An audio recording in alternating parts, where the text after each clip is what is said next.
Our player of the game, Giancarlo Stanton, presented by Collars & Co. Makers of the dress collar polo. Visit collarsandco.com. Decisive blow, go-ahead 3-run double. Skipping past Meade at third in the 5th inning. 109 off the bat. And then Stanton walked in the 7th inning.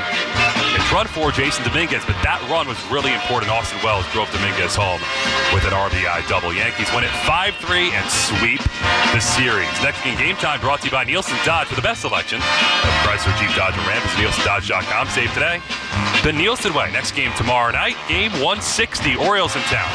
Game time 7:05, on the air at 6:25 with our pregame coverage. Until then, for our producer, engineer in the booth, Matt Shortis, studio producer, Robbie Lee, and for Susan Waldman and Dave Sims, Emmanuel Berbari saying so long from Yankee Stadium. Once again, the final score, the Yankees 5, the White Sox 3, and for the final weekend, tied for first place on WFAN Yankees Radio. Have a good one. This has been the Yankees postgame show, powered by Verizon. For a limited time, get their best price ever. Drop into your local Verizon store today to learn more. Also brought to you by Wendy's, the official hamburger of the New York Yankees. ServPro, cleanup, restoration, construction, like it never even happened. Memorial Sloan Kettering Cancer Center. Peerless Boilers. Visit peerlessboilers.com for a dealer near you. London menswear brand Charles Tirrett. They make it easy for men to dress well. Borgata Casino. Borgata Hotel, Casino and Spa in Atlantic City. Veg ER for Pets. Official emergency veterinarian group of Yankees Radio. And by General Plumbing Supply. Trust the real experts. This is WFAN Yankees Radio. This Odyssey Sports broadcast has been brought to you by Geico. Switch and save. Get more with Geico. Hear that? That's the beginning of a journey powered by the confidence that comes from driving a vehicle so reliable. It's backed by a 10-year, 100,000-mile limited powertrain warranty. Where your journey ends? Well, that's up to you. Visit your local Kia dealer today. Kia. Movement that inspires. See retailer for warranty details. Always drive safely. Limited inventory available. Ryan Reynolds here from Mint Mobile with a message for everyone paying big wireless way too much. Please, for the love of everything good in this world, stop. With Mint, you can get premium wireless for just $15 a month. Of course, if you enjoy overpaying, no judgments, but that's weird. Okay, one judgment. Visit mintmobile.com/radio. Upfront payment of $45 for 3-month plan, equivalent to $15 per month required. Intro rate first 3 months only, then full price plan options available. Taxes and fees extra. See full terms at mintmobile.com. Let's go! You're still glowing, flirting, grooving. You still got it. But your immune system weakens as you age, making it harder to fight flu, pneumococcal pneumonia, RSV, and COVID-19. Vaccines are a key part of any health routine and help strengthen your immune response. Ask your doctor or pharmacist which vaccines you need. Schedule in minutes at vaxassist.com. Sponsored by Pfizer. FanDuel is getting you ready for kickoff with an offer you won't want to miss. New customers can bet just $5 and get $300 in bonus bets if you win. That's right. Pick a bet $5, and if it wins, you'll unlock $300 in bonus bets to use all across the app. You can build parlays, bet player props, ride the live lines. Whatever your style, FanDuel has you covered. The NFL season is finally here. The only question is, are you ready to play? Visit FanDuel.com/Gio. That's G-I-O to download the FanDuel app today and get started. That's FanDuel.com/Gio. We just love the app around here. It's safe and secure. When you win, you get paid instantly. FanDuel Sportsbook is the official partner of WFAN. 21 and over and physically present in New York. First online real money wager only. $5 first deposit required. Bonus issues, non-withdrawable bonus bets that expire 7 days after receipt. Restrictions apply. See terms at sportsbook.fanduel.com. For help with the gambling problem, go 877-8-HOPE-NY or text HOPE-NY 467-369. Let's go! You're still glowing, flirting, grooving. You still got it. But your immune system weakens as you age, making it harder to fight flu, pneumococcal pneumonia, RSV, and COVID-19. Vaccines are a key part of any health routine and help strengthen your immune response. Ask your doctor or pharmacist which vaccines you need. Schedule in minutes at vaxassist.com. Sponsored by Pfizer. As a mom, comforting my family is what I do best. Vicks Vapor Stick provides soothing, non-medicated Vicks vapors in an easy-to-apply stick, and it dries fast, so there's no mess. I use it to comfort myself and my family. Thanks, Mom. Vicks Vapo Stick, soothing comfort for the whole family. And try Vicks Vapo Shower Max for steamy Vicks Vapors when you need more comfort for yourself. Use this direct. At Nissan, we make cars that thrill. Experience the thrill for yourself today. Shop NissanUSA.com. Call, text, or chat 988 Suicide and Crisis Lifeline. A message from the New Jersey Department of Human Services. Talk New York sports here. The Fan. It's KM to AM on WFAN. Sports Radio 101.9 FM. The Fan. WFAN. Yes, sir. Well, I was supposed to hit you with a year. Wow. I just stole C-Mac's intro. It's because I'm doing two things at once. Let's try that again. I'm trying to get the YouTube up, trying to put the link out. Yeah, there it is. But I get the YouTube up for myself and C-Mac. Just wrote in there, WFAN Overnight. Keith and Chris are live. We're going to talk New York sports. It's a good night. It's a good night to watch the Mets get a big win, watch the Yankees handle business, look at the standings, and feel like, hey, it's still right in front of us. The division for the New York Yankees and the wild card for your New York Mets. 888-808-1019. I know you guys see me in the chat firing away on the phone. We're up and we're running. Let's have a good night. Let's have a good show, man. Thursday going into Friday. Rami just said in my ear that the Thursday night football game is still going. I saw Seattle kick that field goal. I thought it was wraps. It's not over yet. It is 20-20. They just tied it. The Cardinals just tied the game with 28 seconds left in Arizona. So we will unpack the Week 4 stuff as well. Of course, we're going to talk about Jackson Dart and the Giants and Justin Fields and Aaron Glenn and the Jets on Monday Night Football. But tonight, let's start with the Mets. To the victors go the spoils, I always say, right? They both won. Much bigger win for your New York Mets. You can't lose with your best starter on the mound. Right, we keep talking about you're only as good as the next day's starter. Well, you can't lose with Nolan McLean on the mound. And it was funny, earlier today, Laura Albanese put out that if Nolan McLean pitches 7 1/3 innings or more, he loses his rookie year of eligibility for next season. Well, he didn't do that. But he did enough. A career-high 11 Ks in the game. And the Mets lineup really came alive where they kept adding on, where you felt good for most of the night. Hushacha Imanaga, he shot out. And the Cubs making plays, hitting some home runs. I think the Cubs got to be a little worried now. They just dropped back-to-back series to the two teams fighting for the third wild card, right? They're in line to host the Padres as the first wild card. But they are not really playing their best baseball. Their pitching hasn't been great. They are looking like a team that's going to fade out and potentially be a first-round exit. But anyway, the Mets, with Nolan McLean on the mound tonight, knowing that you needed this win, I was saying it's time to win series. If you want to control your destiny, it can't be losing series down the stretch. You can't lose these two series. Like, if you want to keep it where it is, you got to at least win the series and then hope that whoever you're going against doesn't lose. So, the Reds lose the series. So earlier today, the Reds did get a win, barely 2-1 over the Pirates. And so you're looking at the Cincinnati Reds team, and the Mets would need to beat the Cubs to stay in the NL wildcard spot. Must-win game. They go out and they get it done. The Reds will now travel to Milwaukee to face the Brewers. And who knows what the Brewers are going to be brewing up in Wisconsin. Who knows what type of baseball they're going to play, because they're already signed, sealed, delivered. They got the best record in baseball, the #1 seed in the National League. I'm sure they're going to try to just get out healthy, but baseball is baseball. I don't know what the Cincinnati Reds have in store. They shouldn't have lost that series to the Pirates, but I think most Mets fans have to feel okay, right? The week started, and right here on this station, the Met fans are saying, the Mets are dead. It's over. This is the collapse. But it's not a collapse. They are going to collapse. Not even collapse. Like they're gonna faint. That's the word that I thought of today. They're gonna faint into the postseason. They're not gonna collapse out. They're just gonna faint into it. They're just gonna fall into it. They're gonna sleepwalk and fall back into the third wild card.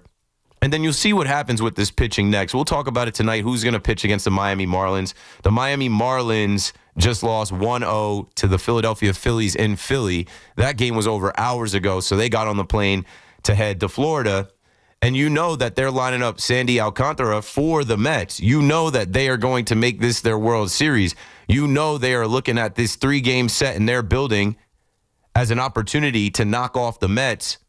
The last time they came to the Mets building, they won 3 out of 4. I was actually out there for Blippy Day. And, Kodai Senga pitched, and he didn't give him a shot. And now, with this last stretch here, you can't pitch Nolan McLean again, can you? Maybe the kid's like that. Maybe he can go Sunday if you absolutely need him to. But you've got Brandon Sproat going up against the Marlins for his first time. You need him to go deep into the game against Sandy Alcantara, who's one of the better pitchers in the league when he's right. He's not going to give you anything. And Yuri Perez is going for them on Saturday. And then Sunday, I don't believe, and they've got Edward Cabrera on Sunday. I don't believe that the Mets can pitch David Peterson again, but they might just have to. They might just have to have a quick hook on him and go with the arms that they have and hope for the best. But if the lineup performs like the lineup performed tonight, they'll be all right. 888-808-1019. The Mets came out in that first inning and they put 2 up on them. Lindor works a walk, Pete doubles, and then there was a little trouble in foul territory with Vientos up. They challenge the play, whatever. Mark Vientos pops out. Dansby Swanson is in foul territory. Lindor scores. Pete Alonso to third. Brandon Nimmo following up when the team needs him most. He singles. It's 2-0 Mets. McLean starts with a lead. And then McLean does his thing for a little while. And he doesn't get got until a little bit later on. And, the thing about Nolan McLean, he's got so much stuff. He's got so much confidence. This kid is going to compete.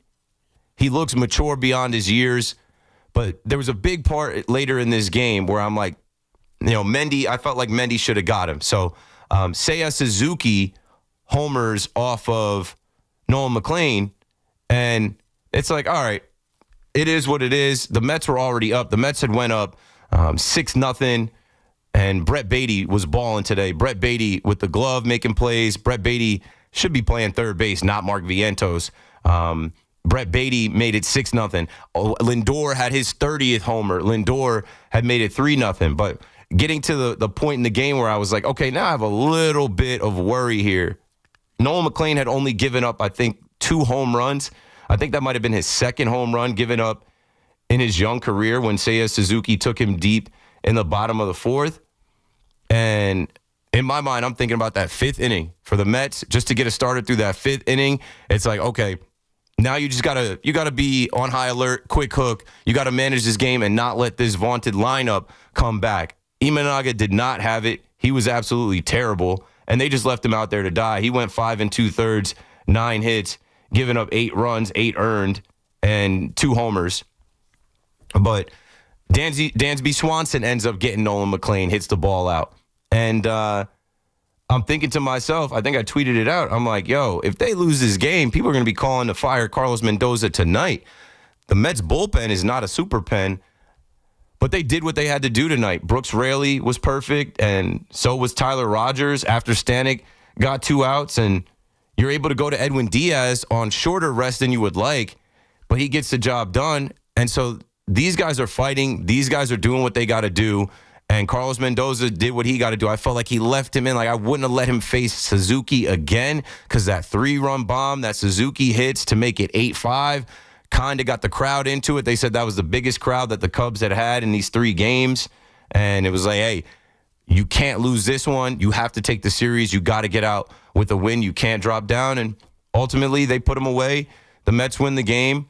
And Evan fires up a new Rico Brogna. They're live now on the Rico Brogna. And I get to transition right into the New York Yankees. The Yankees handle business doing what they have to do with Carlos Rodon on the mound. Earlier in the day, we found out that Cam Schlittler is going to be slated to start. I think, let me see where my notes are here.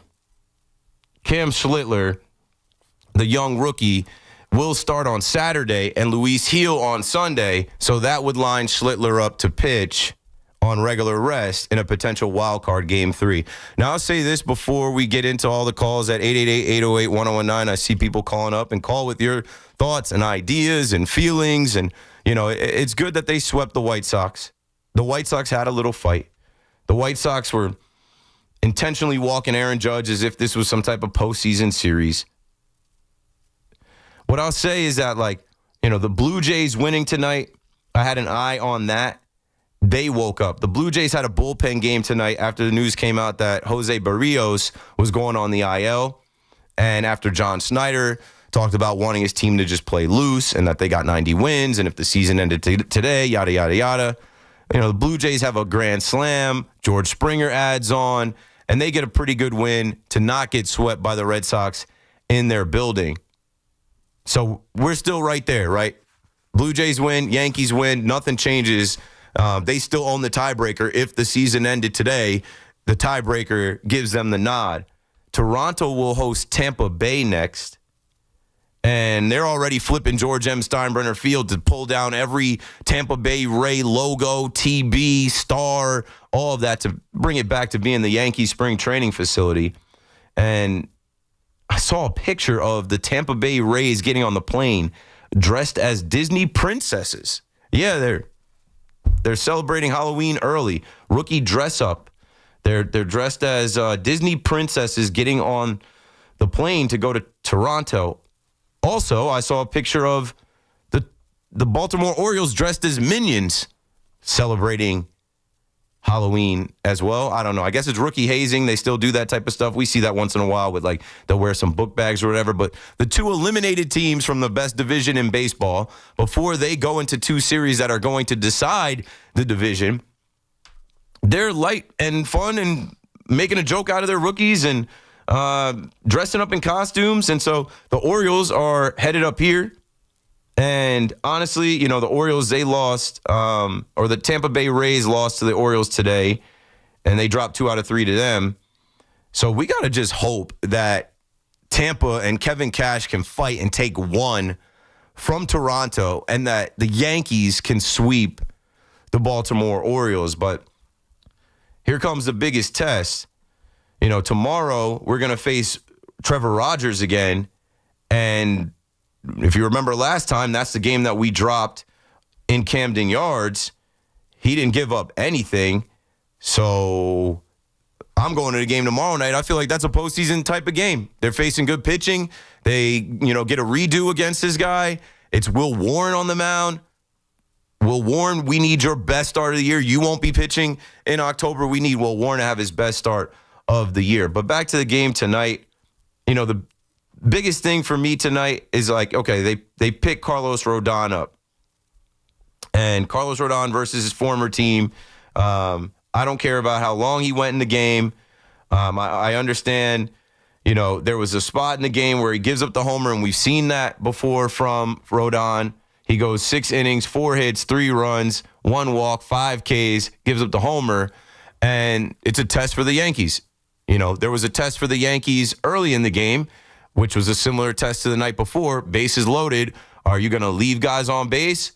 Are you going to waste that opportunity? No, the Yankees were able to drive 1 in. Ben Rice, who has been great. If you just look at what Ben Rice has done down the stretch, I joked about if we're talking catchers and MVP, I'll take Ben Rice as my catcher over Cal Raleigh. But Ben Rice has been instrumental in this run that the Yankees have been on. Ben Rice coming through there. And, later in the game, we were waiting on Giancarlo Stanton, Big G. He was having some bad at-bats. He was swinging and missing. He was looking like he was just ready for the postseason in a way. It looks like he was saving it for the postseason, but you obviously needed G to come through after he strikes out, and he has, a few strikeouts in his last few at-bats.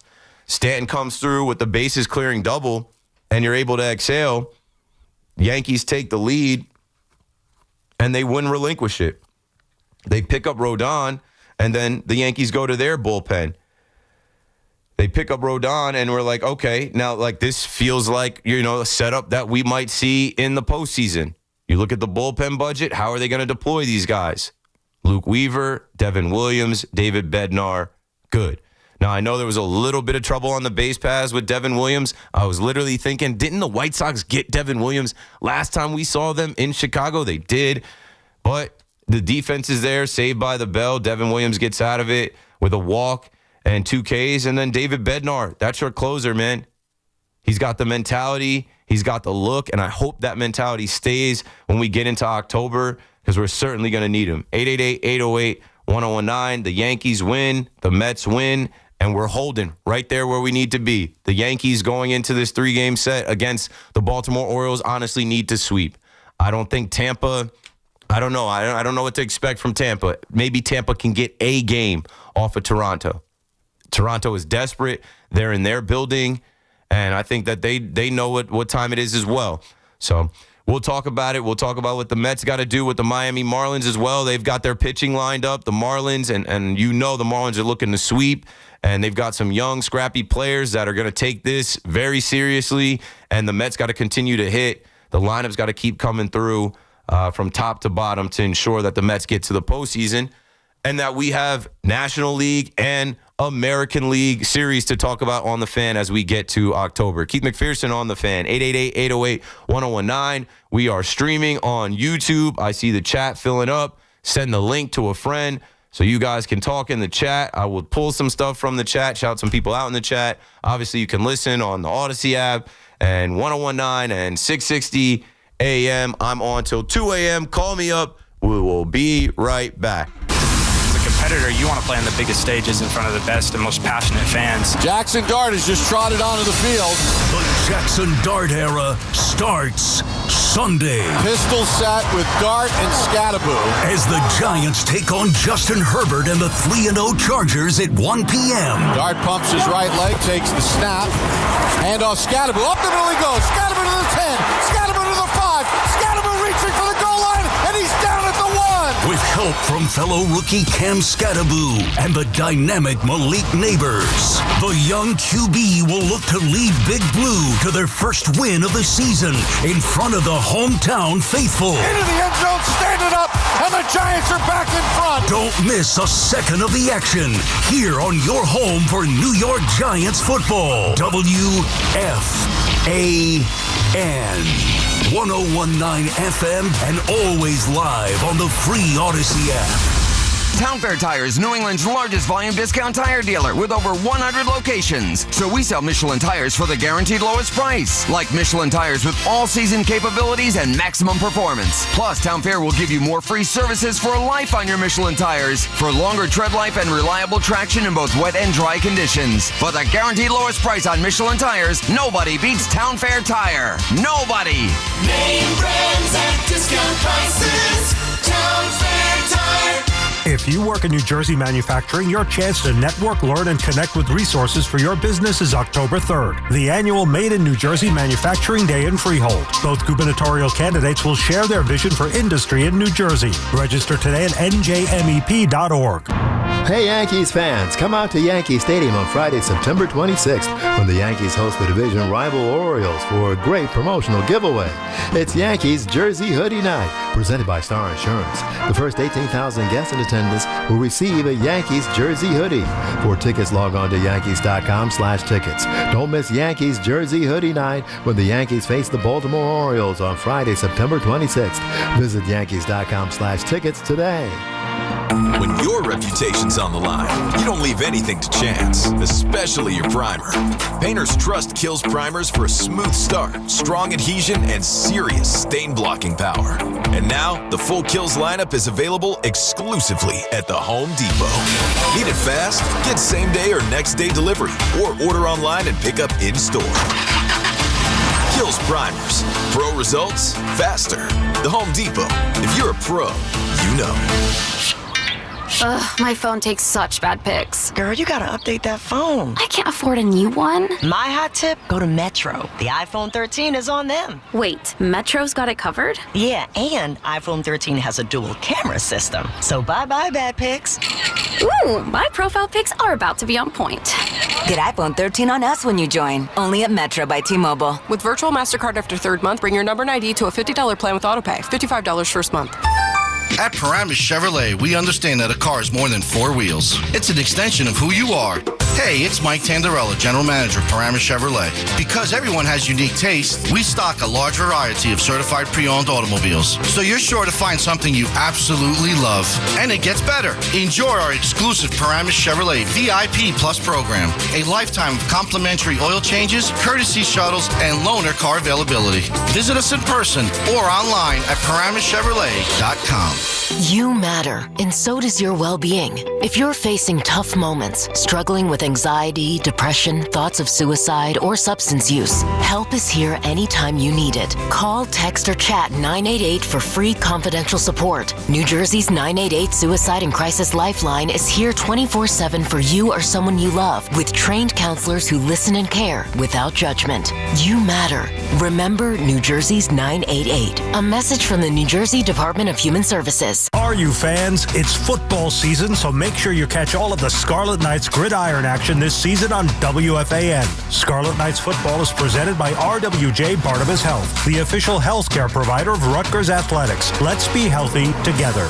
Morning, Zoe. Got donuts. Jeff Bridges, why are you still living above our garage? Well, I dig the mattress, and I want to be in a T-Mobile commercial like you. Teach me, Saldana. Oh, no, I'm not really prepared. I couldn't possibly. At T-Mobile, get the new iPhone 17 Pro on them. It's designed to be the most powerful iPhone yet and has the ultimate pro camera system. Wow, impressive. Let me try. T-Mobile is the best place to get iPhone 17 Pro because they've got the best network. Nice, Jeffrey. You heard them. T-Mobile is the best place to get the new iPhone 17 Pro on us with eligible trade-in in any condition. So, what are we having for lunch? Dude, my work here is done. 24 monthly bill credits on experience beyond for well-qualified customers plus tax and $35 device connection charge. Credits end and balance due if you pay off earlier. Cancel finance agreement iPhone 17 Pro 256 gigs, $1,099.99 and new line minimum $100 plus a month plan with auto pay plus taxes and fees required. Best mobile network in the U.S. based on analysis by Ookla Speed Test Intelligence data 1/2025. Visit T-Mobile.com. Your cold is coming. Your cold is coming. When you feel a cold coming, shorten it with Zicam, the #1 cold shortening brand. Oh, no, not before my big trip. The big trip you've been planning is coming up, and so is your cold. But Zicam can shorten your cold and get you back to planning sooner. Thanks, Revere. We really should keep Zicam in the house. Shorten your cold with Zicam. Take it from America's most revered messenger. Shorten your cold at the first sign with cold shortening products from Zicam, the #1 cold shortening brand. Available in stores or see where to buy at Zicam.com. Talk sports hands-free. 888-808-1019. Powered by Paramount Plus. Count on Sundays all season long with the NFL on CBS and Paramount Plus.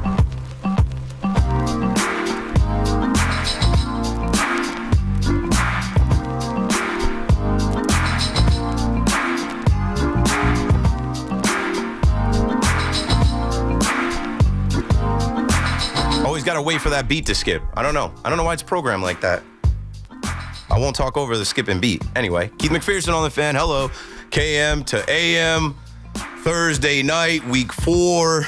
We are one series away from knowing who is who and what is what. Dial 888-808-1019. If the postseason ended today, it would be your New York Yankees hosting the Boston Red Sox in a 3-game wild card series in the Bronx, and the New York Mets would go out to LA to face the team that knocked them out last year in the DS. Behind the glass, producing. Rami, how you been? I ain't seen you in a while. I know, it's been a minute, right? I mean, I know you're always working. I know they got you doing something in here. I'm just not doing my show. I was just telling people, I've barely done Yankee games this year because I was doing all the other shifts, but now that all the full-timers are back in their regular spots, now they got me doing the Yankees stuff.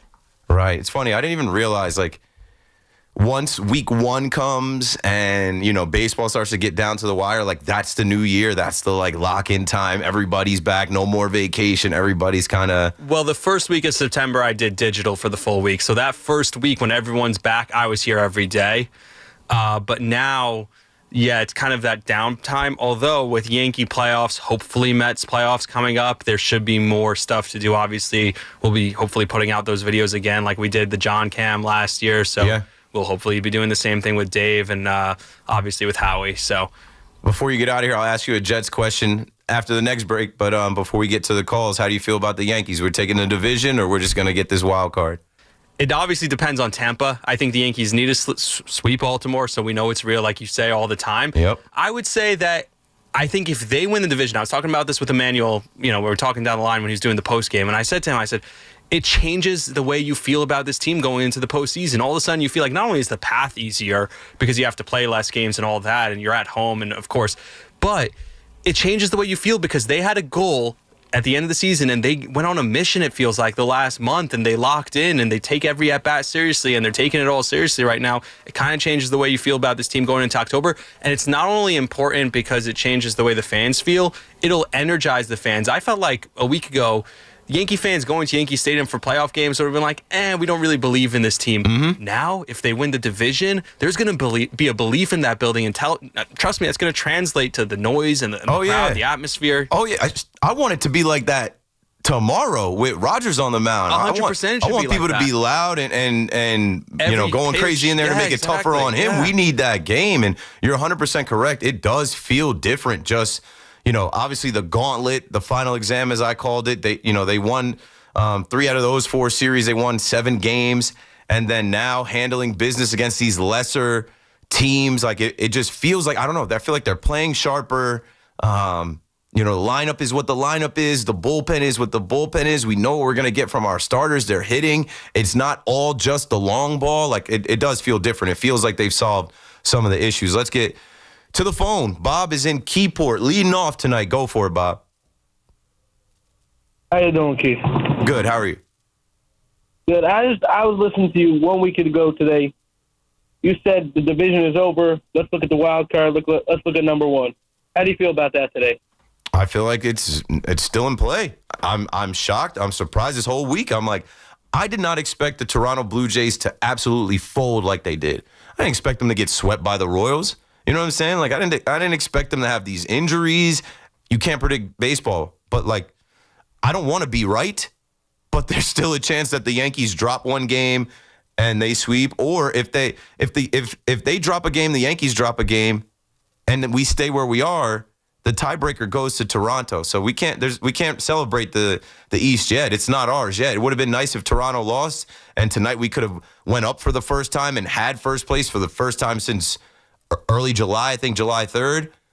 But there's still a lot to be seen. I think it's a tougher road for the Yankees with who the Orioles have pitching this weekend than for Tampa going to Toronto. And as desperate as they are, I think it's easier for, in theory, Toronto to come out of that series with 2 out of 3 or sweep all 3 than the Yankees. You don't think the Tampa has more fight in them than the Orioles? I just don't think they have. I don't think they have the pitching. They might have the fight. Kevin Cash might fire them up and have them ready to go. We'll see. I don't know. I just think that I know it's Rogers. I think Bradish, Rogers, Sugano, Bradish. So, their starting pitchers at least are lined up to face the Yankees and try and compete. We can get to all of those guys, but for Tampa, I don't even know. Tampa might be TBD for some of these games.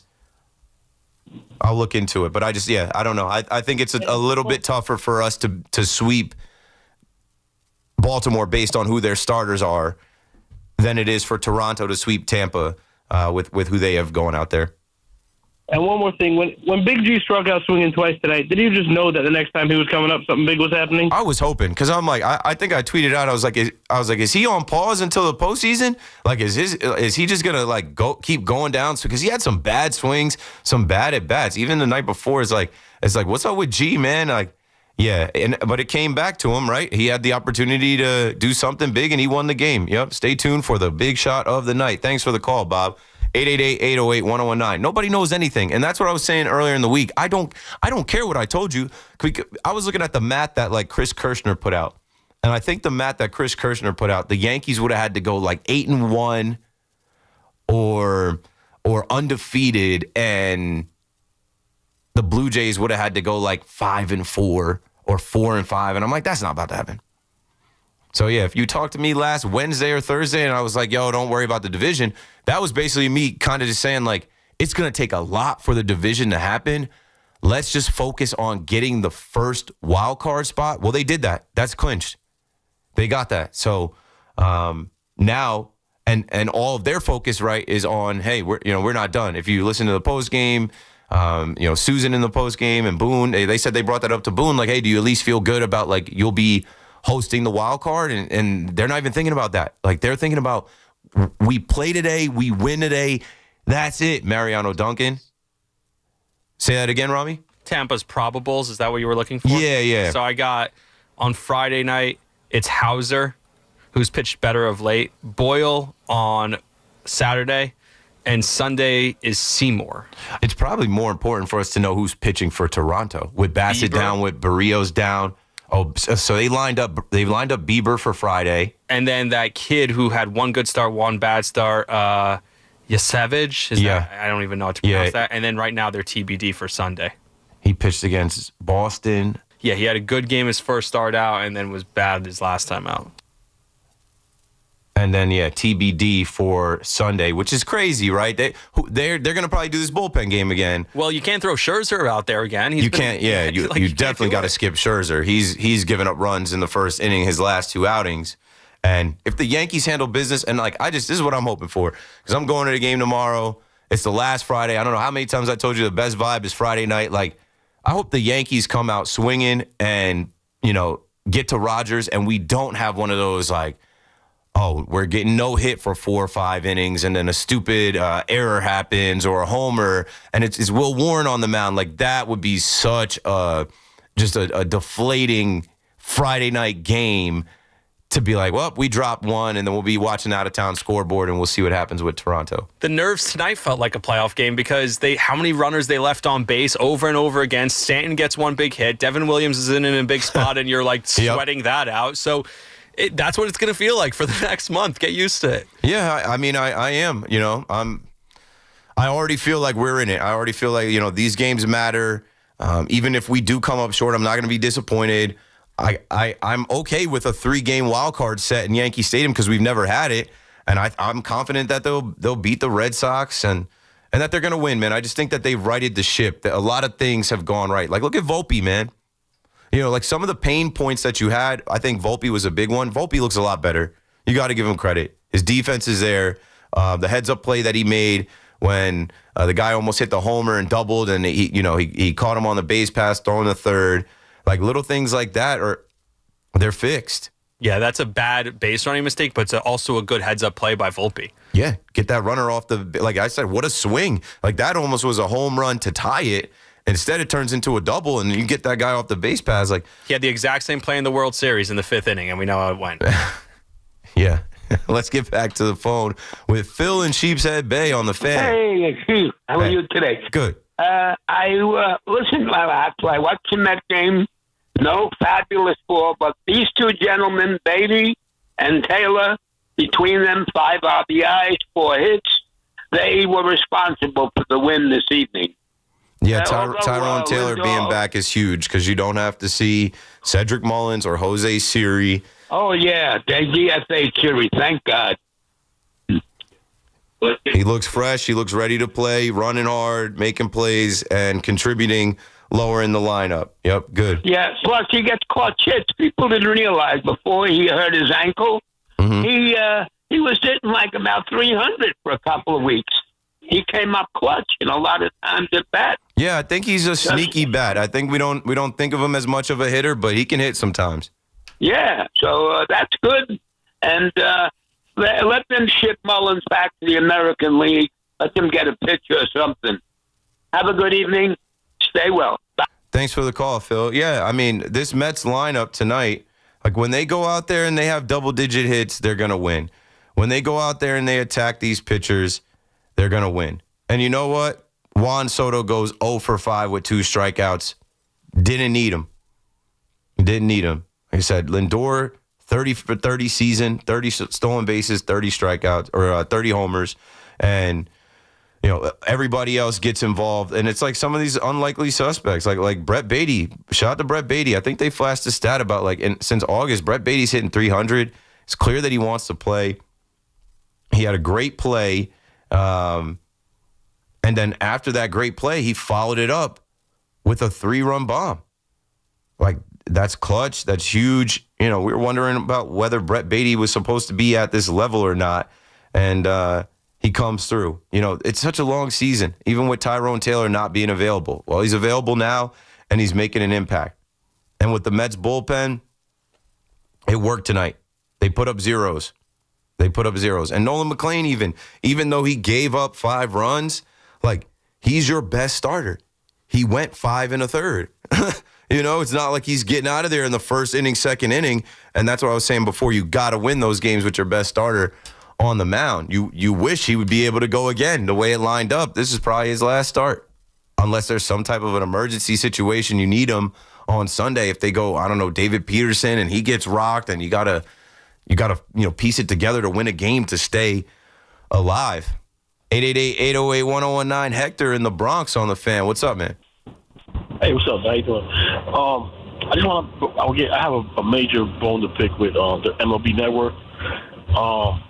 But before I get to that real quick, I just want to say I hate when people say that early games and people that made don't count. They do count, as you can see right now. Yep, same math to me. Every game counts. Yeah, I went on that rant already about the Yankees having to cram here. I'm like, if you weren't so cavalier with playing Jazz at third base and DJ at second base and blowing 9 games with Devin Williams and playing Pablo Reyes and Peraza, and there's a lot of little things that through the course of the season, it's like, man, those games are games that we needed.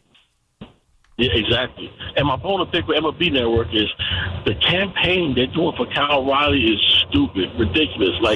Dude, what they're doing, they're showing graphs, they're altering them. Like the OPS for Aaron Judge is higher for the season, but they don't show that. They show the OPS only for with 2 men on base. Look, he's higher. But why aren't they playing the middle and saying these are his accolades, you guys make a choice? But they're saying that this guy should be the MVP. This is why, and they campaigning hard, they're getting paid for him or something like that. And that's what's killing me. I just couldn't watch them. I had to turn the channel. Because they have Judge fatigue. They've been talking about Judge every week since 2017.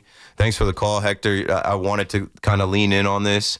From my experience working at MLB Network, which is in Secaucus, New Jersey, everybody's a Yankee fan or a Met fan, really more Met fans over there. We read the comments and we hear, East Coast bias. They're always talking about the Yankees. East Coast bias. Why don't they? So, all the way out in Seattle to show them some love, got to pump up the big dumper.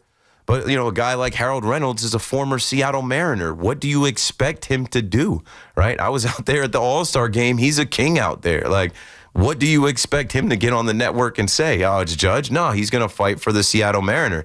Even a guy like D-Row, is doing all these breakdowns and stuff, and it's just I don't know, make it make sense. It's just the goalpost has been moved from Ohtani last year winning as a DH and not playing any defense to now, big dumper, he's a catcher. That's something that we got to hold higher than Aaron Judge playing right field.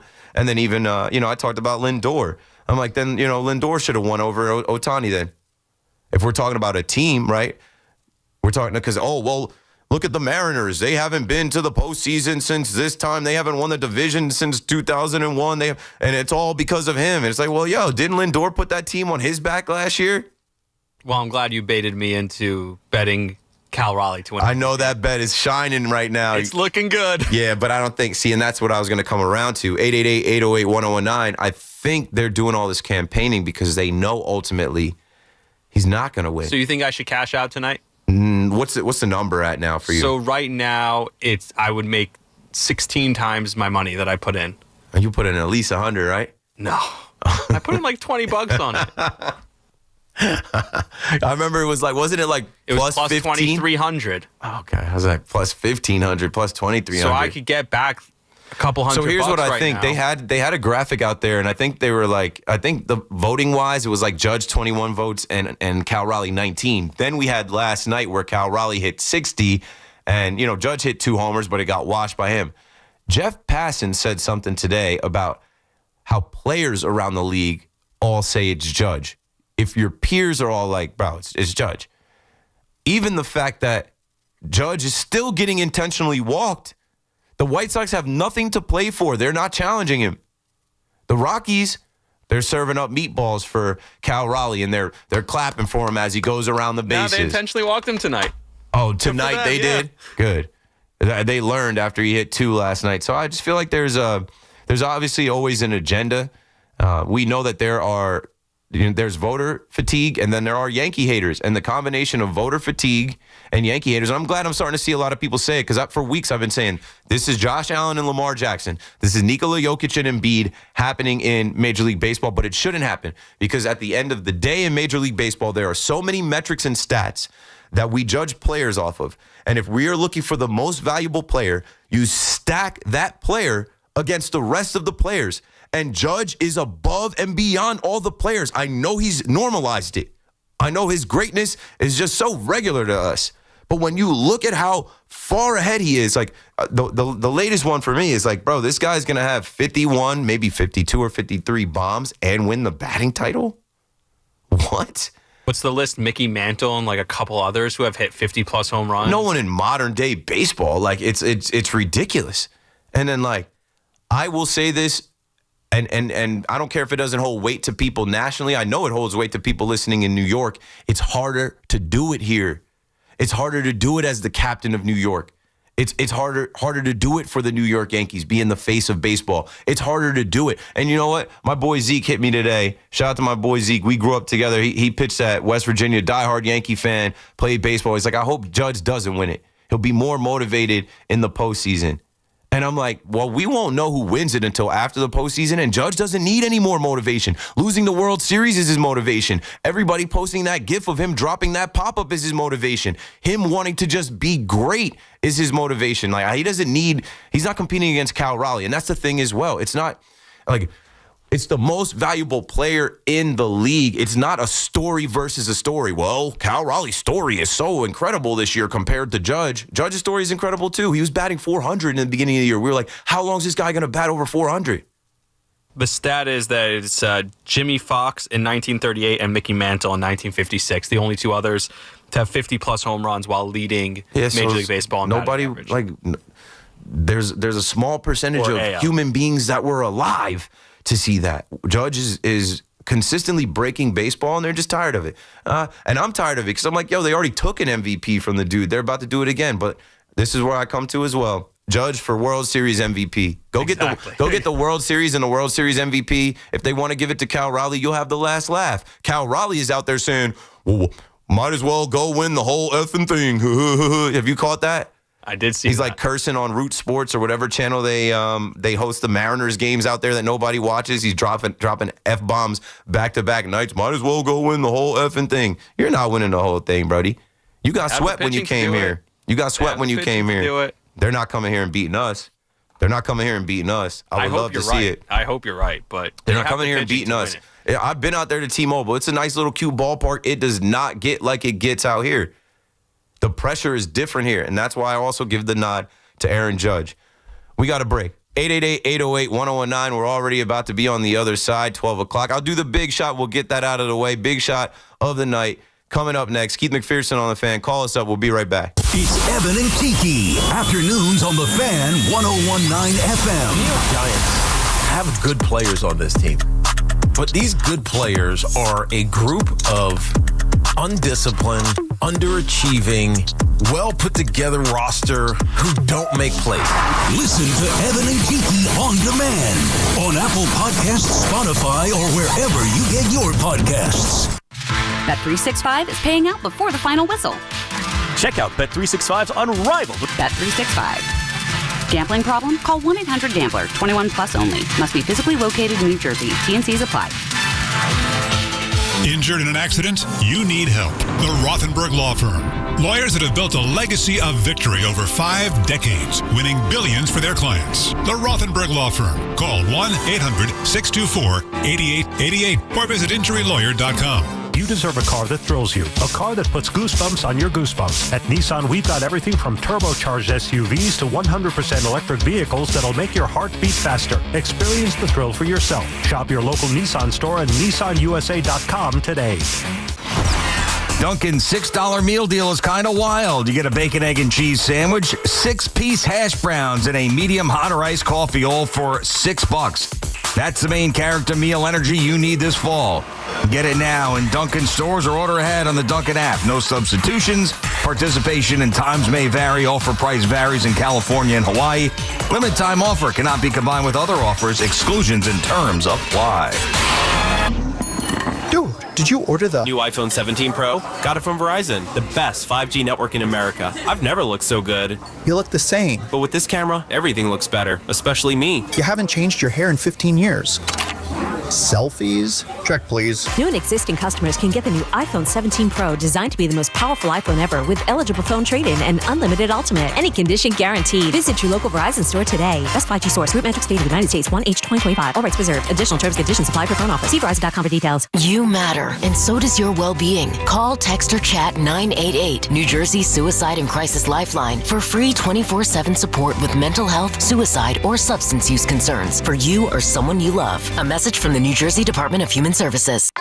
Stepping into the Kia K4 or K5 isn't just getting behind the wheel of any average sedan. It's stepping into what's next. With a K4, it's stepping into a world that's exciting. With a K5, it's one that's bold. The Kia K4 and K5, the next movement for sedans. See your local Kia dealer or visit kia.com to learn more. Kia, movement that inspires. Call 800-333-4KIA for details. Always drive safely. Town Fair Tire, Connecticut's largest discount tire dealer. Because we give you the guaranteed lowest price and we honor every manufacturer's rebate. We even honor all our competitors' rebates. Nobody beats Town Fair Tire. Nobody. Town Fair Tire. I'm Bob Burke, founder and chairman of Burke America Parts Group, a family of brands that includes RepairClinic.com, an appliance and HVAC parts solution company that's grown into an international brand. Before AmericanEagle.com, we partially launched a new technology platform developed by another firm. American Eagle helped take our technology to a whole new level with digital marketing, software development, and business insights into our key markets, appliances, HVAC, and outdoor power equipment, and did so both on time and on budget. AmericanEagle.com has the resources, experience, and talent needed to produce solutions. Our new technology platform, developed by AmericanEagle.com, has produced tremendous results with higher traffic, conversion, engagement, and online revenue. If you have any home repairs you need to take care of, check us out at RepairClinic.com. If you need a world-class website or technology project, then I would highly recommend AmericanEagle.com. Call AmericanEagle.com at 773-NETWORK. That's AmericanEagle.com, 773-NETWORK. Ryan Reynolds here from Mint Mobile. I don't know if you knew this, but anyone can get the same premium wireless for $15 a month plan that I've been enjoying. It's not just for celebrities, so do like I did and have one of your assistants switch you to Mint Mobile today. Visit mintmobile.com/radio. Upfront payment of $45 for 3-month plan, equivalent to $15 per month required. Intro rate first 3 months only, then full price plan options available. Taxes and fees extra. See full terms at mintmobile.com. Go from daydreamer to industry leader with Amazon Business. From office supplies to IT essentials, Amazon Business provides tools that help you save costs and make insight-based decisions. Learn how to bring your visions to life at amazonbusiness.com.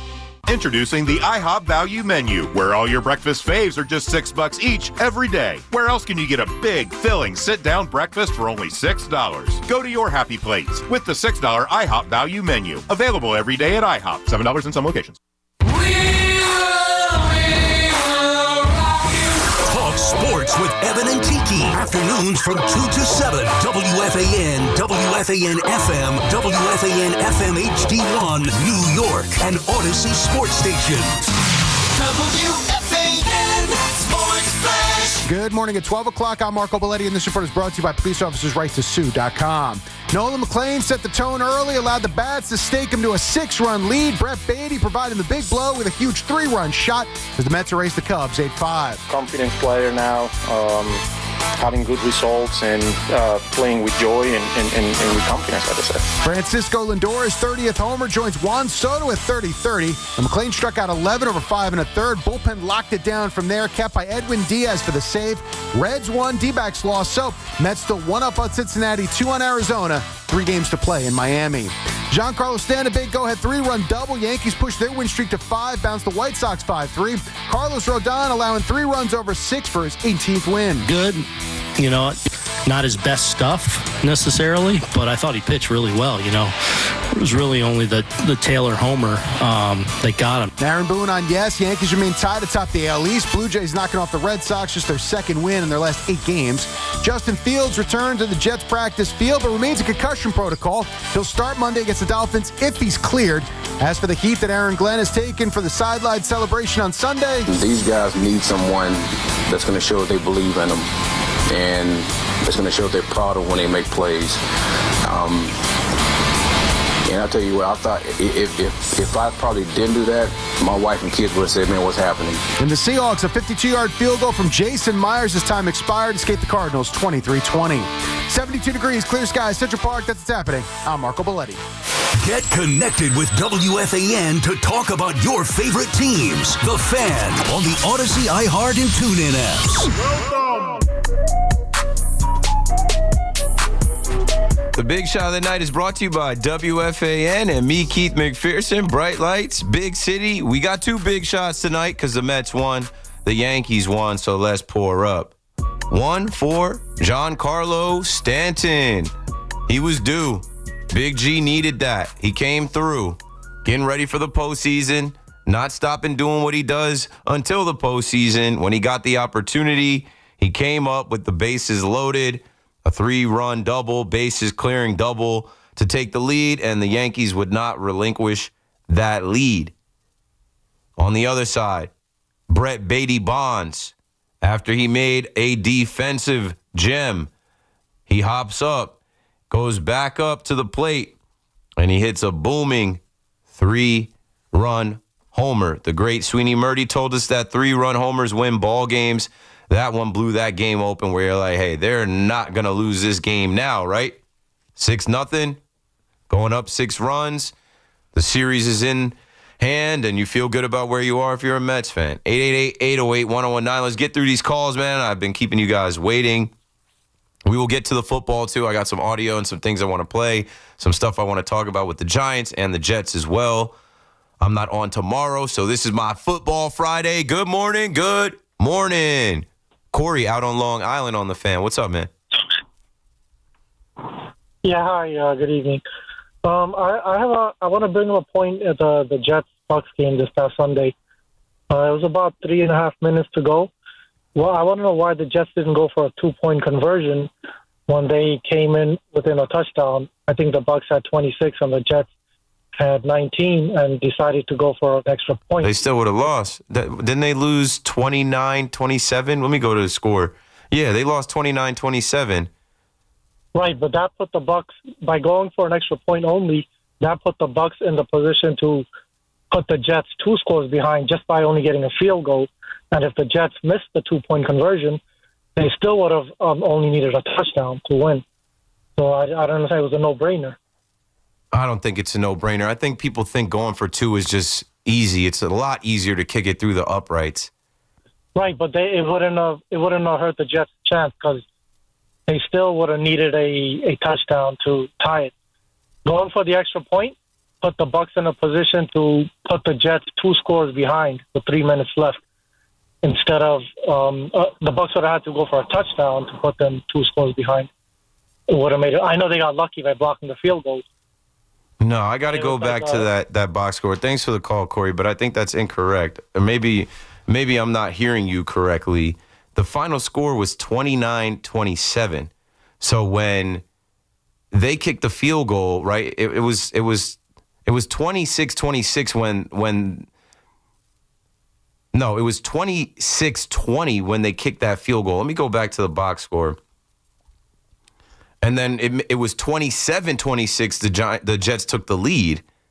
So if they went for 2 and made it 28-26, a field goal still wins it. I don't know. I'm like, were you sitting on that in your head for the whole week? And like, maybe I'm hearing you wrong. I'm not sure what you're saying with that one. That was kind of out of left field. I was not ready for a thought about why didn't they go for 2. Let me go back to week 2. Actually, I don't have time to go back to week 2. But when we do talk about football, we can go back to that. But I don't think that makes sense. I'm trying to think because I was watching that game. I was doing the Tullamore Dew tailgate at Giant Stadium, at MetLife Stadium, at the Savvy Seats tailgate over there at American Dream. So I was working, but I also was keeping an eye on that game. And I saw the block, and I'm pretty sure, let's see, scoring plays. The touchdown, block kick recovered by Will McDonald, touchdown, and then an extra point. Yeah, it was 20-26, bro. What are we talking about? It got me thinking so. It was 20-26. They score the touchdown. They kick the extra point. They take the lead 27-26. If they would have scored the touchdown 26-26 and then went for 2, it would have been 28-26. Field goal still beats them at 29-28. Where are we getting a 2-score game from? Now somebody else is going to call and be like, yeah, what he means is if they would have done that in the fourth quarter before that. Back to the baseball. We will get to the football, I promise. We got time. TJ is in Connecticut on the Fan. What's up, TJ? Hey, Keith. I actually met you a couple weeks ago at the Bernie Williams game. I was on the black team and introduced myself at the end of it. I just want to get your thoughts. Nice to meet you. I know I met a bunch of people out there. No. It was at the end when we were taking pictures.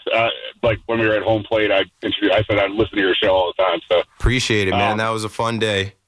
I wish I could have went to the stadium tonight because Bernie performed tonight, and they had the special Bernie bobblehead.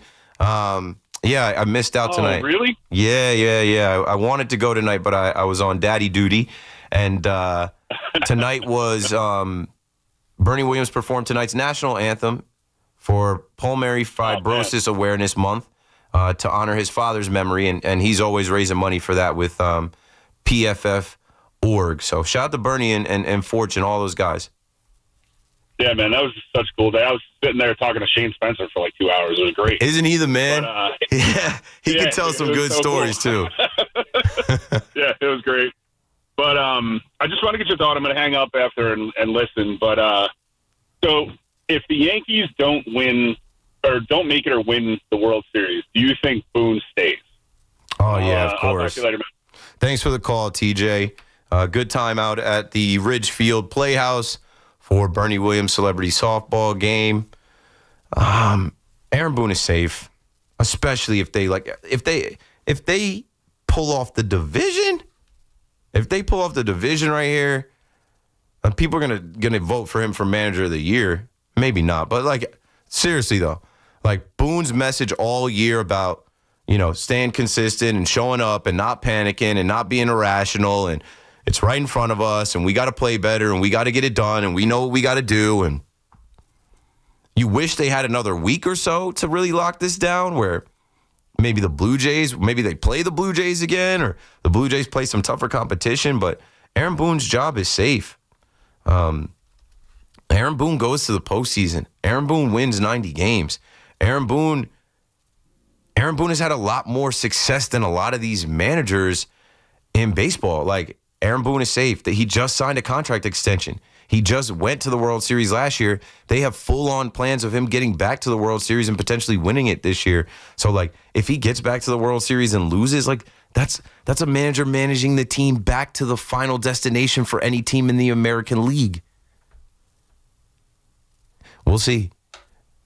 My guy on the west side, Jonathan in L.A., back on the Fan in NY. Yo, what's good, my guy? What's up, bro? It all comes down to this weekend, man.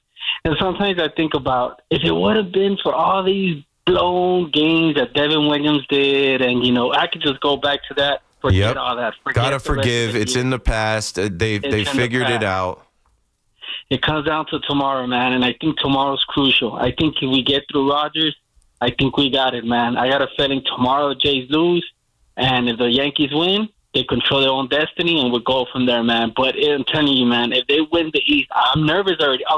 You know what? For us Yankee fans, the playoffs start tomorrow, man. Because if we lose, you couldn't say it any more perfectly, man. If we lose tomorrow, hopefully not, knock on wood, and the Jays win, that's gonna be so it's gonna turn us down, and then we're gonna have to play the Red Sox on Tuesday or Wednesday, whenever it is. But I mean, overall, this team is playing really good. I think Caballero, bro, is gonna be like what was that National League from the Dodgers, the one that he won the NLCS champion, the MVP. Tommy Edman? Edman, yes. He's going to be something like that, man, come playoff time. I see him like a player, not a big name, but he's going to be crucial come October. I mean, the pitching is, look at Rodon, man. We're ready, man. We're ready. I can smell October, and our playoffs start tomorrow, bro. We got this, man. Shut up. Hey, bro, you have a good weekend, and go Yankees, man.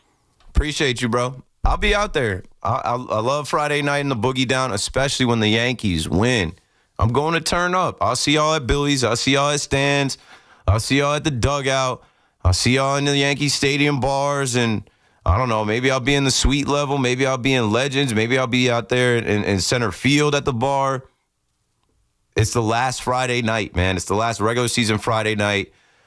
The weather should be fine. I mean, going in this game tonight, we thought we were going to deal with rain. And the weather was like, nah, we got to get these bums up out of here. Got to move them on and welcome in the Baltimore Orioles. Yeah, it's going to be a high of 79 tomorrow. It'll cool down nicely. So, I don't know. I feel like, and I don't want to speak that, they're going to lose, but I feel like I've seen so many. And from my experience, I've had so many Friday nights where we go in and we're hyped up and the fans are ready. And, everyone's lathered up. The work week is over. People are getting their drinks in. People are ready to party. And then they do have that letdown. And then it kills the party after. Like, there have been Friday nights in this season where I'm ready to chill at the stadium, River Ave, go out to Twins out there, kick it with the Creatures, kick it with the Terror Squad. Like, literally just hang out with all the Yankee fans. Shout out to Ball Vinny. Happy birthday, Ball Vinny. Right there, right in front of Billy's where Vinny is. But, like, when they lose, they lost on a Friday night to the Red Sox. I think it was 1-0. And everybody just couldn't get over it. It just kept coming like, damn, they couldn't get us one run. Bro, we couldn't score one run. Like, really? Really? Yup, I just went back to it on the 22nd of August. Yankees lose 1-0. Fried was on the mound, and I'm like, yeah, it's whack.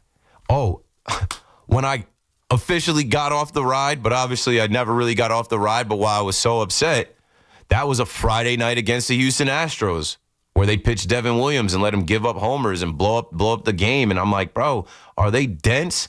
Like, they just did that. That's the third time in 5 days. They lost Monday, Tuesday, and Friday in a week on the back of Devin Williams. I'm like, you got to be kidding me. But like Jonathan said, it's in the past, man. Can't change the past. What's done is done. This is kind of like relationships, bro. You might be mad at your girl one night, but what are you going to do? You're going to break up with her? You're going to kick her to the curb? Like, that's your girl. Like, everything's not going to be perfect. It's not going to go right every single day. We're human beings. There's human error. You're going to make mistakes. Now, obviously, some mistakes are unforgivable, but this is baseball. Like, they were just trying to get Devin Williams right, and now they got him right.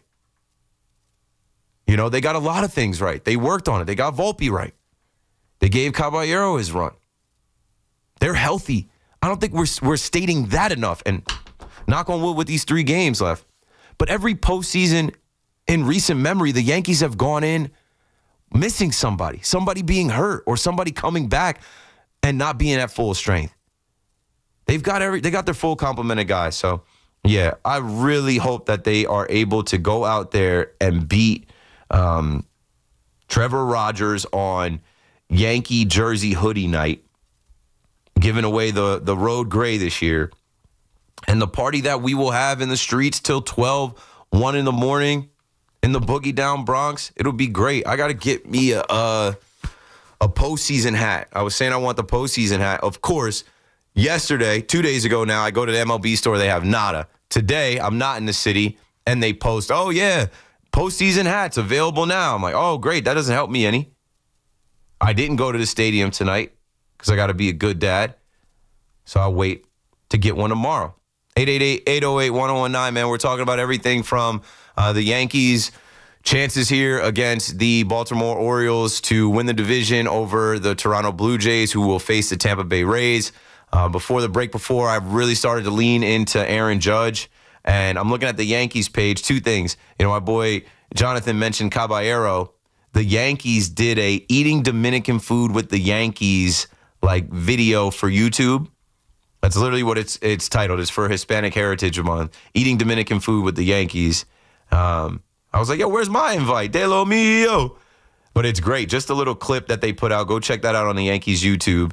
And then also the Yankees just posted, as we're going to continue talking about the American League MVP. And again, I feel like Cal Raleigh's not going to win it when these actual baseball guys vote.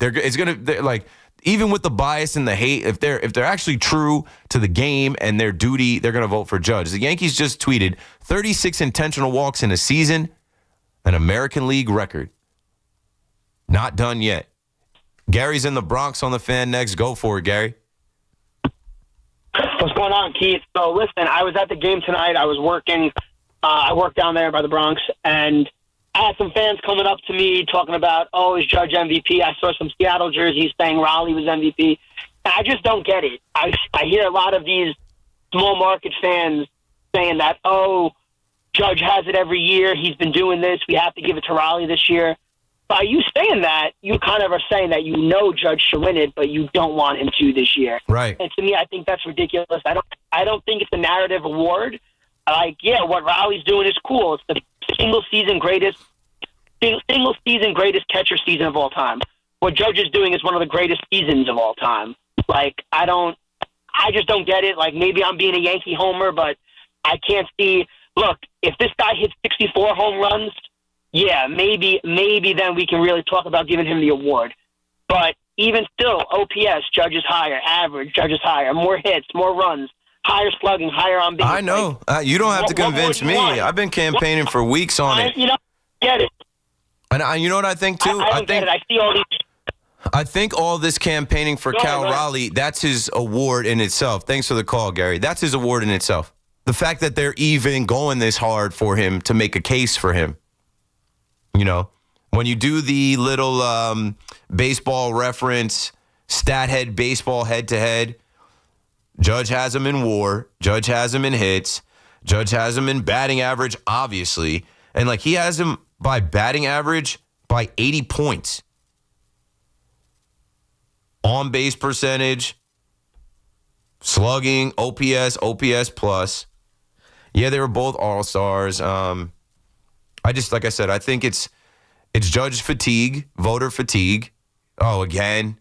Yeah, again, he's the best player. And you know what, too? They were just talking about his 50 home run season, and I laughed. I mentioned it last night. The company that he's in are roid heads. This guy is a steroid-less monster breaking the game. And then the other guy that he's with is Babe Ruth. I'm respect to Babe Ruth, but come on. What are we talking about? Only 4 players in MLB history have ever had 4 seasons with 50-plus home runs. Babe Ruth, Sammy Sosa, Mark McGwire. Judge is clean. Test Cal Raleigh, bro. Test Cal Raleigh. Lou is in Bergen County on the Fan next. Go for it, Lou. What's up, Keith? How you doing, man? Good. How are you? Yeah, good. Real quick, I just wanted a quick shout-out to you as a dad. I'm a dad of 3, just had my 3rd. And you're always talking about, your kids and everything like that, just being a dad. So shout out to you, man. It's not easy to be a sports fan. Obviously, non-standard job. So shout out to you. Man. Yeah, I toned it down because, if you talk about your family or your kids too much on air, that'll ruffle some feathers. People be upset. They'll write about you online. But no, I love my son. I love my wife. I'm very proud of my child, and my number one priority in life is being a dad. So yeah, I've been to plenty of Yankee games. If it comes down to picking my son up and going to take care of my son, it's no question I'll be there for my son instead of going to Yankee Stadium to get a bobblehead and watch the Yankees beat the White Sox. You should be proud of it, man. A lot of your listeners have kids. So and I wanted to mention it, Wayne. I'm a diehard Met fan, but with this Judge MVP, I have a young son. He's a huge baseball fan. And just bringing him up, watching, he loves Ohtani, loves Judge, big Met fan. But loves what he's seeing. The guy's hitting 330, and it's not a steroid error, to your point. Granted, Raleigh's had a year. Give him all the credit in the world. I think he had his show, in the Midsummer Classic with the home run derby. But what Judge is doing, this is his best batting average year. So if you're looking at what the Yankees are without Aaron Judge, with all the instabilities that they've had, and then compare that to what the Mariners are without Raleigh, I mean, it's just without question. Give him the MVP. Talks now, but the real award, we all know that resides in the Bronx with Aaron. Amen. Thanks for the call, Lou. Shout out to you and your family, and shout out to all the good dads being good dads and trying to watch the game and trying to keep up on stats and host radio shows or do whatever job you have to do. 888-808-1019. I think that Judge is going to win. Like I said, Jeff Passan, shout out to Jeff Passan, who has been going out there talking about, he's like, it's Judge. And, even talked about today, he's like, I'm asking players. His peers are saying it's Judge. Cal Raleigh, amazing season. Amazing season. Kudos to you and all that. But, we are measuring the most valuable player in the league, not the most valuable player in Seattle, not what Cal Raleigh and company have done for the Mariners. Today, Jeff Passan was on McAfee, and he said every player he asks says it's Judge. So if you're talking about the guys that go to battle against Judge and Cal Raleigh, they're telling you, bro, I don't even know why I have to waste so much breath on this. I was doing this for a couple weeks, and I said I'm done. I'm done. But obviously because Cal Raleigh, did he homer tonight? I didn't check that. I'm last night we were like, oh, here it goes. This guy, he's about to get the record. And that's honestly the one thing that I said. I'm like, the only thing that'll sway it is if he takes the American League home run record from Judge. The narrative will grow so great. The narrative will be so loud that this is the best catcher season ever. Oh, look at the Mariners, look at this team. That it's going to be hard to quiet that. But there's enough to tell you that Judge is the MVP. And he's been the MVP all year. That's why the odds, and then the betting stuff, right? That's another part of it. The betting changed, the odds changed, where now it's in favor of Cal Raleigh. Cal Raleigh went 0 for 4 today with a strikeout and a walk at DH. That's another thing, too. He's not a platinum glove catcher this year, right? If you want to put that out there about him playing defense, they're putting his defensive metrics out there. It's not like he's having a stellar year behind the plate, and he DHs. He's not their everyday catcher, but who is? I get that too. But it's like the glazing because, he catches, man. He squats. He calls the game. Look at their pitching staff. I can't give him credit for that over Judge as being an absolute monster at the plate that they don't even face. They don't even bother. They throw up the white flag. They throw up the white flag against Judge. Forget it. Forget it. If the base is open, put him on the base. 888-808-1019. Kenny is in Queens next. Kenny, you got it. Hey, Keith, how are you, pal? Good. I was just saying about Aaron Judge. He's beyond a generational player. The guy's phenomenal. There's no ifs, ands, buts about it. But back to the Mets, they stink. And I'm a Mets fan. And you think they're going to win 2 out of 3 against the Marlins? I think they can. They just beat the Cubs, a postseason team, 2 out of 3. And they scored 8-9 runs. Yeah. Okay. Last week against the Marlins, against the Nationals, they couldn't hit the I know. I don't know what it's something about the Nationals. The Nationals have it out for the Mets. And I think they took the season series against the Mets. And what did the Marlins do to the Mets? Yeah. It's a scary thought. I know. The Marlins, like I said, I was in the building when the Mets took 3 out of 4, or the Marlins took 3 out of 4 from the Mets at the end of August. And I know the Marlins have their pitching lined up, and this is their World Series. But go compete then. Treat this as the first wild card round. And one other thing, you know what a good team does? Is what the Yankees are doing. They beat the teams they're supposed to beat. And they're playing great. Yeah. Shout out to the schedule makers. But the Yankees are doing what they're supposed to do. The schedule makers made it so that the Yankees would be able to, face the Twins, the Orioles, the White Sox, the Orioles. The same amount of teams. Every American League teams play the same games against. Yeah, I mean, I know they also went through the Tigers and the Red Sox, and The Yankees are a good team. Things to say, but at least we'll have something to watch. Anyways, Keith, great talk. Thanks for the call, Kenny. Yeah, I don't know. Now is not the time to not believe. They just took the series from the Cubs. They scored 9 runs in the first game, 8 runs in the third game. They're hitting home runs. Got to clean up the errors, though. That's one thing. Like, if you want to say the Mets sting, the amount of errors down the stretch here, I think I was listening to the game. They said they had like 9 errors in their last 5 games. Like, that is annoying as hell as a fan to watch them throw the ball around.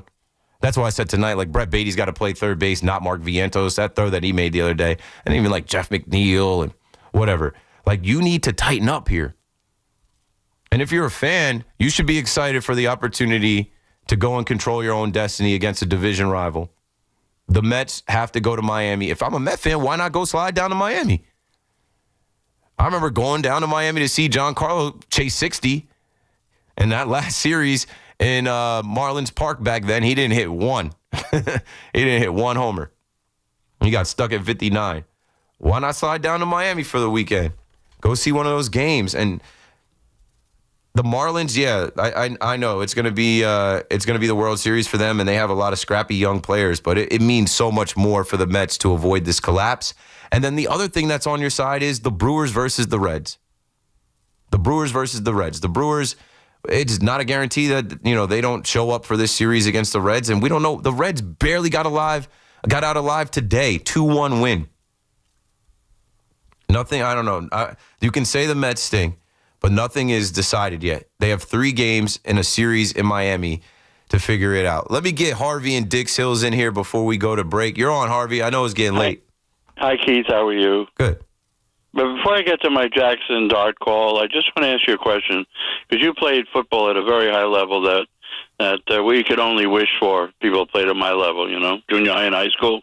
When you watch a pro game, do you fantasize that you're on the field, or you wish you were pro? I used to, but now the way my body feels, I honestly look at Russell Wilson, and I'm like, how is this guy still doing it? Even Tyrod, I've told my stories about, like, those guys are my age. Like, if I was to have somehow made it to the NFL and had a career, like Tyrod and Russell Wilson are guys that I worked out with along the recruiting trail along the way. The fact that they're both still doing it, because like I'm around their size. I'm 6'1", 195, 6'2" with my shoes on. Like, I'm not a big guy, and I played quarterback. Like, I would have had to make it. I wish I was your height. Yeah, but like what they have done took everything from the mental, the physical, emotional, the belief.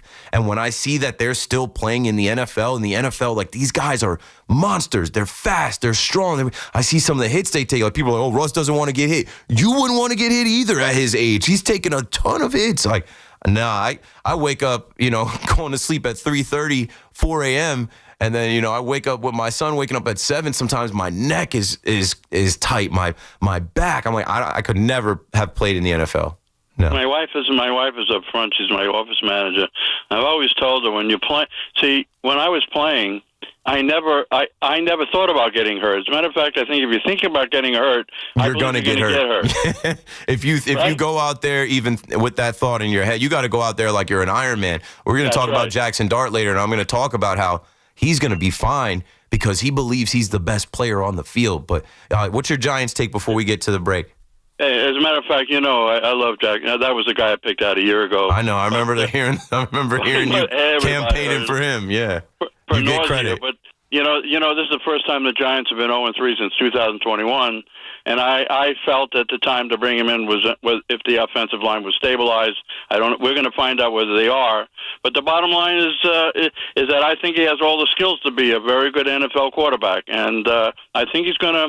Yeah, I think he's going to start a great career, in my opinion. The problem is I don't know if the offensive line is stabilized. I think one of the reasons is that I think the coaches are getting nervous. Okay, and maybe there's a little pressure from the owner. I'm not sure.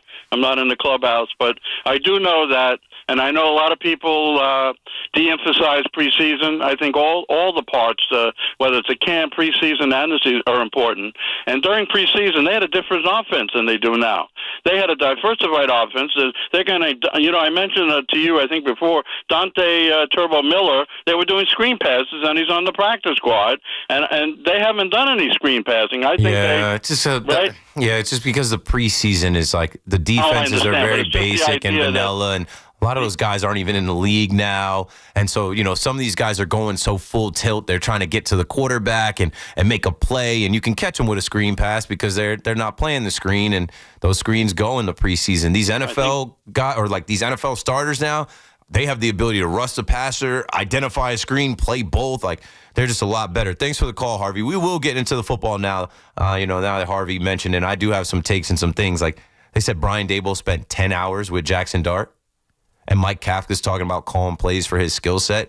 Well, the start dart era is upon us, and enjoy it now. It's not going to be smooth sailing all the way, but when you talk about the offensive line, he can make plays with his legs. He's not as much of a sitting duck as Russell Wilson is. When you talk about confidence, like I said, this kid he's not afraid. He's not shook at all. He wants this moment. This is his dream, to play in the NFL, be quarterback of the New York Giants. He looks like he's cut out to handle it. I can't wait to see how he handles it. 888-808-1019. We will continue with the Yankees and the MVP conversation and the Mets and, the wild card and the division. And, of course, it's a football Friday, so we'll hit the football as well. Don't go anywhere. We're coming right back.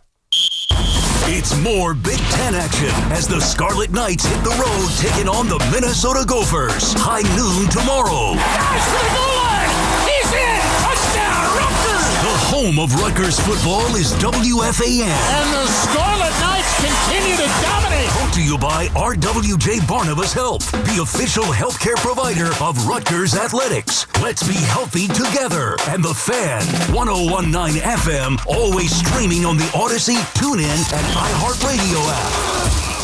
Connecticut's best value is at Town Fair Tire. They honor all manufacturer and valid competitor rebates, offer the most free services for life, plus give you the guaranteed lowest price. Nobody beats Town Fair Tire. Nobody! Town Fair Tire! Everyone knows when Sunday comes around for kickoff and tailgates, you gotta come ready. And who's the MVP of my game day spread? Mike's Amazing Mustard. This stuff just isn't a condiment, it's the first round pick. Put it on your hot dog, your sausage, or your favorite hero, and it's an instant touchdown. It's bold, it's got that perfect bit of spice, and it always delivers in the clutch. So this season, when it's 4th and goal at the grill, don't pass the ketchup, pass the mustard. Mike's Amazing Mustard. Find it this season at ShopRite. D'Agostino, Law, Bite Back. I'm injury attorney John Ryan D'Agostino, nicknamed The Closer, continuing D'Agostino and Associates' legacy of helping the injured for over 35 years. My father, John D'Agostino, built this injury firm to help accident victims. This is John D'Agostino, and this is a family firm. For us, it's about doing what's right and making sure somebody pays for your pain. Call us first at 1-800-BITE-BACK. That's 1-800-BITE-BACK. They call me The Closer because big or small, in court or out, I'm fighting to get the job done, to win, to get you every dollar you deserve. D'Agostino and Associates has offices throughout New York and New Jersey and will come to you. I've been there and I'll be there for you. Call us first at 1-800-BITE-BACK. 1-800-BITE-BACK. That's 1-800-248-3222. If you're thinking about popping the question, don't overthink it. Go where generations of New Yorkers have gone. HL Gross Jewelers in Garden City. These guys have been in the diamond game for over 100 years. 5 generations of helping people find the perfect engagement ring. No pressure, no game, just the best prices, real education, and one-on-one honest service you want when you're making a big decision. Don't make the ring buying experience stressful and trust HL Gross in Garden City. Visit online at hlgross.com. Hey, it's Boomer and Gio. Boomer and Gio is both a radio show and a podcast. You can find us anytime on Apple Podcasts, Spotify, or wherever you get your pods. Catch the full episode, listen by individual hour, or jump straight to the highlights. Just open up your favorite podcast app, search Boomer and Gio, and hit the follow button to get every minute of the show your way and on your time. Talk New York sports on The Fan. We all hear the radio ads about the IRS. They tell you to be afraid, to be scared, and they try to frighten you into calling. I'm not here to do that. Tax Relief Advocates is different. TRA is here to tell you that if you owe money to the IRS, whether it's $5,000, $50,000, or $500,000, we have a solution. It doesn't matter if you're sitting in your car, at work, or with your kids. No matter where you are, call now. 800-575-6812. Don't lose hope. TRA can eliminate or reduce what you owe to the IRS. Generous programs are now available that can give you a fresh start. Our passion is taxes and helping individuals fix their IRS problems. We have over 1,000 5-star reviews on Google and an A+ with the Better Business Bureau. You don't need to be afraid of the IRS any longer. End your tax nightmare today by visiting us online at TRA.com or call 800-575-6812. That's 800-575-6812. Tax Relief Advocates. Real solutions for real people. It's the most exciting time of the year. Postseason baseball in the Bronx. 2025 postseason tickets are on sale now, and this is your chance to be a part of the postseason excitement at Yankee Stadium. Hurry up and visit Yankees.com/postseason so you can have a chance to lock in the best seating locations. Again, log on to Yankees.com/postseason or call 212-YANKEES to learn more about all the ways you can be at Yankee Stadium for some postseason baseball. That's Yankees.com/postseason. Nassau County Executive Bruce Blakeman invites you to celebrate the Ryder Cup coming to Nassau County. Thursday, September 25th, kick off the festivities with a concert and fireworks at Eisenhower Park. Friday to Sunday, watch all the action on the giant screen with games, food, and Ryder Cup ticket giveaways from 12 to 6 each day at Field 6. Friday night, don't miss world-renowned EDM DJ Steve Aoki at 8 p.m. Free admission and parking. Join us for Ryder Cup weekend at Eisenhower Park. Imagine a gentleman's club with over 200 gorgeous exotic dancers every week. Hey, big boy. From the people who make fantasies come true, Gallagher's 2000 in Long Island City is the place to be. Gallagher's 2000, a gentleman's club for today, gentlemen. Gallagher's 2000 features 2 floors, 3 stages, discounted drinks, VIP, champagne rooms, and dinner specials every night. Gallagher's 2000 offers complimentary lunch Thursdays and Fridays with any drink purchase. Come on down, big boy. Gallagher's 2000 is New York's largest upscale gentleman's club, and Gallagher's 2000's bachelor parties will blow you away. For their bachelor party specials, call 718-361-1348. Gallagher's 2000 is located at 4319 37th Street in Long Island City, Queens, just a half a block north of Queens Boulevard. Call 718-361-1348. Gallagher's 2000 is unlike any club in New York. Come tonight for the time of your life. Gallagher's 2000. Let your imagination run wild. In the U.S., it is estimated that more than 1 in 5 adults live with mental illness. Help is available. Call 988 to start on your road to mental health care. We can survive together. From your friends at Town Fair Tire. This city lives and breathes sports. WFAN is where Yankees fans argue with Mets fans, and Giants fans debate Jets fans. Live, loud, and daily. The Fan, 101.9 FM, and always streaming on the Odyssey, iHeartRadio, and TuneIn apps.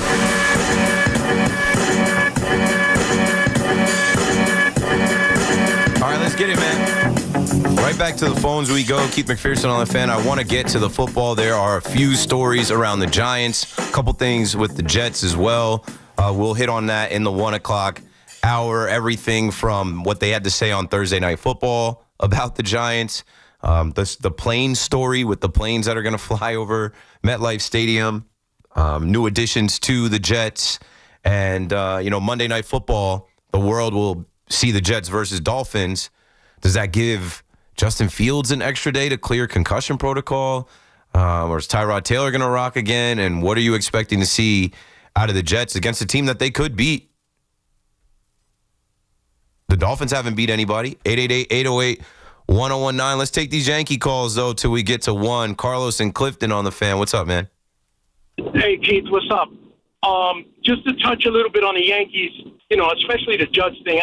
I had a little conversation with my youngest son, and I tried to explain to him what Judge has been doing is what I did, when they told us stories about Babe Ruth. I said, this is your Babe Ruth. You're watching him right now, live. You're not going to understand what he's doing until you have kids. I mean, this is incredible. And then the hypocrisy of all these guys that have platforms that are saying, baseball has become analytic driven. We know that, right? So now we're just going to disregard all the analytics when it comes to Judge and what's going on now. Moving the goalposts, of course. Yeah, we're going to go back to the 1980s when all it was average, home runs, and whatever RBI. Now we're going to forget about everything else. Another thing I wanted to ask you. So they showed us what they're going to do in the postseason, the Yankees.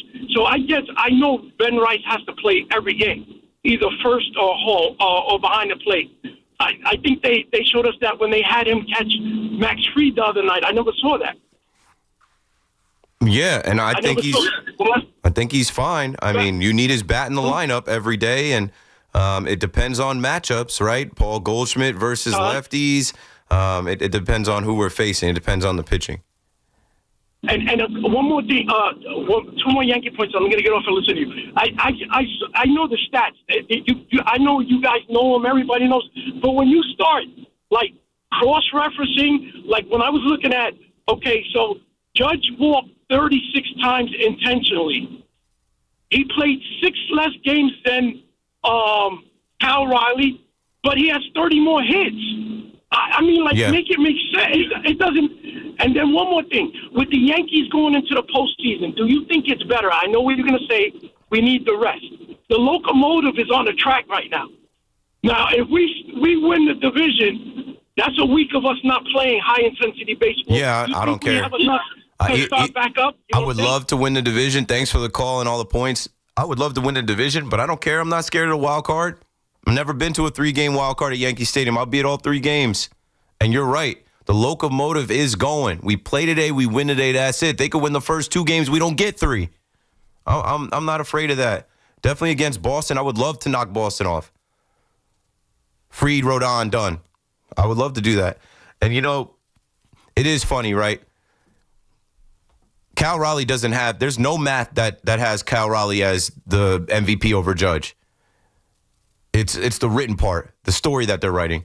The math part of the test, the Judge passed. The written part, they are writing all of these type of things from the Seattle Mariners angle, the team angle, the catching angle, Mickey Mantle switch hitting angle. It's like, bro, give me a break. They need all of these different storylines. Choose your own adventure for Cal Raleigh to become the MVP this year over Aaron Judge. That's sad. That's sad. They're going out of their way. And that's why I said I don't think he wins. I think this is his win. This is his victory lap. That they're even going out of their way to, pull rabbits out of a hat and all these things that they're coming up with for Cal Raleigh to beat Judge. Because if you just look at it on paper, it's Judge. With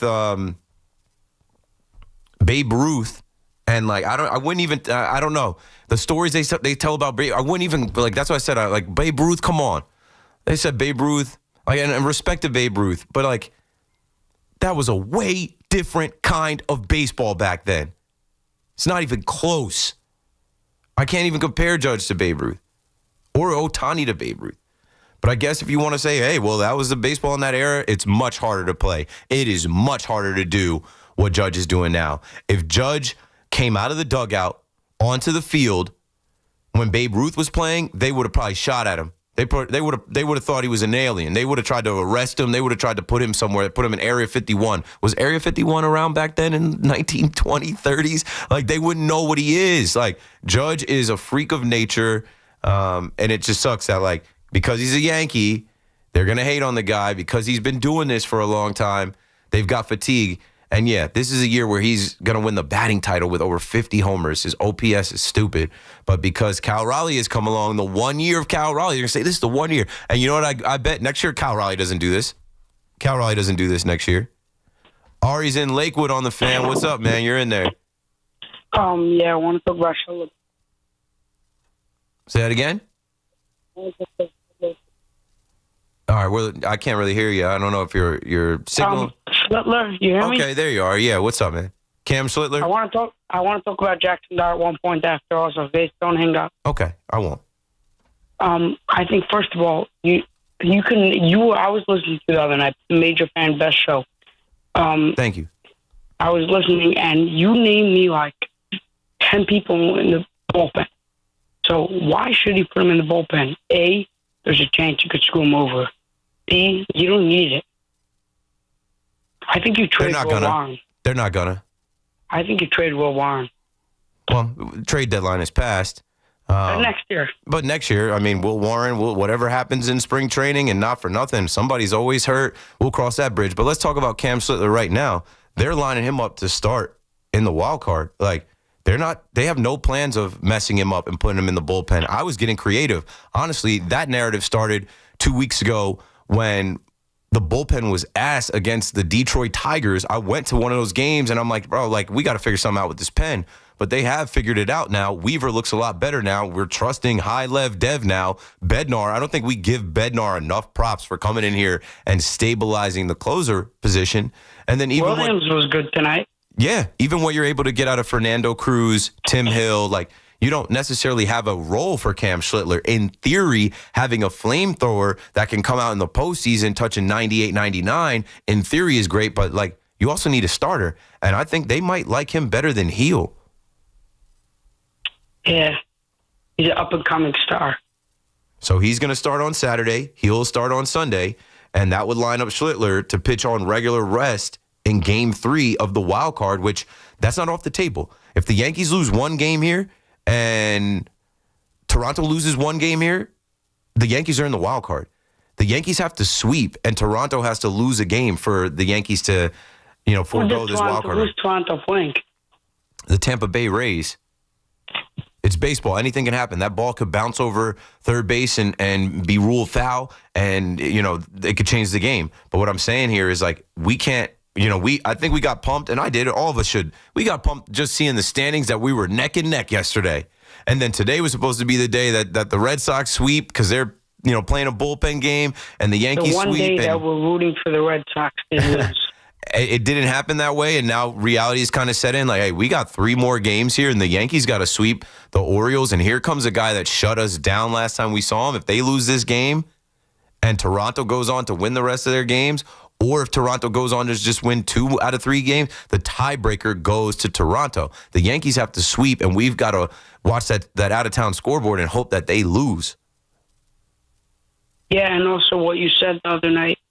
I'm not sure you said that Jackson Dart. And first of all, the reason why Shane and Dable, he made Josh Allen. And No. I can't. I know Big Mac is probably driving here right now. I'm so tired of he made Josh Allen. Josh Allen has been so much better since Dable left. But he's a running quarterback. He helped Josh Allen develop, of course. But Josh Allen is a freak of nature. He's an MVP. Obviously, but he's a running quarterback, Jackson Dart, so that's why I picked him. He's not a running quarterback. He can run. And almost all of these quarterbacks. You don't think he'll run a lot? I don't think he's going to run a lot. I think just because they have that RPO, that zone read package for him where he could pull the ball and run, you're going to see some of that. But like Jackson Dart, I'd be afraid for him to run because he gets knocked out of the game and you're back to Russell Wilson. I want him to throw the ball to Malik Neighbors. Get the ball to 1. That should be his number 1 objective. Find number 1. Get the ball to Malik Neighbors. Get the ball out of your hand. Let it rip. Get the tight ends involved. Where's little Wandale Robinson? Get him the ball. You also said that the same thing is going to happen when if, let's say, does Shane and Dable screw over, then they're going to get fired. And the next people get hired. I think they're going to get fired either way because they're not going to win. This kid is not going to come in and turn this year's Giants into last year's Commanders like Jaden Daniels did. Jaden Daniels had way more around him, way better coaching. Everything started new and fresh over there, and no one saw them coming. The Giants have the toughest strength of schedule, and there is no soft landing spot, but they're starting it now in hopes that, okay, he gets one game under his belt against the Chargers, and then he can go down to New Orleans and beat the Saints. But then you got to go Eagles, Broncos, Eagles, and it's going to get ugly. Enjoy it now. Enjoy it for the next 2 weeks because maybe even against the Broncos, but like I'm fearful for him against the Eagles and that Eagles defense. You should be. The Eagles have an amazing defense. They have an amazing team and coaches, and they're going to be licking their chops for a young rookie. And this is the NFL. They're going to try and humble him. Thanks for the call and the compliments, Ari. Like the confidence that he has, and that's football. The confidence that he has. And this has nothing to do with Jackson Dart, but I remember I came out of New Jersey. I had just balled in the All-State game. We get into preseason camp at JMU, and I'm in a room full of strangers, and they make all the freshmen get up and introduce yourselves. And I made a terrible mistake. I thought that I was just going to waltz into college football and be just as good as I was because I balled in the state game with all these Division I players. And so I got up to the podium and I said something along the lines like, Keith McPherson, dirty Jersey, down here in Virginia to do y'all dirty. Let's get it. And some people on the defense took that personal. Little did I know. And back then there were no rules on like practice and concussions and stuff like that. You didn't just get a red jersey as a freshman quarterback. You had to go through 2 weeks of camp live and earn it. Oh, boy. Regret, mistake. McPherson, you're up. Oh, my. And they can hit you. What was that you said in the intro meeting? Jersey boy? Like, bro, I'm like, they want to humble you. Defensive players, they want to snatch Jackson Dart's chain. They want to knock him on his back. They want to put the fear of God into him so that he turns the ball over. Now, we will get to the Jackson Dart audio that I have or the conversations around them prepping him. I think they're going to call way different plays. I expect a different offense. Russell Wilson is not Jackson Dart. Kafka was talking about, calling plays for his skill set. You saw his skill set in preseason. You even saw them run plays that he was comfortable with at Ole Miss. Now, this is a guy that played in the SEC. He's going to be ready. This is a guy that played big-time college football at USC and Ole Miss. Playing in East Rutherford against the Chargers is just football for him. But, Jim Harbaugh, he's going to be ready. Jim Harbaugh saw him in college. I don't know if he played against him, but, Jim Harbaugh was in college while he was in college. Jim Harbaugh had a quote where he says, he's a good player. We can already see that on the tape that we have seen. They're watching tape of his preseason games. Really just presence, mobility, right? And everybody knows that, right? It's not like they are going to have design runs, and they probably will have some design runs for Jackson Dart, maybe some QB draws. But when the pocket breaks down, Russell Wilson is throwing air balls, or Russell Wilson is throwing incompletions, or Russell Wilson's little ass can't see. When the pocket breaks down on Jackson Dart, he's going to improvise and create. He's going to whoop, whoop. He's going to boogie out of it. And they know that. So Harbaugh goes on to say he sees the entire field. He's an accurate thrower, all the good things. He's got it. And he's got that it factor too. You can see that. And what defenses don't want a young quarterback like this that has the most belief in himself, that thinks he's the best player on the field to do, they don't want him to go out there and start moving the chains and get in the end zone and get confident. Because once that starts, you guys saw Dart in the preseason, bro. He didn't even want to go in the blue tent. He's giving them the hurry it up sign in the blue tent. That's not how the blue tent works, homie. They got to check you out. He's a dog. He's a dog. And if the Chargers somehow underestimate him and let him get going, his confidence is going to build. Playing quarterback, you got to think that you're the best guy on the field. Jack is in Rhode Island before we get to the break talking Jackson Dart. Jack, you got it. Hey, Keith, how are you? Good. How are you? Good. So you're a Nets fan, huh? A Nets fan? Brooklyn Nets? Well, who's the greatest Jersey. Nets player ever? New Jersey Nets. All right. I'm originally from Long Island. Who's the greatest Nets? Go ahead. Give me. Julius Erving. Yeah, 100%, my brother. Nice. That's an easy one. I wish I was old enough to see him, not Babe Ruth. I wish I was old enough to watch I know. Dr. I heard J. you talking about Babe Ruth. That was outstanding. Excellent stuff. So I'm actually going to the game on Sunday with my daughter. I live in Rhode Island, but I'm a Giant fan from Long Island. And I'm excited, but as most Giant fans, I'm, guarded optimism, if you will. And so I guess, because you talked about a lot of things already, how do you think the defense responds? Are they invigorated maybe because they have this new quarterback or something like that? Do you have any perspective on that? Yeah, if they have points on the board, if they're getting to rest because he's going on long drives, yeah, they're going to respond.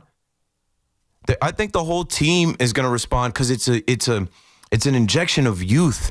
It's an injection of aura and swag and different energy.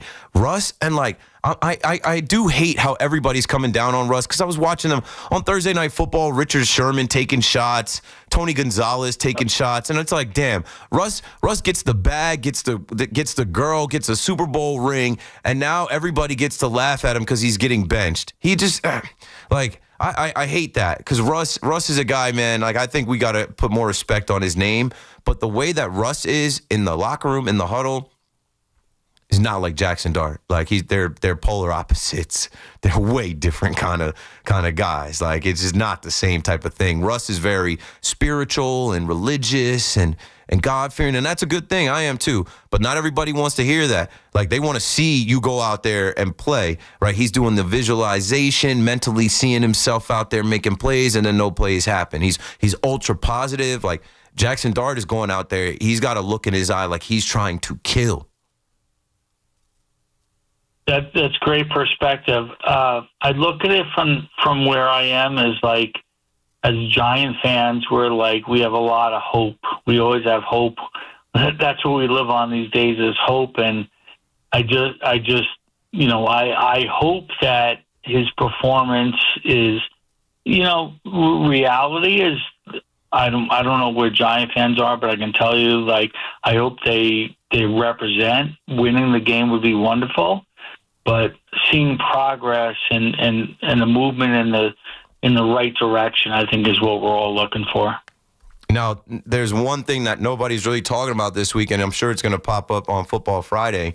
There's a quarterback over there that plays for the Chargers, and with Jim Harbaugh coaching him now the last 2 years, he's hard to stop. And he's got a bunch of receivers, and he can get out of the pocket and make plays, and he's got a cannon of an arm. So, it's not all about Jackson Dart. Justin Herbert exists. Jay Herbo is going to cook too. Thanks for the call, Jack. 888-808-1019. Let's break it down. I've got 1 hour left. When we come back, there's some audio I want you to hear from Thursday Night Football. Not them hating on Russ, but them talking about Jackson Dart. And then I also do want to read a little bit from the article about the 16-year-old from New Jersey taking on stubborn Giants owner with latest plane protests. Yeah, they're going to fly the planes. The planes will be over MetLife this Sunday. So we'll talk about that as well. Keith McPherson on the Fan. Don't go anywhere. I'm coming right back. It's Boomer and Gio. Mornings on the Fan, 101.9 FM. Free list the Jets and the Giants are going to be at the top of with the worst record because they've had the worst record in every single season. Listen to Boomer and Gio on demand on Apple Podcasts, Spotify, or wherever you get your podcasts. This is J.J. Hill of Shulman & Hill, New York's premier injury law firm. We'll always fight for you if you're injured at a construction site. If you've ever wished you had a lawyer in the family, now you will.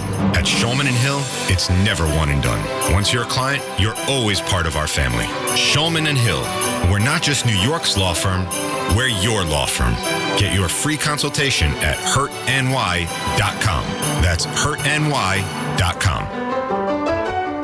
We all hear the radio ads about the IRS. They tell you to be afraid, to be scared, and they try to frighten you into calling. I'm not here to do that. Tax Relief Advocates is different. TRA is here to tell you that if you owe money to the IRS, whether it's $5,000, $50,000, or $500,000, we have a solution. It doesn't matter if you're sitting in your car, at work, or with your kids. No matter where you are, call now. 800-575-6986. Don't lose hope. TRA can eliminate or reduce what you owe to the IRS. Generous programs are now available that can give you a fresh start. Our passion is taxes and helping individuals fix their IRS problems. We have over 1,000 5-star reviews on Google and an A+ with the Better Business Bureau. You don't need to be afraid of the IRS any longer. End your tax nightmare today by visiting us online at TRA.com or call 800-575-6986. That's 800-575-6986. Tax Relief Advocates. Real solutions for real people.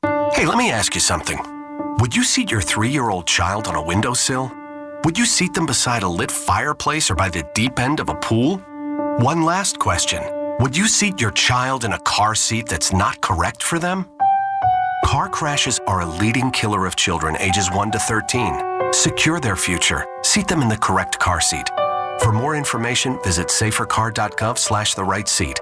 Sponsored by the New York State Governor's Traffic Safety Committee. Everyone knows when Sunday comes around for kickoff and tailgates, you got to come ready. And who's the MVP of my game day spread? Mike's Amazing Mustard. This stuff just isn't a condiment, it's the first round pick. Put it on your hot dog, your sausage, or your favorite hero, and it's an instant touchdown. It's bold, it's got that perfect bit of spice, and it always delivers in the clutch. So this season, when it's 4th and goal at the grill, don't pass the ketchup, pass the mustard. Mike's Amazing Mustard. Find it this season at ShopRite. Football is back, and it looks like we're going to get thrills from both teams this year, but thrills are nothing new at Bay Ridge Mazda. Tired of that clunker you've been driving? Just bring it in to Bay Ridge Mazda for up to $2,000 over book value all month long. The time is now to make a trade. Head over to the place where everybody wins, Bay Ridge Mazda, located on 4th Avenue and 90th Street, or buy your car direct at BayRidgeMazda.com and have it delivered to your door. That's Bay Ridge Mazda, 4th Avenue and 90th Street in Bay Ridge, Brooklyn. We've got more sports talk coming up on The Fan. Injured? Don't be a whiner. Call me, attorney Mark Miner. I'm Mark Miner, and I have over 30 years of experience handling personal injury cases. If you or a loved one has been injured in an accident, don't whine. Call 1-800-LAW-LINE. You can trust that the personal injury law firm of Zalman, Schnerman & Miner will treat you with respect and fight for your rights. Don't whine. Call 1-800-LAW-LINE for a free consultation. Our goal is to transform your pain into payment. If there is no recovery, there is no fee. We handle all type of accident cases and value the opportunity to help you. The sooner you call, the better. If you are injured, call 1-800-LAW-LINE so we can discuss how to transform your pain into payment. Don't be a whiner. Call Zalman, Schnerman & Miner at 1-800-LAW-LINE. Zalman, Schnerman & Miner, personal injury attorneys. Don't whine. Call 1-800-LAW-LINE. That's 1-800-LAW-LINE. Town Fair Tire is Connecticut's largest name brand discount tire dealer. We give you the guaranteed lowest prices on all name brand tires and honor all manufacturers' rebates.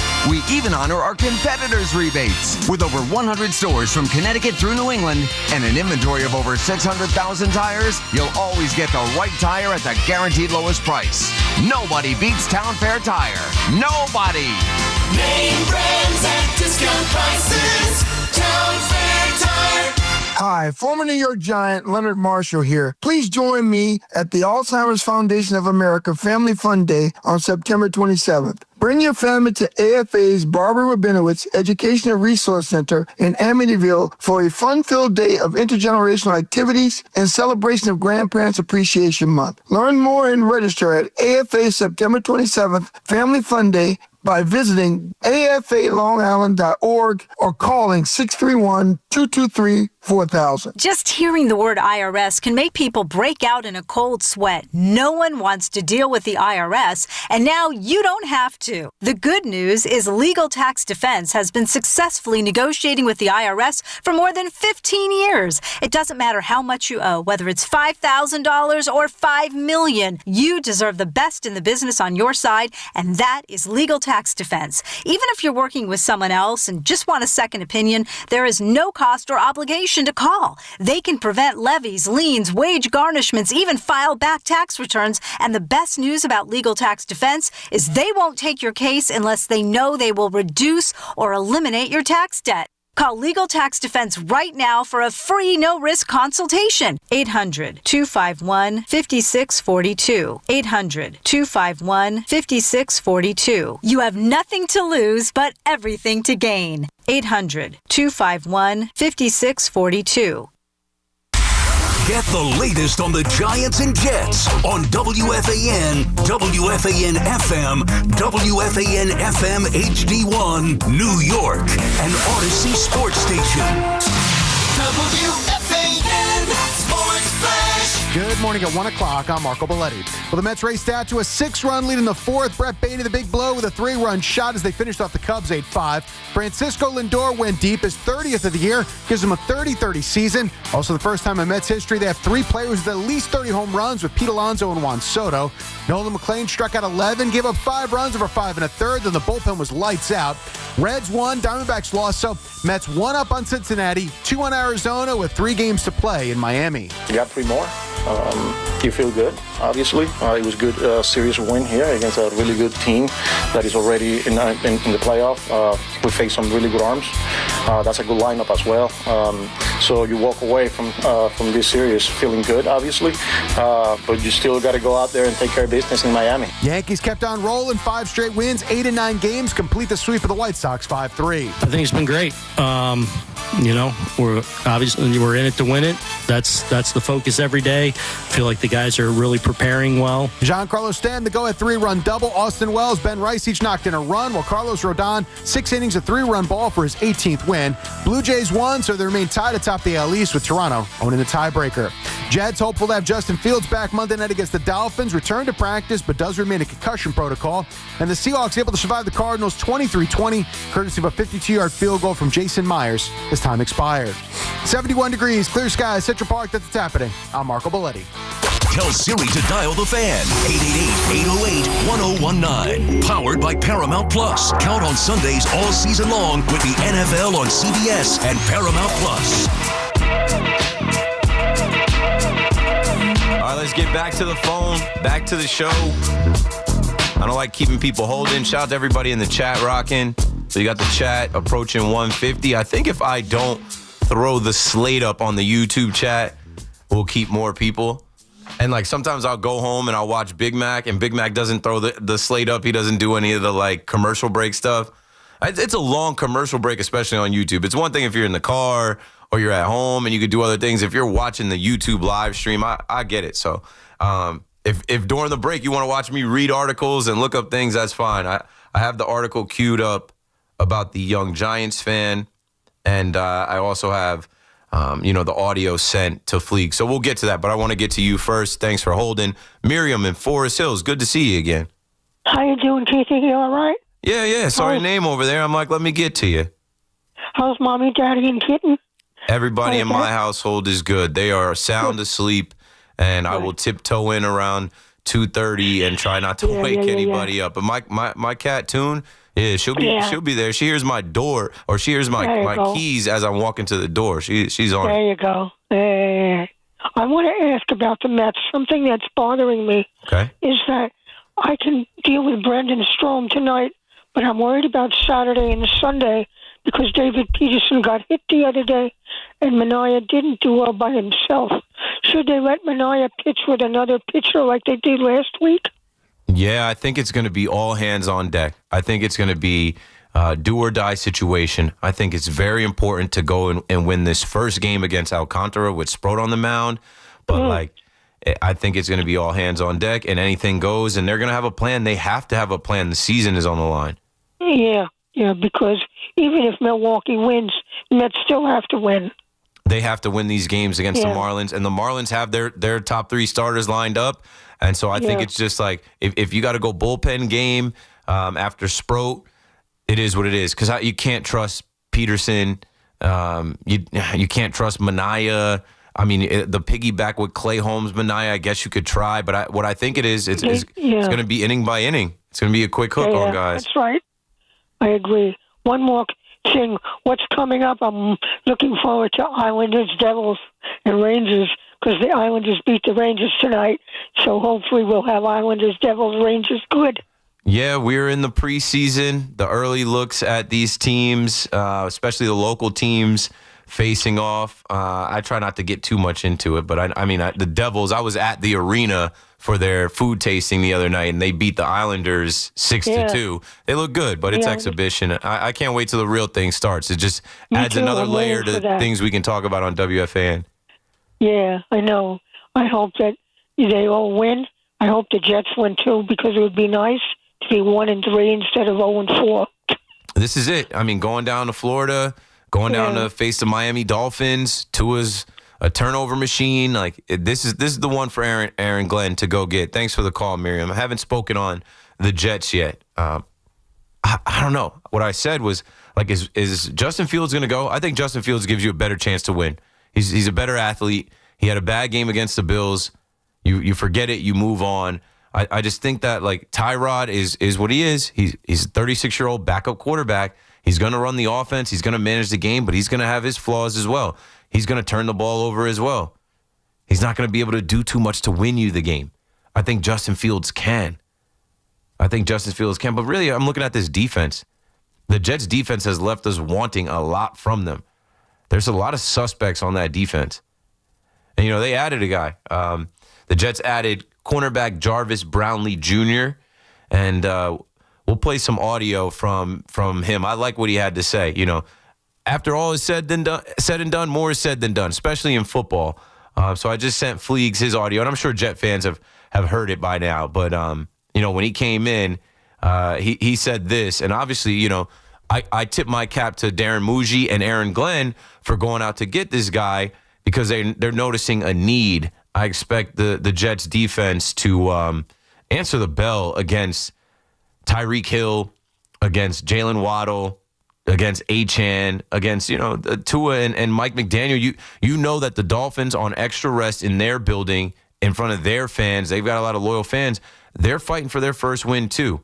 Monday Night Football, everyone's going to be watching. You got to see a good showing. So here is new cornerback for your New York Jets, Jarvis Brownlee Jr., talking about his style of play, talking about what type of player he is. I take a lot of pride in that because, usually they always say that, there's not a lot of corners in the NFL that loves to hit or like contact. Me, I'm a different breed, and I think it all comes from, how I was raised, my childhood. And I think I played the game through pain. So for me, man, hitting, I just love hitting. I love making the opponent feel me. I don't want to take the hit. Okay, this audio is low, and his tone of voice is low anyway. But I want to get us the better audio quality. I pulled that from, I think, the Jets' Twitter, but we do have it. He also said he's always followed Sauce and Sauce's game. He said he's been following him since he was at Cincinnati. So he joins that room. Okay, here's the better audio from Jarvis Brownlee Jr. I think I feel great here, man. It was already a lot of great guys here. You got Sauce, you got Stevens, and those guys that I saw play on Sundays, being at the Titans, and I always follow Sauce game, and I've been following him since he was at Cincinnati. I always loved his game, and I got a chance to talk to him last year, and I actually before I was coming out in the draft, and I kind of had a conversation with him, and it was great, man. So I think I'm gonna fit in great. I think we all want the same thing, and that's to win, and just to get better each and every day, 1% better.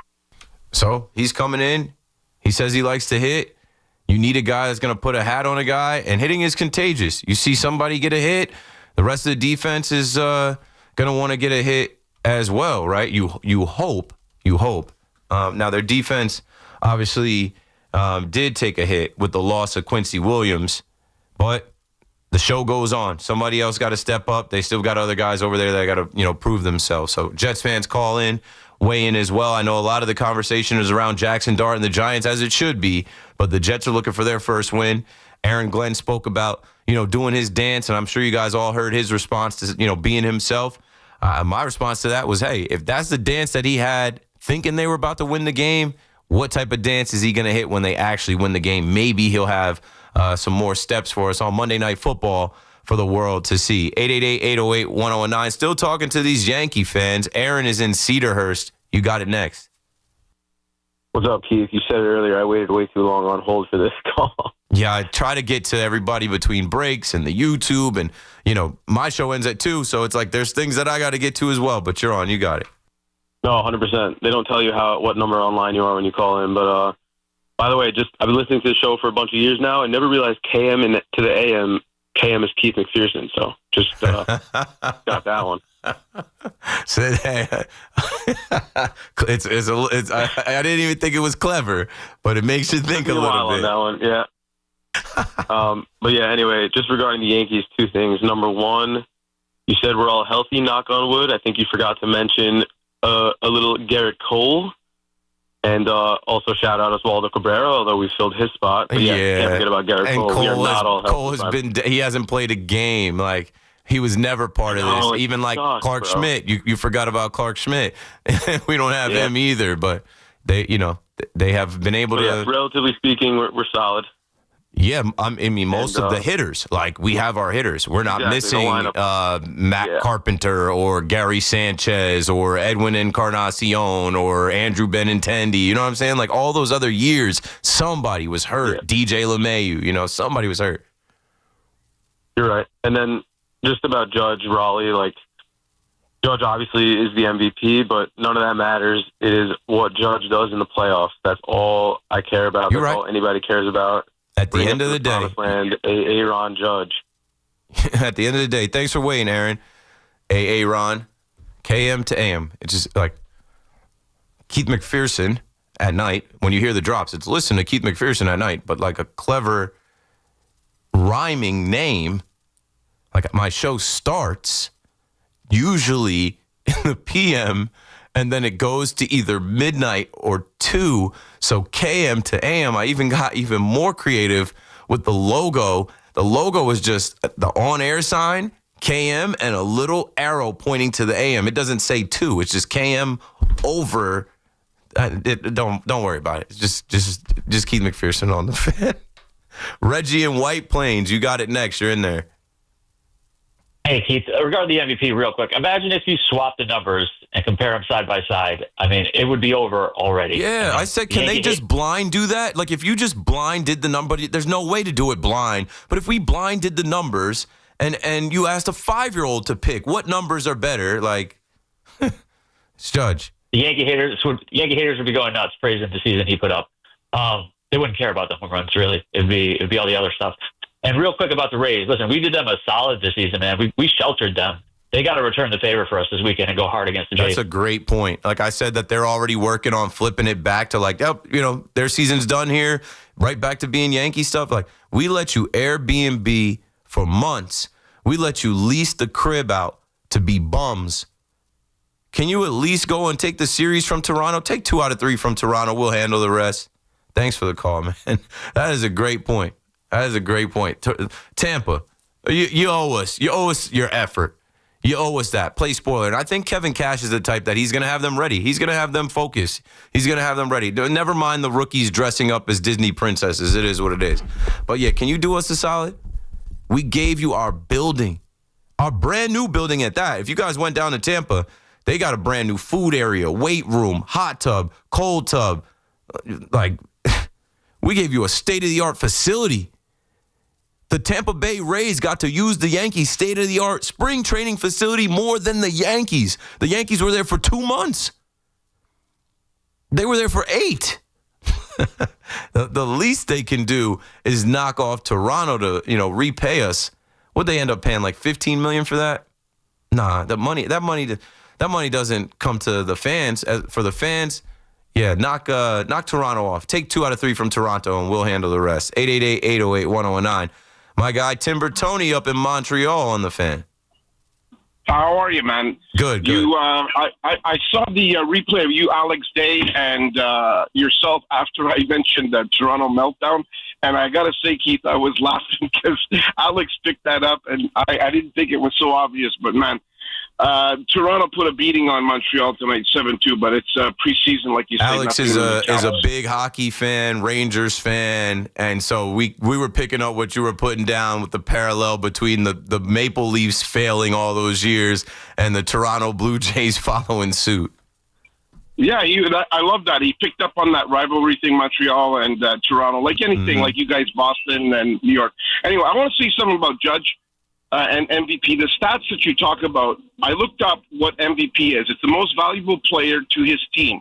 Who carries his team the greatest? So I looked up MVPs that started in 1931. I don't think Babe Ruth ever won it. I don't know if he was retired by 31, but I don't think he won it. But you should see the list of players on that thing. There's only one player that's won it in both leagues. That's Shohei Ohtani. Mm-hmm. Campanella won it in 51, 53, 55. Yogi won it 3 times also, 54, 55, 51.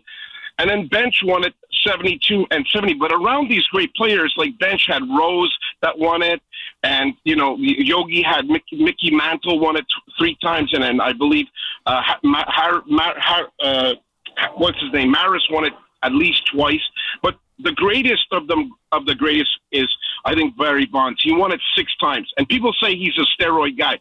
But he won it in 92, 93 when he was a skinny little stick. Yeah. He was already great.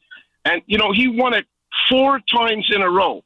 2001, 2002, 2003, 2004. So what's the analogy? There's only one guy that's as good as that today in baseball. and probably he's in the apex of probably the top 5 players ever, is Judge. You could say all you want about Judge, that he doesn't produce in the playoffs, this and that, but this guy is a phenom. And to get 4 seasons of 50, and like you said, no steroids, right? Just pure beef, pure talent. And, you got to love that, Keith, when you're watching pure drama every day. You got to love it. Even when he strikes out, it's entertainment. And, he carried this team. Whatever anyone says, I think that his aura, his gravitas, his center of gravity on that team drives that team. And when you're looking at this, like people call them Yankee haters. Why are you calling anybody in any team that you would hate those players? If you love baseball or hockey or football and you see a superstar like Bobby Orr or Derek Sanderson, even though I didn't like the Bruins, I had to accept that those were phenomenal hockey players. You got to respect it if you love the game. Great call, Tony. I was saying that I'm tired of saying it is what it is, and I'm tired of also talking about Judge in October. You know what I was saying in February, March, April, May? Like he can't perform in October until it's October because people were doing that. I remember saying like, "Yo, we're watching a ridiculous season," and people are like, "Yeah, he can hit 400, but doesn't matter if he doesn't do it in the postseason." We know that. What if this is the year? I know I'm going to go to every single postseason game in Yankee Stadium. What if this is the year? Because this is the year that you want to mock the man. This is the year that people reply to Keith McPherson's tweets and posts with a gif of him dropping the ball in center field. He's a father now. He's got that dad strength. I know about that. Like, he's got another year to go back to the World Series and shut everybody up. Oh, he's got a deeper lineup around him now. He's got something to prove. He's running out of years. He's 33. He's got the scare with the elbow. What if this is the year that, I already failed in the World Series? It's nothing now. What if Judge has just been to enough postseasons that this is the year that he breaks through? What if this is the year that they pitch to him because they think, he doesn't get it done in October? I could strike him out. I'm ready for it. 888-808-1019. Pamela's in the Bronx on the Fan. What's up, Pam? Hey, what's up, Keith? I want to talk about, you think that the Yankees are going to go from the postseason to the World Series, right? Yeah, honestly. I don't see why they can't. The Tigers have folded down the stretch. The Blue Jays have folded down the stretch. They're hurt. The Red Sox don't scare me. The Mariners think that they're winning it all. I find that laughable. Like, why can't the Yankees go back to the World Series, and then whoever comes out of the National League, I don't think it's going to be the Brewers. If it's the Phillies, great, because then I'll go to every one of the World Series games too. Yeah, why can't the Yankees win the World Series this year? Yeah, I said the same thing because even though when we lost the World Series last year, I was so upset. I was like, this can't be happening. But you know what? I just want to say I know they're going to win this, and I'm praying that they do, but I know they're going to win this. I believe as a Yankee fan. Pam, you're the best. Yeah, you got to have that feeling in your gut, that feeling in your heart. It is an amazing feeling as a fan going into these postseason games. I know it from being there. Whether I remember going to games, just getting that standing room only ticket. I remember being in the highest 400 level or sneaking down and trying to get anywhere. And then now I have credentials. Now I'll have a WFAN ticket. And if I don't have a WFAN ticket, MLB will put me in there, or some brand, whether it's TickPick or somebody with a company at Casamigos, or somebody is going to put me in there. I'm blessed. I've worked to get to this point where I'm not really stressing it, but I'm stressing the game. Like, I know I'm going to go to all these games if I want to go to these games. And then when you're in there, there is just a feeling of like, it's good and bad. That joy, that elation when they're winning, when they're hitting home runs, when they're getting big outs and you're fired up. And then even the, thing that, I don't know, people always want to bring up, typical Mets fans a lot, especially these last few days as the Met fans are on edge. They're like, oh, that fifth inning. Oh, remember that fifth inning, Keith? Oh, that fifth inning was great. Yeah, I was there. And I've told it on the Fan, like, I was sweating. It was a super warm night for late October. I think I called that the nightmare before Halloween. It was the day before Halloween. man, that 5th inning when they started to fold, I was head in hand. I was sweating. I was rocking in the chair. I didn't know what to do. My wife was with me at the game. I wanted to leave, but we couldn't leave, and I stayed, and then I had to run out of there to get here. And I think that night I ended up having a 9-minute show because once the season is over, right, it's closing time, final remarks, and the Yankees needed their time in the clubhouse where they said guys were crying, understandable, were weeping, understandable, sobbing, season ends. Like, you're not going to see some of these guys in this clubhouse ever again. And here we go. They pop champagne for the clinch night. I really hope they can pop champagne and clinch this division and have the path to least resistance to get back to the World Series, and then whoever is waiting for them, like these guys, a lot of them were there last year, and I think this team is better this year. Like this team last year had Rizzo and Verdugo. For some reason, they didn't want Ben Rice or Trent Grisham to have any parts. Let's see it, man. Here we go. John is in the Bronx before we get to the next break. You're on, John. Yo, what's up, man? First time, long time, and fellow bleacher creature with you, man. But I haven't been able to get out to the stadium. Moved to PA, bought a house out there, but good for you, man. Real, that's real life, man. You know how it is, brother. Yeah, hell yeah. Yeah, I'm tomorrow. I'll be there for the first time all season, so I was gonna be glad to finally meet you. Okay, yeah, I'll definitely be out there for roll call, and I usually hang for the first inning. At least inning or two. It's family out there, so I try to support and hang, and and I go check on my actual seats because if you don't get to your actual seats, somebody's sitting in them, and then I'll bop around and get some drinks, and people be texting me like, "Yo, I'm in section 133." And I'll be like, nah, I don't go to 133. That's where I was sitting in the World Series. All right, yo, meet me up by the bar. So yeah, look for me. I'll probably be right around Mark and the bleacher creatures in the middle of 203 for the roll call. Awesome. You know what I find is interesting. I know that we all get immersed in the conversation of the MVP rates and stuff like that, but I can guarantee you one thing, and tell me what you think. I think Aaron Judge will tell you, and he'll be like, you know what? I'm sure he cares about being the MVP, but I'm sure he'd rather have a World Series trophy more. Yeah. He's a team guy. Everything that he says is team. And he doesn't this. I tried to play his audio the other night and Jazz's audio because Jazz is talking about I need a ring on my finger, or this is cool, but it'd be nicer with a ring on my finger. Or we're going to win the World Series, we're going to get the division, and then we're going to get the World Series. Judge is very understated because he's been here, he's been through the failures. Judge learned from when he walked out of Fenway with the boombox playing Frank Sinatra. Judge learned from all of the strikeouts and opportunities that he's left guys on base. It's not easy. It gets tough when you get to the final stages of the baseball season, and Judge is a Yankee. Judge knows he'll be solidified as one of the greatest Yankees of all time with one ring. So that's what it's about this year. Yeah, man, definitely. And one more thing too is I don't like Derek Jeter said, the Mets are just the Mets, but I think it's hilarious that they're still they think that we're still thinking about the 5th inning of the World Series last October, and they're still thinking about they're in the chat right now talking about Soto. They still talking about we're coping over Juan Soto. Nobody's thinking about Juan Soto. Juan Soto didn't do anything in this Cubs series to help the Mets. It's kind of pathetic, dude, and that's the loser mentality that I gotta consistently involve myself with conversation. I'm getting a headache off it, dude. Spoken like a true bleacher creature, John. 888-808-1019. We'll take a break here. When we come back, I will hit the last of my calls and the little bit about the planes and my thoughts on these fans and the planes. But you do got to hear about this young fan. NJ.com wrote an article about this 16-year-old kid from Bergen County and just the state of the Giants fan, especially the young Giants fan. A 16-year-old kid,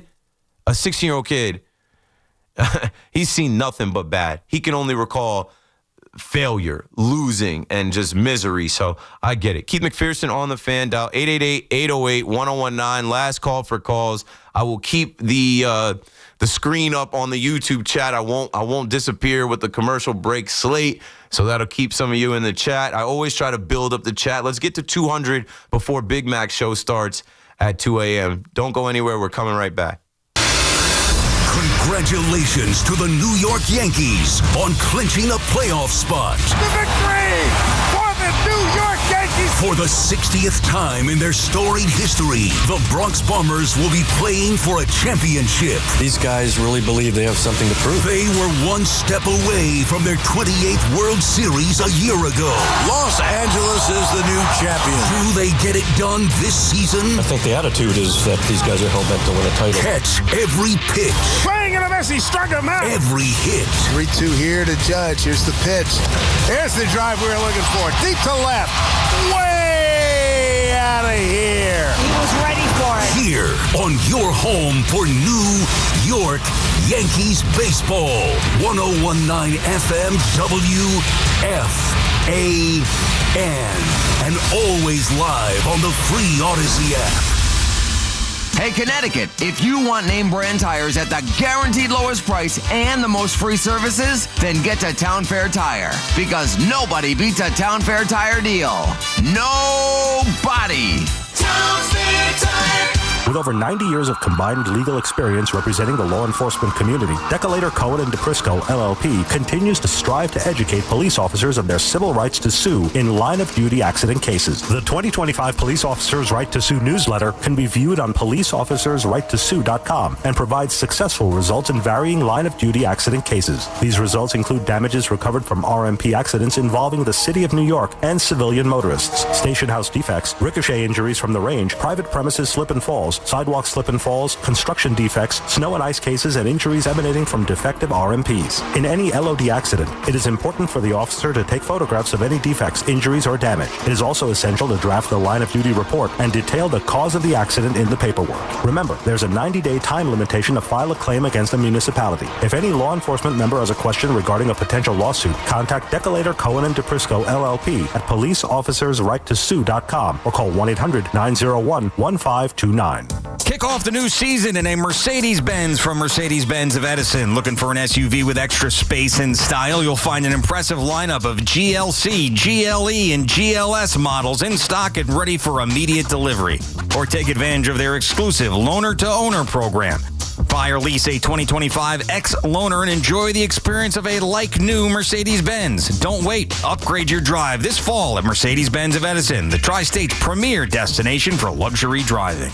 Imagine a gentleman's club with over 200 gorgeous exotic dancers every week. Hey, big boy. From the people who make fantasies come true, Gallagher's 2000 in Long Island City is the place to be. Gallagher's 2000, a gentleman's club for today, gentlemen. Gallagher's 2000 features 2 floors, 3 stages, discounted drinks, VIP, champagne rooms, and dinner specials every night. Gallagher's 2000 offers complimentary lunch Thursdays and Fridays with any drink purchase. Come on down, big boy. Gallagher's 2000 is New York's largest upscale gentleman's club, and Gallagher's 2000's bachelor parties will blow you away. For their bachelor party specials, call 718-361-1348. Gallagher's 2000 is located at 4319 37th Street in Long Island City, Queens, just a half a block north of Queens Boulevard. Call 718-361-1348. Gallagher's 2000 is unlike any club in New York. Come tonight for the time of your life. Gallagher's 2000. Let your imagination run wild. Life insurance. Why are you putting it off? Can't afford it? Too much hassle? Think you don't need it? There's lots of excuses for putting off life insurance. But if you weren't there, who would pay the mortgage and other bills? With Ethos, you could be covered in 10 minutes and boom, family protected. Ethos, fast and easy online term life insurance. Up to $2 million in coverage with no medical exam. Some policies as low as $1 a day. Answer a few health questions and get your free quote at ethos.com/radio. That's ethos.com/radio. Are you prepared for an emergency or disaster? Because it's not a matter of if, but when. Don't find yourself saying, I'll trust water bottles and a flashlight to save the day, but I'll be proved wrong. With a tornado approaching, I'll realize that I lack a wheelchair-accessible shelter. When the floodwaters rise, I'll be up in the attic with 20 cans of beans. It's a recipe for disaster. let's prepare so we all have a better story to tell. Get started at ready.gov/older adults. Brought to you by FEMA and the Ad Council. We're always talking New York sports on The Fan. Nassau County Executive Bruce Blakeman invites you to celebrate the Ryder Cup coming coming to Nassau County. Thursday, September 25th, kick off the festivities with a concert and fireworks at Eisenhower Park. Friday to Sunday, watch all the action on the giant screen with games, food, and Ryder Cup ticket giveaways from 12 to 6 each day at Field 6. Friday night, don't miss world-renowned EDM DJ Steve Aoki at 8 p.m. Free admission and parking. Join us for Ryder Cup weekend at Eisenhower Park. This is Alex Shulman of Shulman & Hill, New York's premier injury law firm. We'll always go the extra mile when you're hurt in a car accident. If you've ever wished you've had a lawyer in the family, now you will. At Shulman & Hill, it's never one and done. Once you're a client, you're always part of our family. New Yorkers in every borough and on every block know us by name. Shulman & Hill.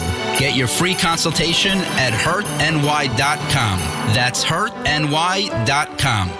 I'm Kristen Press. And I'm Tobin Heath. We're World Cup winners, Olympians, and the hosts of The Recap Show. Every week, we sit down with the icons, disruptors, and game changers on the field and beyond it to talk victories, heartbreaks, and everything in between. We've built a space where athletes, change makers, and people creating the future of women's sports can show up and show off as their full, unapologetic selves.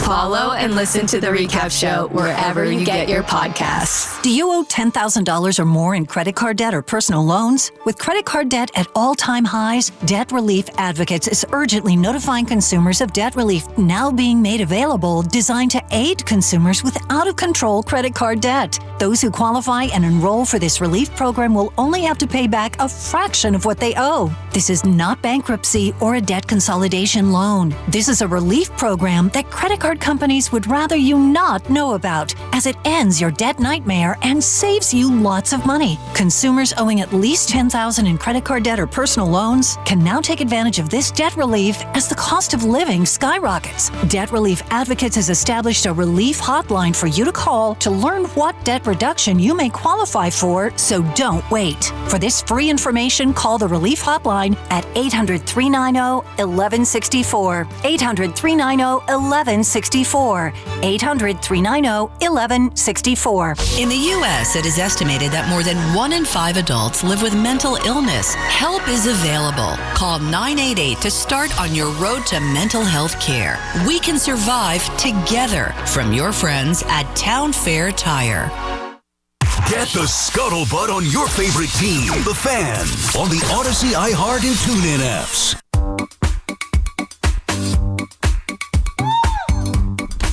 Okay, let's see if we can get this in before I get out of here. I got a full rack of calls, and I got a couple things I wanted to hit on with the Giants and the whole plane situation. Before we do that, let's play some audio from Thursday Night Football. Last week I played some audio, or maybe it was earlier this week, from CBS, NFL on CBS, and I'm like, the Giants being this bad is a national story now. The success of Daniel Jones, the success of Saquon Barkley, the NFL is king. You can't hide. And the Giants being this inept, this long, it has everybody in the NFL taking shots at their owner, their GM, their coach, and now their bench quarterback. So on the Thursday Night Football program tonight, they do a report, and they talk to Ian Rappaport. And here's what they said to the national audience. And we'll also play a little bit of Ryan Fitzpatrick, former Jets quarterback, but we don't have time to play the whole thing. I'll tell Fleegs to bring it down once we get a little past a minute. So go ahead and play the Thursday Night Football coverage and, what they had to say about Brian Daboll, Jackson Dart, and the New York Football Giants. So, Ian, why did Daboll make this move now? Simply, Carissa, it was time to see the future in New York. It was time. Too much Russell Wilson struggling, throwing the ball away on 4th down, just not enough offensive production. Jackson Dart, who impressed so much in the preseason, now QB1. The Giants actually looked for a soft entry point, maybe a home game against a bad team. Couldn't find one, decided to just do it now. Brian Daboll met with Dart for 10 hours on Tuesday. The quarterback so tied to his job security. As far as Russell Wilson, he now becomes a backup, hasn't asked for his release, but we'll see if someone jumps in and tries to trade him. Awesome. Great stuff as always. Thank you so much, Ian. We'll be checking in with you later. Fitch, you go, woof. 10 hours. 10 hours is a long time. I don't know that he drinks coffee either. But Well, what was your reaction to this move? Because when you look at their schedule, okay, they're facing 4 of last year. Over the next 5 weeks, they'll face 4 teams who made the playoffs last year. What do you think of this move right now? yeah, it's funny because you look at this guy. I mean, the Chargers, New Orleans, but then it's like they got to play Philly, they got to play Denver, they got to play Philly again, San Fran, Detroit, Green Bay. It's the NFL.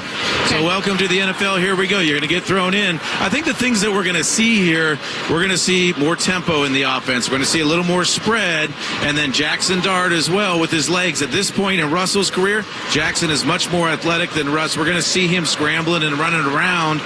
And then there's a call to action for this whole entire team. We got to rally around this guy. I'm expecting a bigger defense a bigger performance from the defense and some of his offensive mates around him. But Whit, this is kind of a failure. Okay, before he goes to Whit, yeah. And of course, they say it's a failure, and it's a failure, and well, we get it. Okay. 10 hours? Brian Daboll met with him for 10 hours? Haven't you been around him for 5 months? Okay, whatever. Prepare to fail? Or if you fail to prepare, I can't say it right because I'm getting tired now. If you fail to prepare, then prepare to fail. I'm not going to say anything about you over-preparing the kid, spending 10 hours with him. I guess they're really going to go over the game plan, and I would assume that, like, as a head coach with a rookie quarterback that you hand-selected, you're going through all of the film from the first 3 games of the Chargers defense. But then I saw something today that made me scratch my head. The Giants are practicing outside on a rainy day. This is extremely rare under Daboll. His answer and use of air quotes was interesting. It's good for the guy's legs. Instead of going in on turf, we'd rather be out here. I wish it wasn't slippery, but we'd rather go in here than go in there. And so would the medical people. What? Like, you have a whole facility for days that it rains. Is there rain in the forecast Sunday at MetLife? Why are you? I guess there is some rain in the forecast Sunday at MetLife. Now that I'm looking at it, potentially. But like, why? I don't know. This is the NFL, bro. It's week 4. Like, why are we doing that? I feel like Brian Daboll is a dead man walking. I feel like his seat is hotter than ever from him coming out saying it's a coach's decision, it's my decision. And like now, if this doesn't work, this spells the end. And I don't expect this to work. Nothing has worked. They haven't done anything right. And you can't tell me that Jackson Dart became ready all of a sudden from watching 3 weeks of Russell Wilson. And so I understand why fans are upset. Yesterday I had Alex Day in here, and he was at the game Sunday, and he talked about the feeling of leaving MetLife and how miserable it is just getting home thinking about the state of the Giants. And like, Giant Stadium used to be a place that people went to and had a fun time on Sundays. There are no Sunday fun days now. It is all misery. Well, even the young fans, right? This article about the young fan, Joshua Reynolds, they said that this kid was on the field Sunday to hold the American flag, and he saw John Mara. And when he saw John Mara, he knew that was his opportunity to make his big point to the team's chief decision maker. He said, I nicely asked him to fire Shane Bowen. Sure, yeah, coming off the Dallas game, fire Shane Bowen. He kind of glared at me, so I don't think he's listening. Oh, he heard you, and he already knows. Over the next few hours, Reynolds, a 16-year-old high school junior from Bergen County, watched the Giants lose.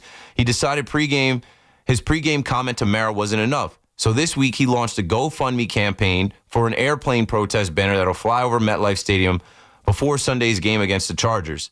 The banner will read, Mara, enough is enough, clean house. Reynolds confirmed the banner's booking to NJ Advanced Media, yada, yada, yada. Here's the twist. Reynolds' banner will fly as his favorite player. How is this your favorite player? I guess it has to be your favorite player if you're a Giants fan. You haven't even seen him play in an NFL game. Like, he's hand the ball off, whatever. His favorite player prepares to make his first start. And this is the kid that runs the Jack's Dart Lover Instagram account. And on that Instagram account, he's the one that said, yes, you read that right. I'm purchasing a plane. We need to raise $2,250 by this Friday. Of course. Like, what? In this area, you have to raise $2,250 to fly a plane? There's people that would donate the whole amount to you. But the kid said, I think the timing is a little bad. Okay, so as I'm wrapping this thing up, I don't need to read any more. It goes back to what I was saying earlier in the week. You think this has nothing to do with the fans? It has most to do with the fans. I think I split the pie 3 ways. And I said maybe 33% is Daniel Jones' success. Maybe 33% is Russell Wilson's struggle. The other 33% is that building. It's a business. It's an entertainment business. John Mara doesn't want to be in there listening to his fans chant, "We want Dart," and booing Russell Wilson off the field. So here you go. It's been 5 months. Dable, your ass is like halfway out the door. This is who we traded up to get. You've had 5 months to work with this kid. There are other rookies playing. Cam Ward, the guy that was drafted in front of him, 24 picks. And then also Caleb Williams, Jaden Daniels, Drake May, Michael Penix Jr., J.J. McCarthy. Those guys were drafted last year. They're playing. Let's see it. Because Daniel Jones is out there cooking for the Colts. And you already burnt up $10 million of my money with Russell Wilson that you watched 10,000 plays for no reason. It better work. And I don't care if it's the Chargers. I don't care if it's the Super Bowl champion Eagles. I don't care who it is. The time is now. I don't want my fans to show up for the second home game and be disgruntled. I don't want planes flying over every home game after. But they're going to fly this weekend. I don't expect the Giants to win, but I do expect you to see some moments out of Jackson Dart that do excite you. Some moments are going to scare you and probably disappoint you as well because he's a rookie. He's going to take his lumps. But here we go, folks. The Dart era is upon us. Fingers crossed. They go out and make plays. They rally around this young kid, and he gets to boogieing out there. He's going to be running for his life a little bit. But, hey, what do I always say now? Thing about a play, it don't care who makes it. Jackson Dart has to go out there and make plays. 888-808-1019. Let's go to Lourdes in Brooklyn on the Fan. How you doing? Hey, Keith, can you hear me? Yes, I can. I'm glad that you're on tonight. I got your message on Facebook, but go ahead and speak, and I will respond here. Okay, I've been a loyal listener for, I guess, since COVID times, and you've been inspiration, and I follow you on Facebook and whatnot. But last night you were talking in reference to the MLB, the postseason Yankees cap, that you couldn't get one. Yeah, because I went to the store yesterday and they didn't have them in the store, but they have them in the store now. So I'll get one. I'll get one today, Friday. No, guess what? I called last night, but apparently they weren't taking any more calls because he was getting off. Yeah, I had a full rack of calls. I was racing to get to all the calls by the end of last night. Okay, no problem. But my point is that I got your cap. I ordered it online. I saw that message. And so, I said, first off, thank you for the gesture. And you'll see this when you check your Facebook notifications. I just turned the radio down a little bit. I think I'm hearing myself come back. Like, I'll get one at the stadium or I'll stop by the team store and buy one. But, I appreciate that so much. I'm too blessed to take anything like that. I buy this stuff every year. I have all the postseason hats from the last few years. I said, gift it to a young Yankee fan or somebody else in your life. But if there's a way for me to meet you and shake your hand or even, repay you in some type of way, I'd like to do that.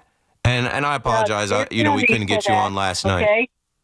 This was my last thought is this was because of all the joy you bring, like you and Danielle on WFAN. Yeah. But primarily you, because I listen to you every night. And that was the way of saying thank you. No, okay, I appreciate it. When I read that message, I'm like, you didn't know, but it's like, I don't want you to spend any money on me.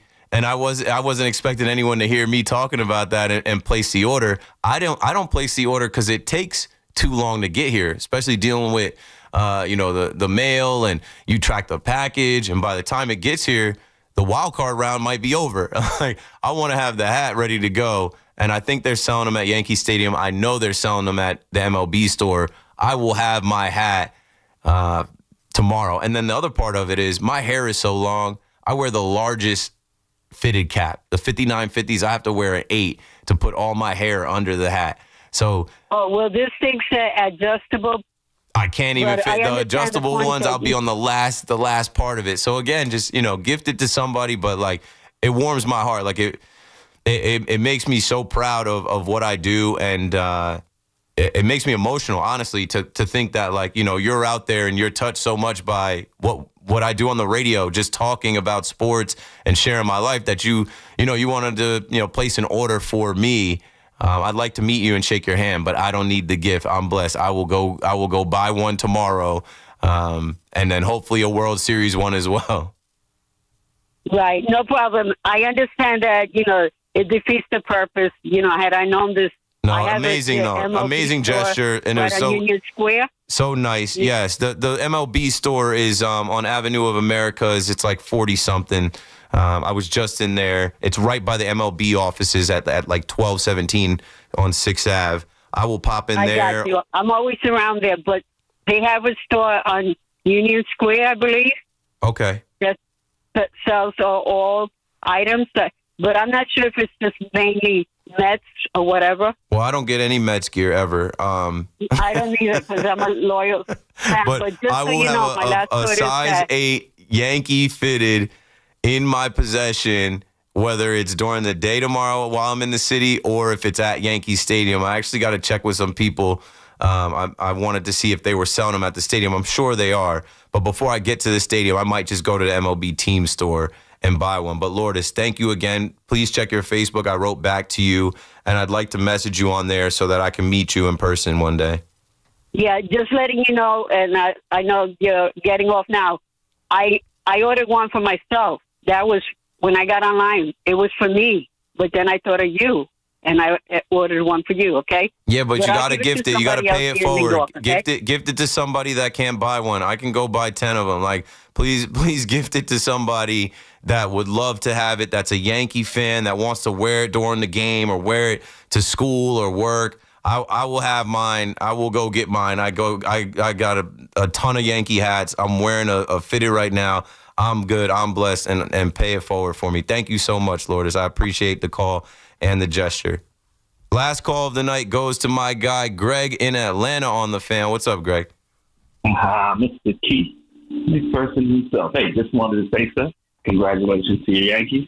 Unlike that other caller, the bleacher creature guy, I'm not a hater. So just wanted to clear the air on that. I try to tell people, part of the bleacher creature code is we hate the Mets. Like, I've shaken some of that, but like, it's part of like the initiation.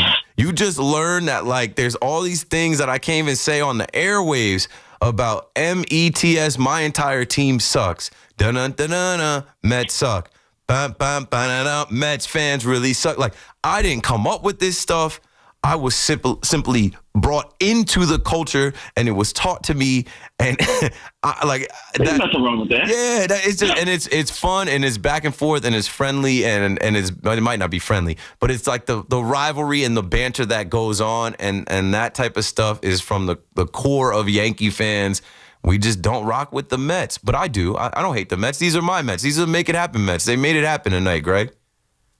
Yeah, no worries, man. Like I tell you, I'll tell you a little secret here. As a kid growing up, what got me into baseball, my father used to take me to Yankee Stadium, the old Yankee Stadium. I used to watch number 44 back in the day. That kind of got me, inspired to play ball in my youth, and but it kind of faded away when Mr. May showed up.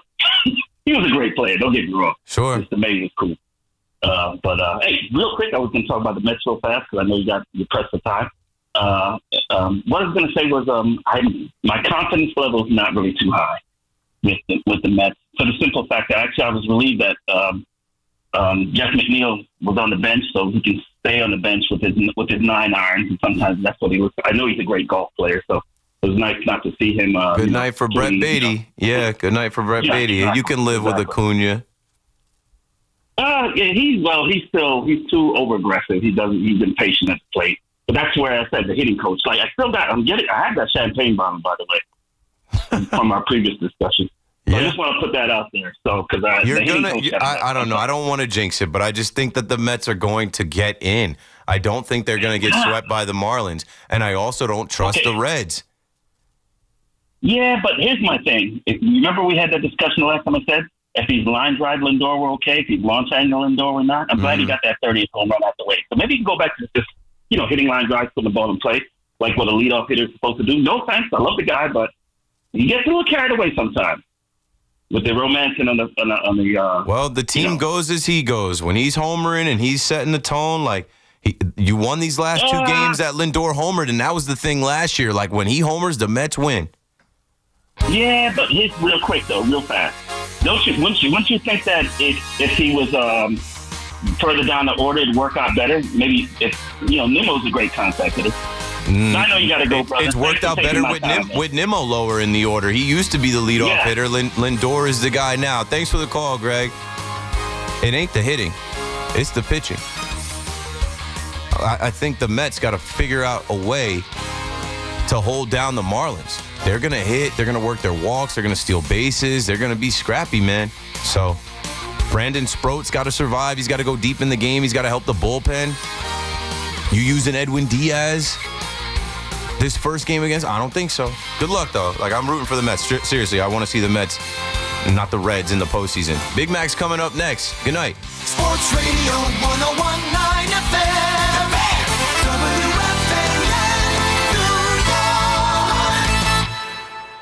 It's BT and Sal, middays 10 to 2 on the Fan, 101.9 FM. Even the most basic things, Sal. Yeah. Like, you watch this team and you're like, my God, it's a combination of boring and embarrassing, and it's just awful, and the Giant fans deserve so much better. It is a joke. Listen to BT and Sal on demand on Apple Podcasts, Spotify, or wherever you get your podcasts.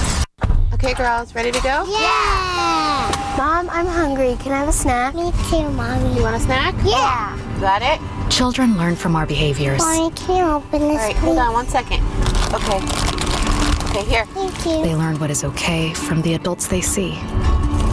Mommy, are you on your phone? If you're a distracted driver, chances are they will be too. What kind of driver are you raising? Funded by the Governor's Traffic Safety Committee. Injured? Don't be a whiner. Call me, Attorney Mark Miner. I'm Mark Miner, and I have over 30 years of experience handling personal injury cases. If you or a loved one has been injured in an accident, don't whine. Call 1-800-LAW-LINE. You can trust that the personal injury law firm of Zalman, Schnurman, and Miner will treat you with respect and fight for your rights. Don't whine. Call 1-800-LAW-LINE for a free consultation. Our goal is to transform your pain into payment. If there is no recovery, there is no fee. We handle all type of accident cases and value the opportunity to help you. The sooner you call, the better. If you are injured, call 1-800-LAW-LINE so we can discuss how to transform your pain into payment. Don't be a whiner. Call Zalman, Schnurman, and Miner at 1-800-LAW-LINE. Zalman, Schnurman, and Miner, personal injury attorneys. Don't whine. Call 1-800-LAW-LINE. That's 1-800-LAW-LINE. Town Fair Tire became New England's #1 discount tire dealer by giving you the absolute lowest prices guaranteed. And with over 100 stores from Connecticut to Maine, we'll beat anybody's price. Other dealers, we beat them. Warehouse clubs, we beat them. Online sites, we beat them all every day. So remember, for the absolute guaranteed lowest price on name brand tires, nobody beats Town Fair Tire. Nobody. Name brands at discount prices. Town Fair Tire. Looking for the best waste removal on Long Island? Maggio Environmental is your partner in recycling for zero waste. From commercial recycling to full-scale construction projects, we handle it all. Lead reports, trash, and everything in between. With state-of-the-art recycling facilities and service within 24 hours, including convenient roll-off containers, we make waste removal simple, efficient, and eco-friendly. Maggio Environmental. From the ground up, we've got you covered. Call or visit maggioenvironmental.com today. Talk New York sports on the Fan. This is John D'Agostino from D'Agostino & Associates. It's not easy being an accident victim these days. I mean, how do you choose the right lawyer? The radio, TV, buses, and billboards are filled with law firms making the same old promises, bragging about the same big results. They talk about their proven track record and hope they'll get you to sign on the dotted line. But then what? If a lawyer tells you from day one what your case is worth, please turn around and run. If a lawyer tells you how quickly they'll get your case settled, I beg you, turn around and run. The right lawyer is not a fortune teller. The right lawyer is honest, straightforward, and knows every case is different. He or she will have the experience to get you every dollar you deserve at the right time. So if you want to know your rights and you want to be told the truth, call D'Agostino & Associates today at 888-24-LAW-24. That's 888-24-LAW-24 and ask for me, John D'Agostino, because I've been there and I'll be there for you. D'Agostino, Law, Bite Back. Life insurance. Why are you putting it off? Can't afford it? Too much hassle? Think you don't need it? There's lots of excuses for putting off life insurance. But if you weren't there, who would pay the mortgage and other bills? With Ethos, you could be covered in 10 minutes and boom, family protected. Ethos, fast and easy online term life insurance. Up to $2 million in coverage with no medical exam. Some policies as low as $1 a day. Answer a few health questions and get your free quote at ethos.com/radio. That's ethos.com/radio. Hear that? That's the sound of your life. Perfectly imperfect. Beating in rhythm to the world you've created. But every time you drive after drinking, the music gets drowned out. Your life sounds pretty great. Don't let a buzz ruin it. Buzz driving is drunk driving. Don't drive buzzed. A message from NHTSA and the Ad Council. The Rico Bronya podcast is proudly sponsored by Takara Fuji Apple Chew High, the sparkling cocktail that blends shochu spirits with delicious flavors of fruits from Japan. Whether it's Citi Field or your favorite spot, raise the apple. The home of Yankees radio is WFAN, WFAN FM, WFAN FM HD1 New York, and Odyssey Sports Station. WFAN Sports Flash. Good morning at 2 o'clock. I'm Marco Belletti. It's all right in front of the Mets as they dump the Cubs 8-5, take the series at Wrigley. Brett Beatty, a 3-run shot. Francisco Lindor is 30th, while Nolan McLean struck out 11 over 5 in the third innings. Mets continue to hold a 1-game lead on the Reds, 2 on the Diamondbacks, 3 to play against the Marlins in Miami. We're in a position right now where we control our own destiny, and we got to go take care of business. You know, the Marlins, they played us well. They've been playing well, and we know that. And they're a big league team, and we got to go out there and take care of business. That's Lindor, joined Pete Alonso and Juan Soto. First time in Mets history having 3 players with at least 30 home runs. A tie atop the AL East with 3 games left. Yankees kept pace by finishing the sweep of the White Sox 5-3. Blue Jays won, so the Bombers of Toronto, even in the AL East, going into the final weekend. Toronto owns that tiebreaker as the Yankees going all in to try to take the division in home field. I mean, the pedal's down tomorrow, and that's the first go at it. You know, if you get to Sunday and depending on circumstances and everything, you know, so be it. But right now, there's nothing changes other than we got to go try and get a win tomorrow. That's how we look at it. Giancarlo Stanton to go at 3-run double. Carlos Rodon's 18th win with 6 innings of 3-run ball. Justin Fields remains in concussion protocol, but did return to practice for the Jets. Hopefully, he could be cleared for Monday and would start against the Dolphins. And the Seahawks gave back a 14-point lead in the fourth, but able to escape the Cardinals 23-20 on a Jason Myers 52-yard field goal as time expired. 71 degrees, clear skies, Central Park. That's happening. I'm Marco Belletti. New York sports is more than a game. It's a lifestyle. WFAN is the only place where Yankees, Mets, Giants, and Jets fans come together and sound off. The Fan, 101.9 FM, and always streaming on the Odyssey, iHeartRadio, and TuneIn apps.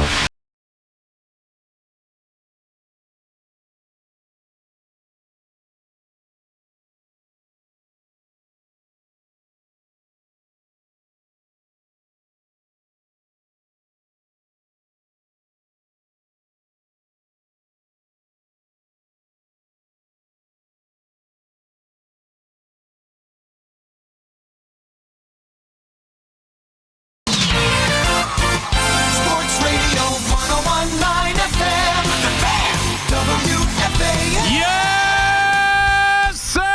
Yes, sir! 203 on the Fan. McMoningle here with you on this Football Friday. And we'll get to the football, but we got 3 more games. 3 games for our lives. 3 games to exercise the demons. 3 games to maybe win a division. 3 games to get into the postseason. 888-808-1019. McMoningle here with you. We got Fleegs on the other side, and we're taking your phone calls. Again, 888-808-1019. And we'll get to the Yankees as well, and we'll get to the start of the Jackson Dart era with the New York Football Giants the unrest in the fan base, looking to hire more planes, God knows why. But let's start with the New York Mets with an enormous win last night. A huge win last night that sets them up for 3 games in Miami against the Marlins, a team that has cost them dearly throughout the years, obviously going back all the way to 07 and 08, and obviously no one on either team has anything to do with those years, but still Met fans know. Big games, end of season games, desperate for wins to get into the postseason. The Marlins have cost the Mets time and time again. Can they show up? Can they change what they did, right? This team has such trouble building momentum, taking success from one game and rolling it into the other. And obviously just in this series, as they score a ton of runs in game 1, they have the disastrous performance in game number 2. And then last night with McClain on the mound, your ace, a game you had to have, you come right out of the gate and you get 2 runs that were so critical to this success of this game and what you needed desperately to give McClain a lead. And you get a big, double down the line from Pete Alonso, and then you get a break, right? Because you're looking at second and third, 1 out, Vientos up. That at-bat is so critical to come through in the first inning, because we saw with the Yankees the last couple of days, actually. I mean, I know it's not nearly as important.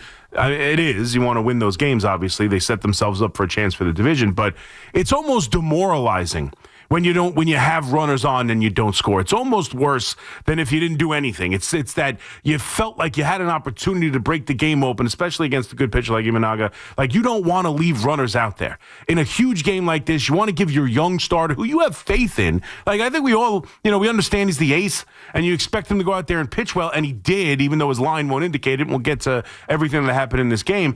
But this is a big moment, big spot, 8th start of his career. He has yet to have one where he stubs his toe, really. I mean, anything could happen in these games. That's one of the best offenses. It's been one of the best offenses in baseball all year long. They're down some guys. Kyle Tucker, obviously is looking to DH tonight, but he's been out for a while.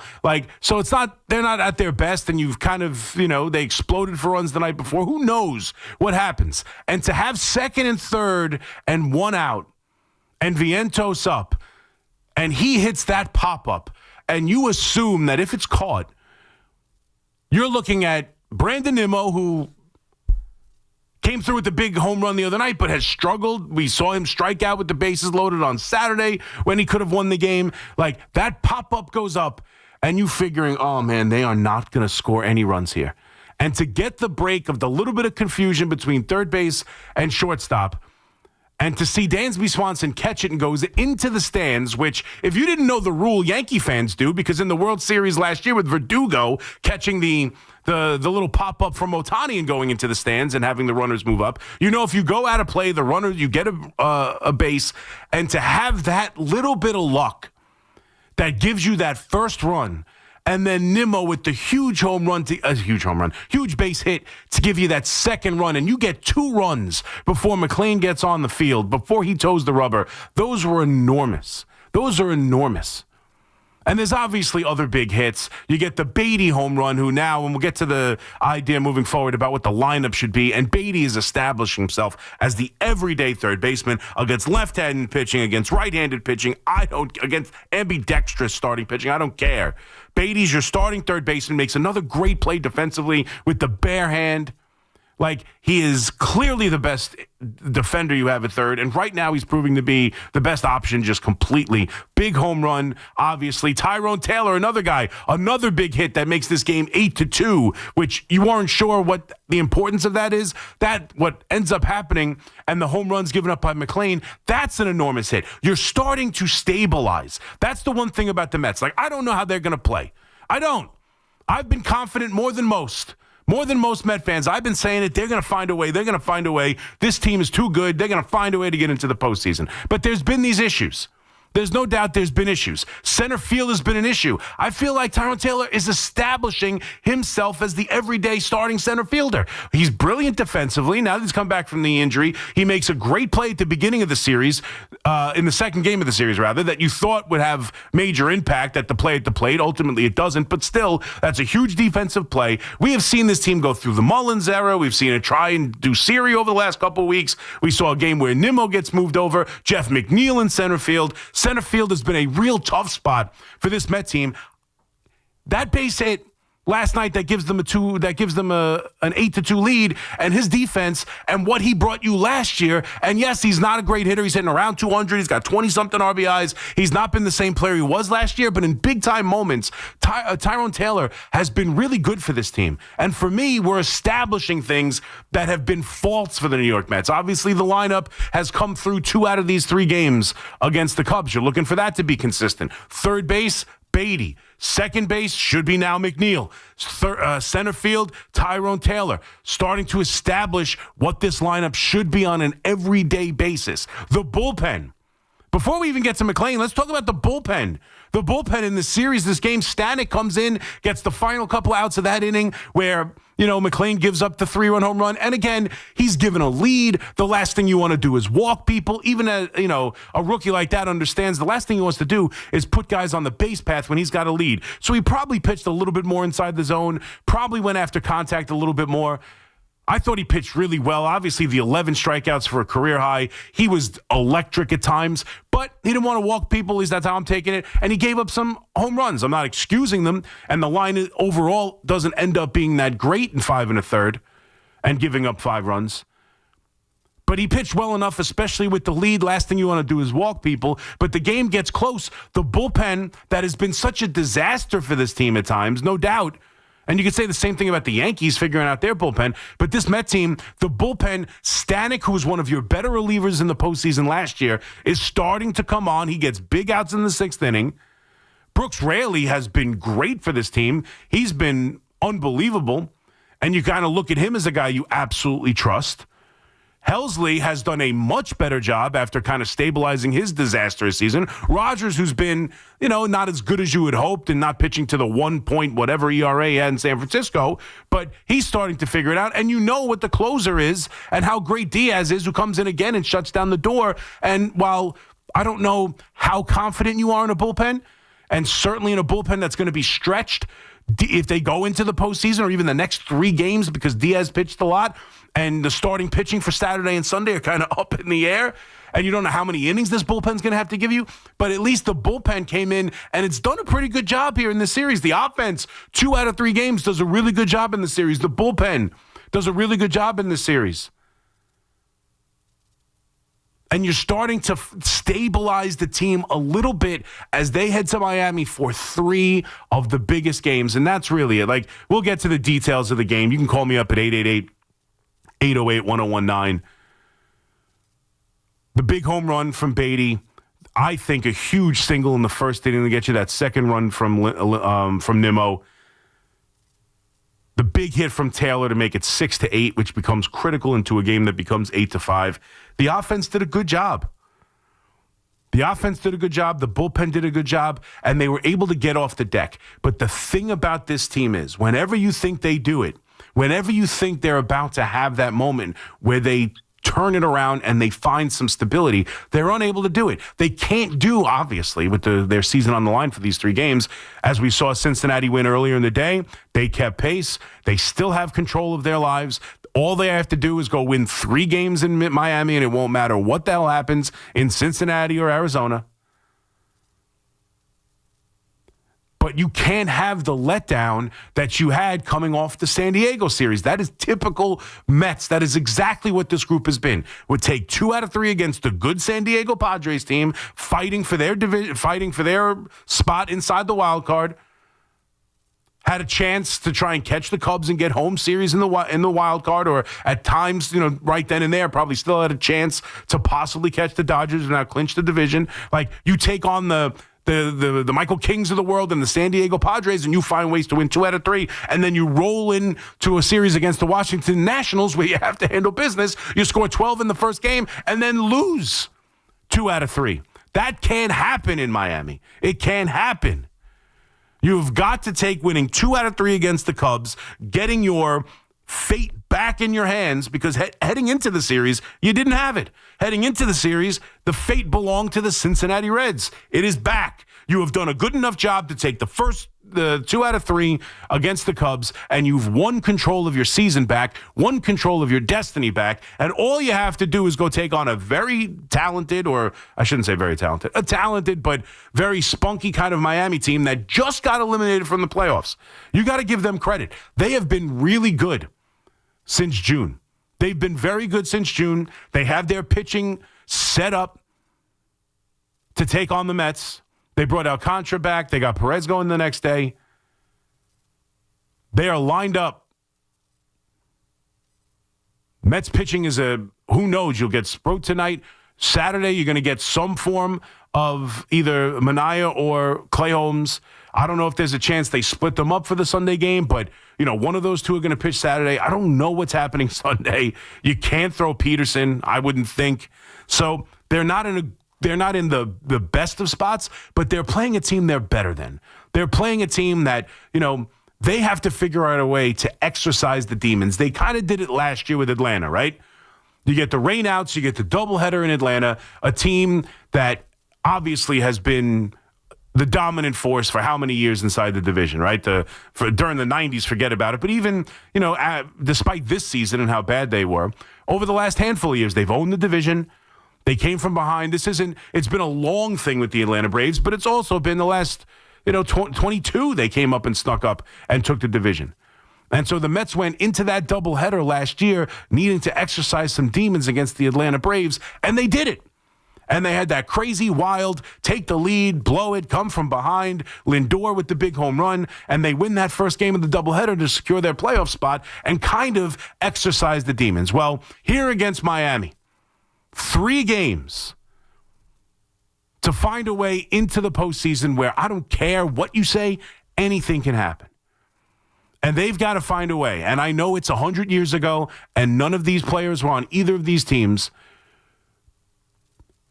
But you have got to find a way to exercise the demons of 07 and 08, exercise the demons of not being able to take care of business inside the division, not being able to take care against lesser teams, not being able to keep momentum after winning a big series that you desperately needed.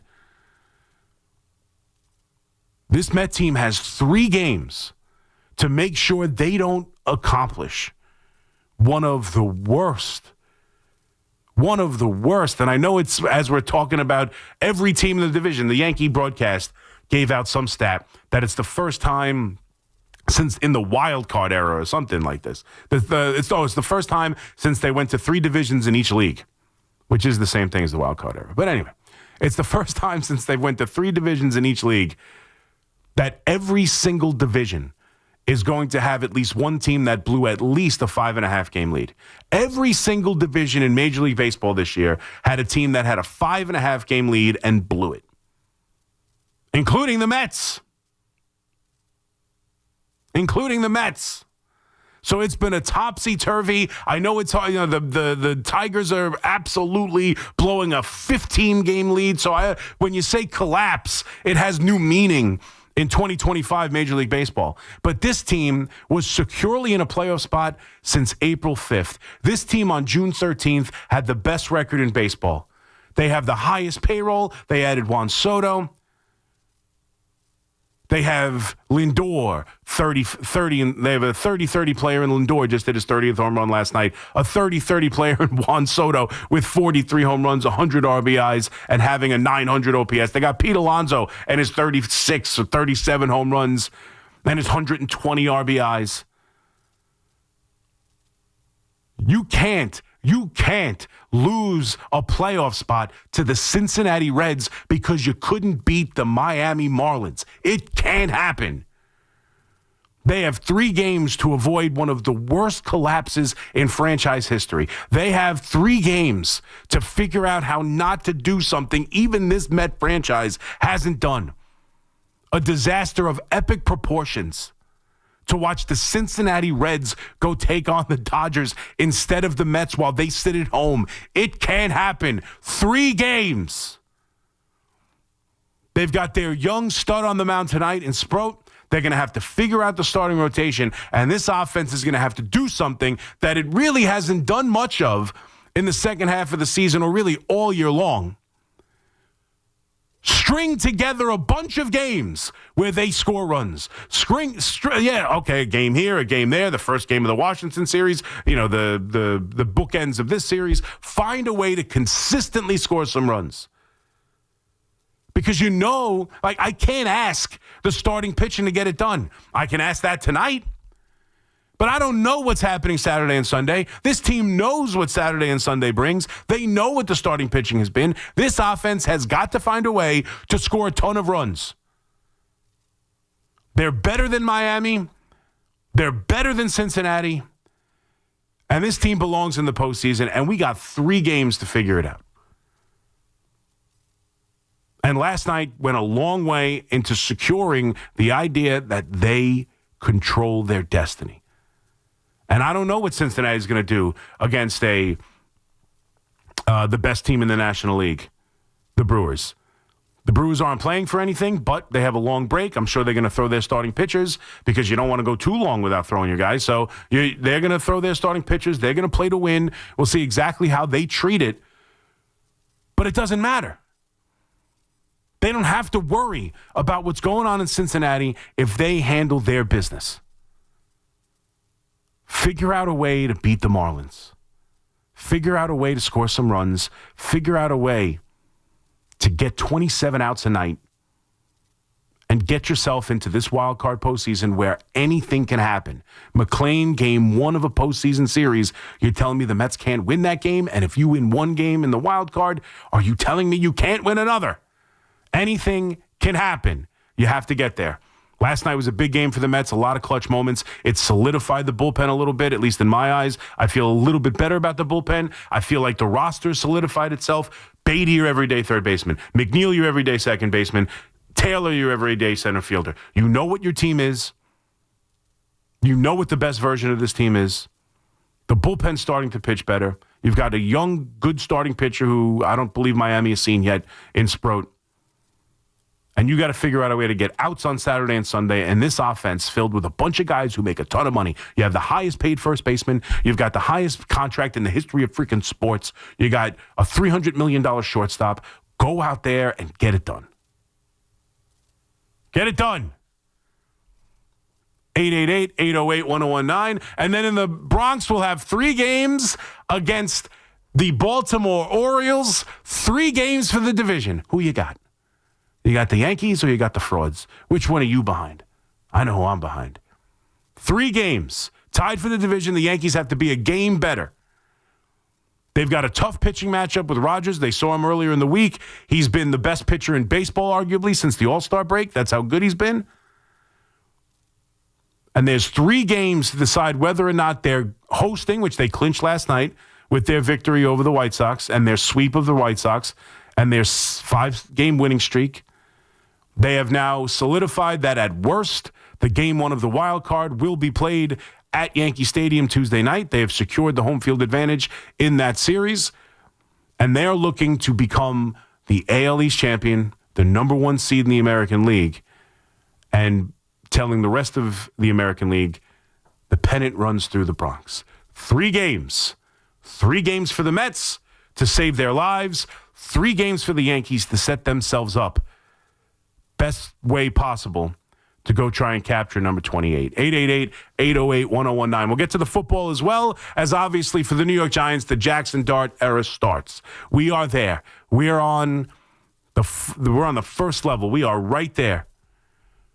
We saw this before a long time ago. Yeah, Daniel Jones came in that game against Tampa.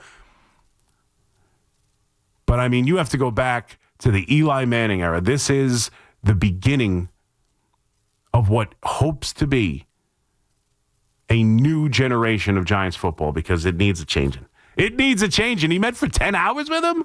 888-808-1019. So we'll get to the football. It is a football Friday. We'll have our picks. We'll have our take a chance parlay. We'll do all of that. We'll have some fun. We will get to the football, but we got to start with the baseball. This is pennant race baseball, man. The Mets have 3 games against the Miami Marlins to save their lives, and we have seen that before, and it has not gone well. We got 3 games for the Yankees to try and win a division and be the 1 seed in the American League and set themselves up for a postseason run. 3 games, a weekend. Then we got Giants and Jets as well. What a crazy weekend. I love this time of year. 888-808-1019. McMoningle here with you on The Fan. We'll take your calls next as we got you all the way to 5 o'clock in the warm-up show right here on The Fan. We'll be right back. The Yankees and Orioles wrap up the 2025 regular season with a weekend series in the Bronx, starting tonight at 7 o'clock. Driven by Jeep. Here's the drive we were looking for. Deep to left. Way out of here. He was ready for it. Join Susan Waldman and Dave Sims for all the play-by-play on the home of Yankees baseball. The Fan, 101.9 FM, and always live on the free Odyssey app.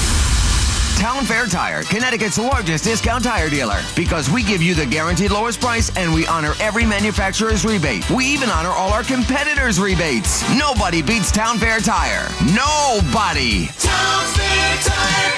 Cash App is built for this city. You got built-in security that's rock solid. Face ID, scam warnings, 24/7 chat support. It's like having a bodyguard for your money. You work too hard to let anything slip through the cracks. Download the Cash App today. Use code WFAN10. Send $5 to a friend within 14 days, and Cash App drops $10 right back into your account. Terms apply. That's money. That's Cash App. Cash App is a financial services platform, not a bank. Banking services provided by Cash App's bank partners. Prepaid debit cards issued by Sutton Bank, member FDIC. Overdraft coverage provided by Cash App. A Block Inc. brand. Visit cash.app/legal/podcast.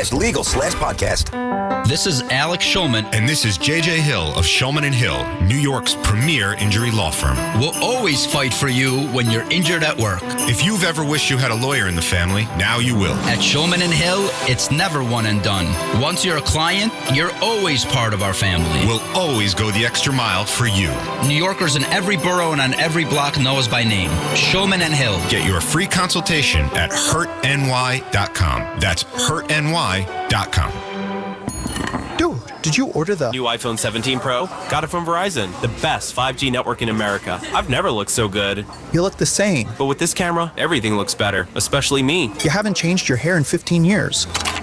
Selfies? Check, please. New and existing customers can get the new iPhone 17 Pro, designed to be the most powerful iPhone ever, with eligible phone trade-in and unlimited ultimate. Any condition guaranteed. Visit your local Verizon store today. Best 5G source. Root metrics data. United States 1H2025. All rights reserved. Additional terms and conditions apply for phone offer. See Verizon.com for details.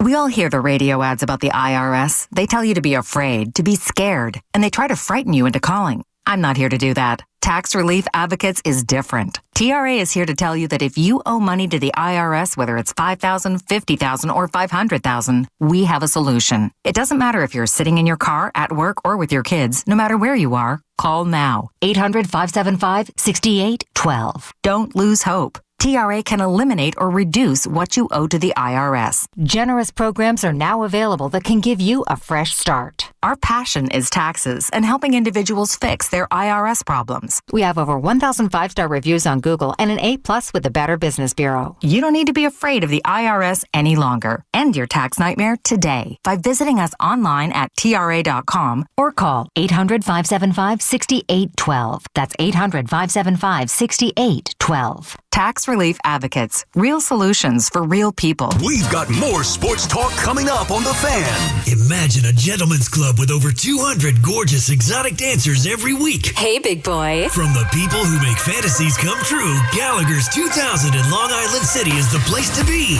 Gallagher's 2000, a gentleman's club for today, gentlemen. Gallagher's 2000 features 2 floors, 3 stages, discounted drinks, VIP, champagne rooms, and dinner specials every night. Gallagher's 2000 offers complimentary lunch Thursdays and Fridays with any drink purchase. Come on down, big boy. Gallagher's 2000 is New York's largest upscale gentleman's club, and Gallagher's 2000's bachelor parties will blow you away. For their bachelor party specials, call 718-361-1348. Gallagher's 2000 is located at 4319 37th Street in Long Island City, Queens, just a half a block north of Queens Boulevard. Call 718-361-1348. Gallagher's 2000 is unlike any club in New York. Come tonight for the time of your life. Gallagher's 2000. Let your imagination run wild. With over 90 years of combined legal experience representing the law enforcement community, Decolator Cohen & DePrisco, LLP, continues to strive to educate police officers of their civil rights to sue in line-of-duty accident cases. The 2025 Police Officers' Right to Sue newsletter can be viewed on policeofficersrighttosue.com and provides successful results in varying line-of-duty accident cases. These results include damages recovered from RMP accidents involving the City of New York and civilian motorists, station house defects, ricochet injuries from the range, private premises slip and falls, sidewalk slip and falls, construction defects, snow and ice cases, and injuries emanating from defective RMPs. In any LOD accident, it is important for the officer to take photographs of any defects, injuries, or damage. It is also essential to draft the line-of-duty report and detail the cause of the accident in the paperwork. Remember, there's a 90-day time limitation to file a claim against a municipality. If any law enforcement member has a question regarding a potential lawsuit, contact Decolator Cohen & DePrisco, LLP at policeofficersrighttosue.com or call 1-800-901-1529. Football is back, and it looks like we're going to get thrills from both teams this year, but thrills are nothing new at Bay Ridge Mazda. Tired of that clunker you've been driving? Just bring it in to Bay Ridge Mazda for up to $2,000 over book value all month long. The time is now to make a trade. Head over to the place where everybody wins, Bay Ridge Mazda, located on 4th Avenue and 90th Street, or buy your car direct at BayRidgeMazda.com and have it delivered to your door. That's Bay Ridge Mazda, 4th Avenue and 90th Street in Bay Ridge, Brooklyn. Town Fair Tire became New England's #1 discount tire dealer by giving you the absolute lowest prices guaranteed. And with over 100 stores from Connecticut to Maine, we'll beat anybody's price. Other dealers, we beat them. Warehouse clubs, we beat them. Online sites, we beat them all every day. So remember, for the absolute guaranteed lowest price on name brand tires, nobody beats Town Fair Tire. Nobody. Brands at discount prices. Town Fair Tire.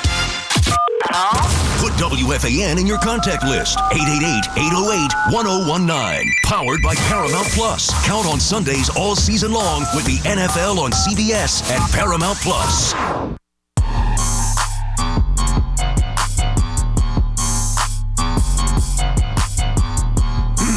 Bum, bum, ba, bum, ba, bum, bum, bum. 2:30, McMoningle here with you on the fan. 888-808-1019. Obviously, you can listen to us on the Odyssey app. You can also watch us live on YouTube. Just go to WFAN's YouTube page. You'll see the link right there. The overnights, Keith and myself. The cameras are rolling constantly until 5 o'clock in the morning when the warm-up show comes your way. You can obviously, you could join the chat. If you ask me questions on the chat, I will try to respond. People are very angry on the chat. It's a weird place to chat at 2:30 in the morning, but I understand. People are more concerned about what chair I sit in, what I'm wearing, what I look like. And then they get mad at me because I don't respond to things like, insults. But it's okay. It's okay.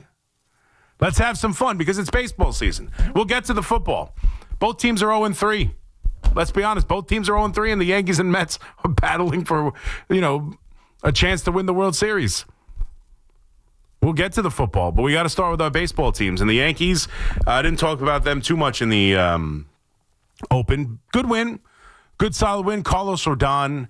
I mean, when we take a second to talk about the season, Carlos Rodon, 18 wins, pretty much a 3 ERA. He's going to end the season with the best batting average against in Major League Baseball. He's the hardest pitcher to get a hit off of in all of Major League Baseball. The dude has had an incredible year. 2 out of the 3 years have been good for him. Let's be honest. Last year was okay. ERA under 4, 16 wins, solid. This year's been better than that. Carlos Rodon has been great for the New York Yankees, and I don't know. We will never fully, completely,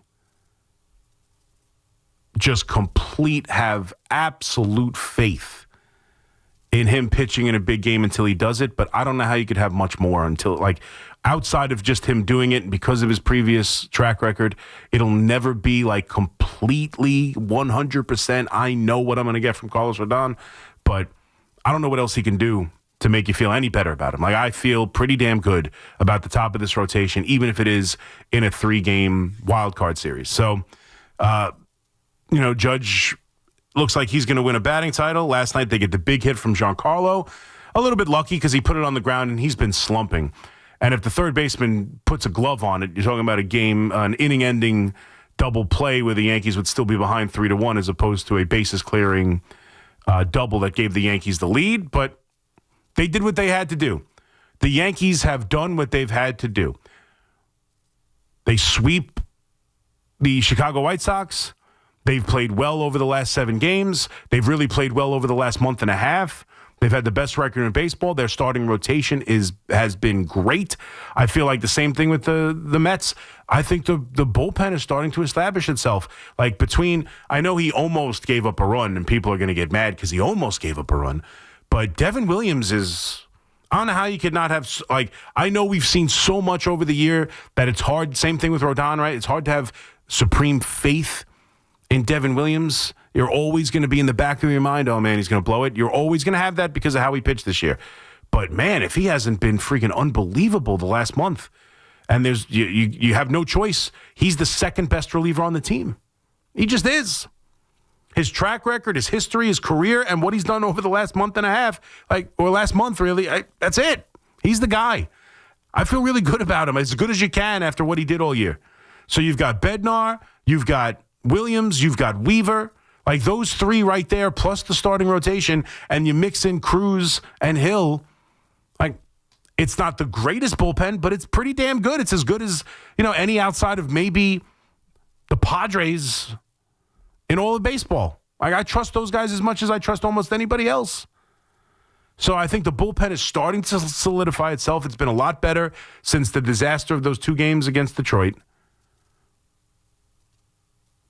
The rotation's good. The lineup's been good. This team is playing the best baseball it's played all year. It's probably playing the best baseball in the American League outside of Cleveland, who nobody thinks would win a big series anyway. And right now, 3 games against the Blue Jays, who did get off the deck. Varsho hit a big grand slam against the Red Sox in the 6th inning. They win that final game of the series, and now they are tied. They have the tiebreaker. The Yankees have to be a game better than the Blue Jays, who will be taking on the Tampa Bay Rays, who would love nothing more than to knock out a divisional opponent, to cost the Blue Jays a division. So Yankees, you feel like they have to go in there and win all 3. If they go in there and win all 3, you would imagine that Tampa Bay would get 1 from Toronto. So they got to figure out a way to hit 2 good starting pitchers in this series. You got Rogers tonight. You got Bradish on Sunday. The Yankees are not going to throw their 2 best because you can't waste them, because if you don't you need them for the wild card series if they get there. So, but right now, I don't know how you don't feel really good about the New York Yankees. They've answered a lot of their questions. They're playing the best baseball they've played all year. They're as healthy as anyone. The Blue Jays are banged up. The Red Sox are a little bit banged up. And right now, it's just a matter of, can they win these 3 games? Can they win the division? And then once they get into the postseason, can they play well? Because there's no doubt. There's some questions about the team still, but feel extremely optimistic about the New York Yankees. 888-808-1019. But we started with the Mets because they're fighting for their lives. Heading down to Miami with fate in their hands. Can they avoid what would be an epic collapse? And when you take into account who they're battling with, a lousy Cincinnati Reds team who took a great robbery of a home run in the 9th inning just to beat the Pirates once in a 3-game series at home with their lives on the line. Like, if they can't do this against this team, against this competition, it goes down as an absolute disaster. Can they avoid disaster? 3 games to do it. 888-808-1019. Let's go to Robbie in Phoenix. What's up, Robbie? Andy, would you object in the playoffs to have it to not play Volpe as much and put in Cabrera and Rosario at third base? No, I would object to that. Yes, I would object to that. But Cabrera has a better glove. He could steal bases. Yeah, but he's got to get on base. I think he's more of a weapon as someone off the bench. I know Evan was screaming about Acuna all day in the afternoon for the Mets, about how Acuna shouldn't be in the starting lineup because he's more of a beneficial on the bench. That's how I feel about Cabrera.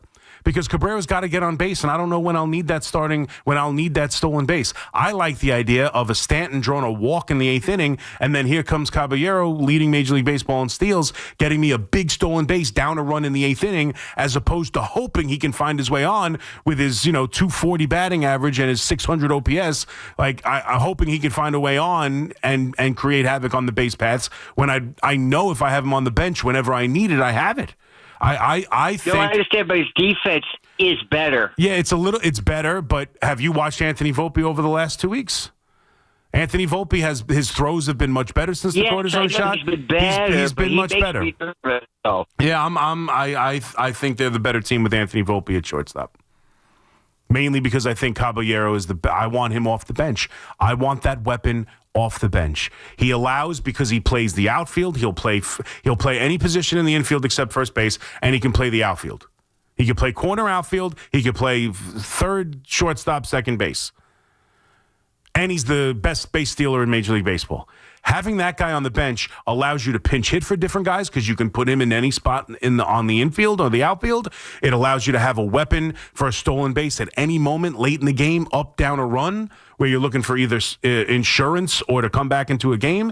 Like I like to be able to use him as a weapon. Having him on the bench allows me to be more aggressive pinch hitting guys, and it also gives me an opportunity to have the best base stealer in baseball at my fingertips anytime I want him late in the game. I don't think he's that much better offensively or that much better defensively than Anthony Volpe to eliminate him as a weapon on the bench. As a starter, he doesn't provide enough as a starter over Anthony Volpe, who's been hitting since he's come back, who was like, here's the thing about Anthony Volpe, and I figure it's going to be a talking point as we get into the playoffs here. Anthony Volpe, since he's come back, and really even before that defensively, he's been much better defensively. Since he's come back, he's hit better. And he was a good postseason performer last year. I am absolutely willing to roll with Anthony Volpe. And if he hurts me defensively, I hope it's not too bad, and then I'll make the decision if he can't play defensively. But we haven't seen that for a while now. We have not seen the Anthony Volpe that just boots plays, throws the ball into the dirt. We haven't seen him for a while. You have to be fair. I'm not saying he's not in there. I'm not saying I'm somewhat nervous that he'll show up again, but we haven't seen him for a while. He's performing offensively at the moment, and he performed in the postseason last year offensively. And Caballero is a weapon off the bench. I think the best version, and I've been saying this for a long time, I just wasn't sure Anthony Volpe was going to get to a position where I felt confident enough in him being just even serviceable or not a disaster at shortstop. I do not see a disaster at shortstop anymore. He has not been. I love Caballero on the bench. Love him. I think it makes the Yankees a hell of a lot more dangerous than hoping he gets on during the course of a game and, creates havoc in the innings that he's there. Like, I'd rather have him for that big pinch running thing in the 8th or 9th inning. You get a leadoff hitter in the 9th, boom, Caballero's in there, he steals second base, you move him over to third playing small ball, say it's the bottom of the order, right? Bottom of the order or something. And, whoever. Paul Goldschmidt hitting 6th gets a leadoff base hit. Now I'm able to pinch run for him, steal second. Then I could have Anthony Volpe, hopefully, bunt him over to third. And now I got a chance to score a run late in the game. Like, that's what I like. I don't need him up 4 times a day. He's not that kind of offensive player. Rob in New London. What's up, Rob? Max the Knife. How's it going tonight, my friend? Good, buddy. How are you? No complaints. Starting pitching New York Yankees. Now, look, I got to tell you, going all the way, you can't compare them to the three amigos, Jeff Johnson, Wade Taylor, and Scott Kamenicki going all the way back then, but just kidding. But this to be starting pitching, I got to tell you, going back to the, I think this is a great trio. Well, if we had Garrett Cole, but I even like that Schlittler guy. I'm sorry, I can't really, that's his. You can bring back Ed. Fireballer. What's that? No, go ahead. So you like Schlittler, yes. Yeah. So the point is, I have high confidence in this starting pitching. Overall, I think the pitching staff is, well above average. I mean, I agree. think we've had better relief pitching in the past. Yeah. I still think it's better than serviceable. Thank God we got, the closer, at the trade deadline. Yep. But I really like this starting pitching. And frankly, if you look at the rest of the American League right now, Chris, take a look at the last 10 wins and losses. Everybody is like 4-6, 5-5. No, they're going in as hot as anyone in the American League. There's no doubt. I feel like, Seattle, I know they're playing Colorado. They did sweep Houston to solidify themselves and take hold of the division. Seattle's been playing well. And their starting rotation is the one rotation that you would challenge the Yankees for the best in the American League. I don't think there's another rotation that comes close. Now, in a 3-game series, and that would probably be, we'll see, they're a game up on Detroit. It would probably be the Boston Red Sox. You get into a 3-game series against the Boston Red Sox, as good as Fried, Rodon, and the back end of that rotation is clearly better than the back end of the Red Sox rotation. Those top two, you're going to see Crochet, who, as great as Max Fried has been this year, you have to admit Crochet is a more dominant starting pitcher and has shut down the Yankees. And then you get to Bello, and, I would tell you that Carlos Rodon, I like Carlos Rodon better than him, but he has particularly shut down the Yankees this year. He's pitched very well, and Judge has terrible numbers against them, but the Yankees did get to him the last time they saw him and beat him. So it's not like the Yankees can't win those games, but the starting rotation, and this is only to talk about the starting rotation, the Yankees starting rotation is better than everyone in the American League outside of the Mariners, and it's better than the Boston Red Sox. But in a short 3-game wild card series, because of the nature of the top of the Boston rotation, where you've got Crochet, who's right there for Cy Young and a dominant left-handed pitcher, and then you just happen to have a good number 2 who happens to pitch well against the New York Yankees. That is a scary 3 games, even though I think they're better. Even though I like their lineup better, I like the rotation better overall. I'd feel much better in that game 3, no matter who Boston throws, whether it's Giolito or whoever they decide to throw. I feel better with Luis Seal or Cam Schlittler, whichever one they choose. I think the Yankees have the better third option. But those first 2 games, it's dicey, even though I love Fried and Rodon. So if that's the series, and let's be honest, it's still in the hands of the fraud Blue Jays. If they win all 3 games, it won't matter what the Yankees do. And so it's still, 60-40 that they're playing a wild card series, and it's probably 60-40 that's the Boston Red Sox. That's the only thing that makes me nervous. But I do think the Yankees rotation is better. Don in Brooklyn. What's up, Don? How you doing, C-Mac? You're welcome for making this call. Thank you. I appreciate it. I know you do. I love your show. Thank you. I call in very, very irregularly.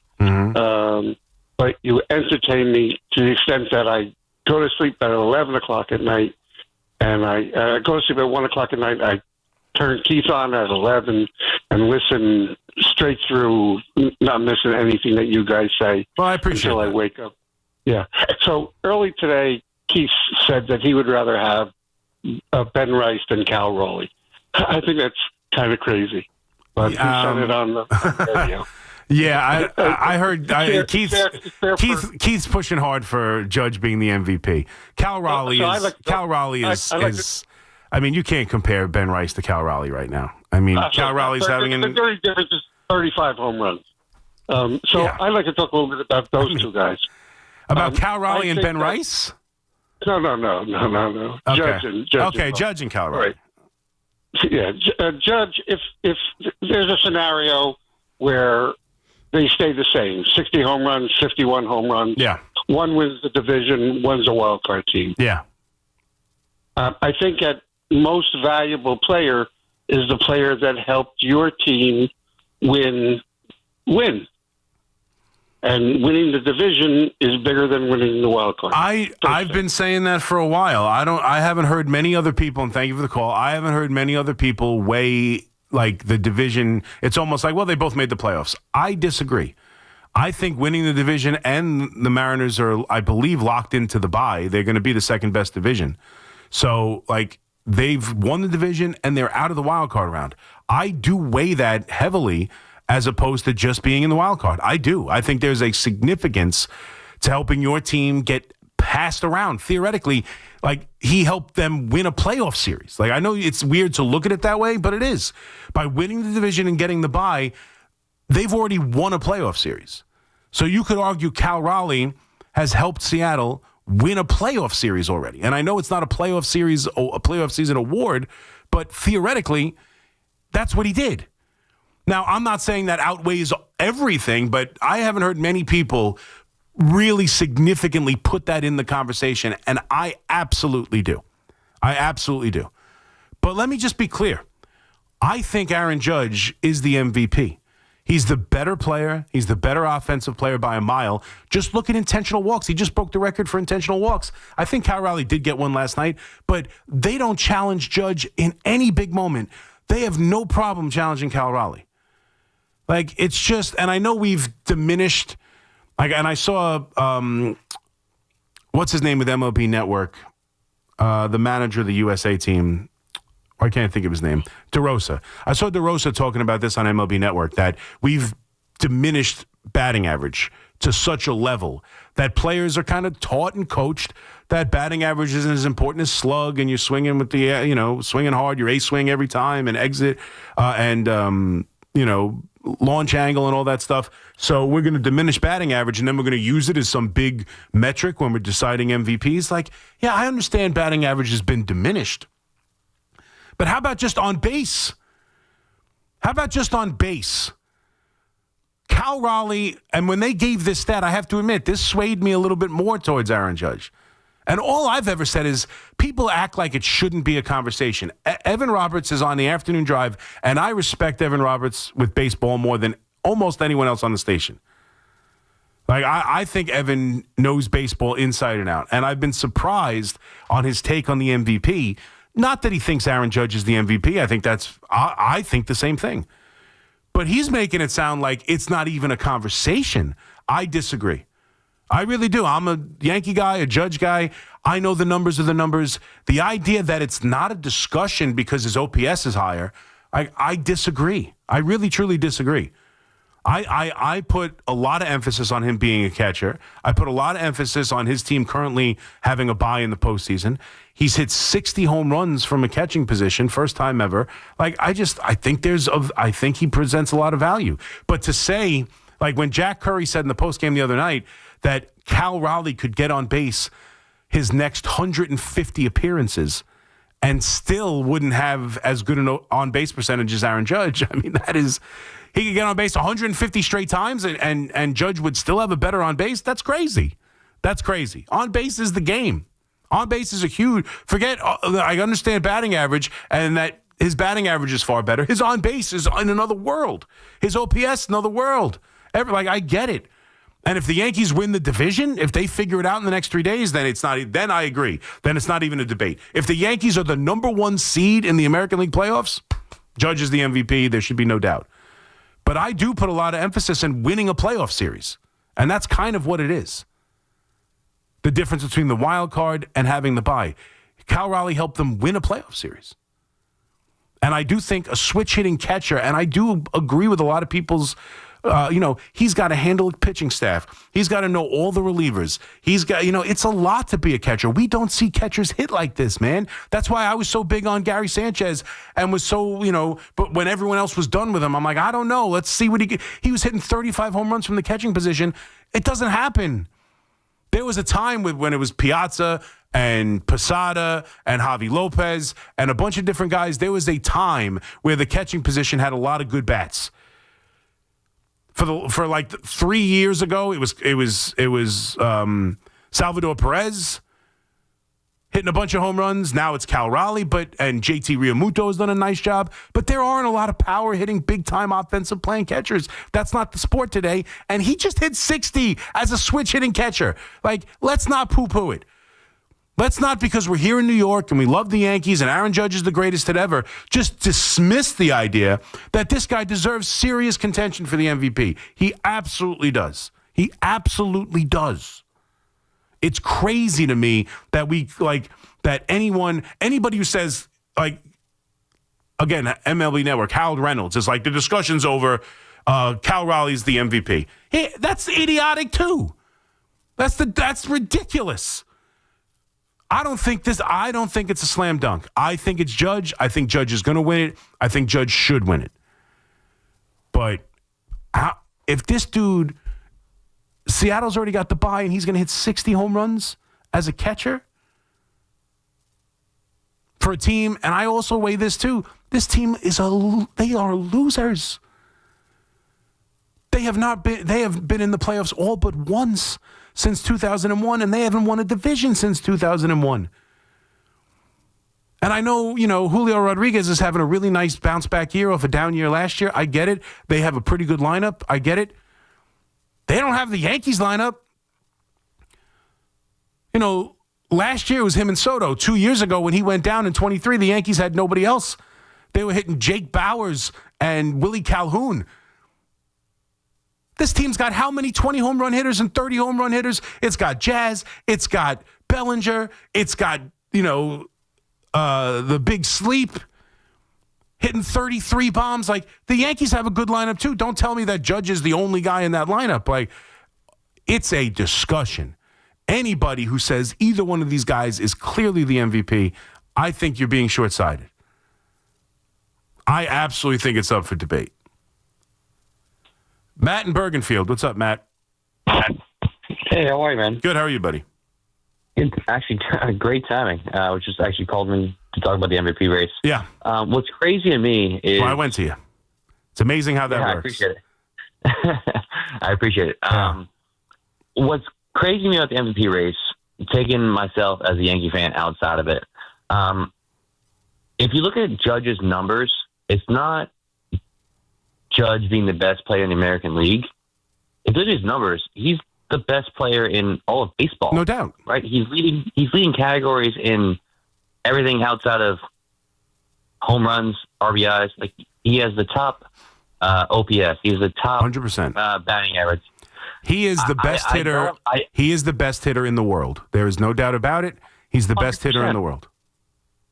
And I think when you look at like MVP, we've moved on to it being the best hitter as opposed to the most valuable. Mm-hmm. I think when you take Judge on the Yankees versus Raleigh on the Mariners, the value Judge brings to the Yankees versus the value that Raleigh brings to the Mariners, it's not even close. Yeah, I don't know. He's a catcher. Do you know how much value it is? I believe he's a Platinum Glove winning catcher. I don't know if he'll win it this year. I don't know what his defensive metrics, are necessarily this year, or if he'll be in contention for the Gold Glove. But he is a good defensive catcher. Pitch framing. How many strikes does he steal? How many, he goes through all the relievers. He's got to know the starting pitchers. He's got to call a game. Like, the value a catcher brings is enormous. That's why we don't care if they hit. For the most part, we don't even care if they hit that much. It's like, just give me a good defensive catcher, build the rest of the lineup. It's a luxury if you have a good hitting catcher. The dude's got 60 home runs, and he's the catcher. Like, the idea that we know for a fact that Judge brings immensely more value, got a lot of value. Again, I would vote for Judge. I'm just saying, people talk like it's, especially around here, that, you got to be some kind of idiot. Look at the numbers. Judge is clearly the MVP. I don't see it that way. I think he is because of the numbers and how much he's better at everything. But, like, again, right now, we'll see if Judge wins the division. If the Yankees win the division, I'm with you. But I put an emphasis when we talk about MVP and the value, and the Seattle Mariners kind of have already won a playoff series. Like, he's led the team to a division and a bye. That's kind of like already winning the wild card. Judge still, as of the season ends today, he's got to go out there and win 2 more games to get to where Cal Raleigh already is. And I know it's not a postseason award, but in the regular season, they've won a playoff series. I put a lot of emphasis on that. I put emphasis on him being a catcher. I put emphasis on him being a switch hitting catcher who hits 60 bombs. Again, Judge is the MVP, but to dismiss it as this thing is a joke and I don't know why it's a talking point, it's laughable, and anybody who thinks this is an idiot, I think he's had a pretty damn good season, and I think it's worthy of MVP consideration. And I think Judge has had some real blowouts in the MVP voting. I don't think this should be unanimous. I think there's real value in what Cal Raleigh's doing. 888-808-1019, quick break update. We'll come back, take your calls. We'll get to the football. We'll do our picks in the 3 o'clock hour, and we'll take you till 5 o'clock in the warm-up show on this Football Friday. Be right back. It's Evan and Tiki. Afternoons on the Fan 101.9 FM. Abdul Carter, I know you're a rookie, but you came in talking like you were the man. You got a quarterback, Pat Mahomes, dead to rights for a sack. Sack him. Don't let him toss a ball 70 yards downfield and get a PI. Oh, and Drew Phillips. Can you play consistently, please? Listen to Evan and Tiki on demand on Apple Podcasts, Spotify, or wherever you get your podcasts. Attention. Have you racked up $10,000 or more in credit card debt? Are you barely getting by making minimum payments?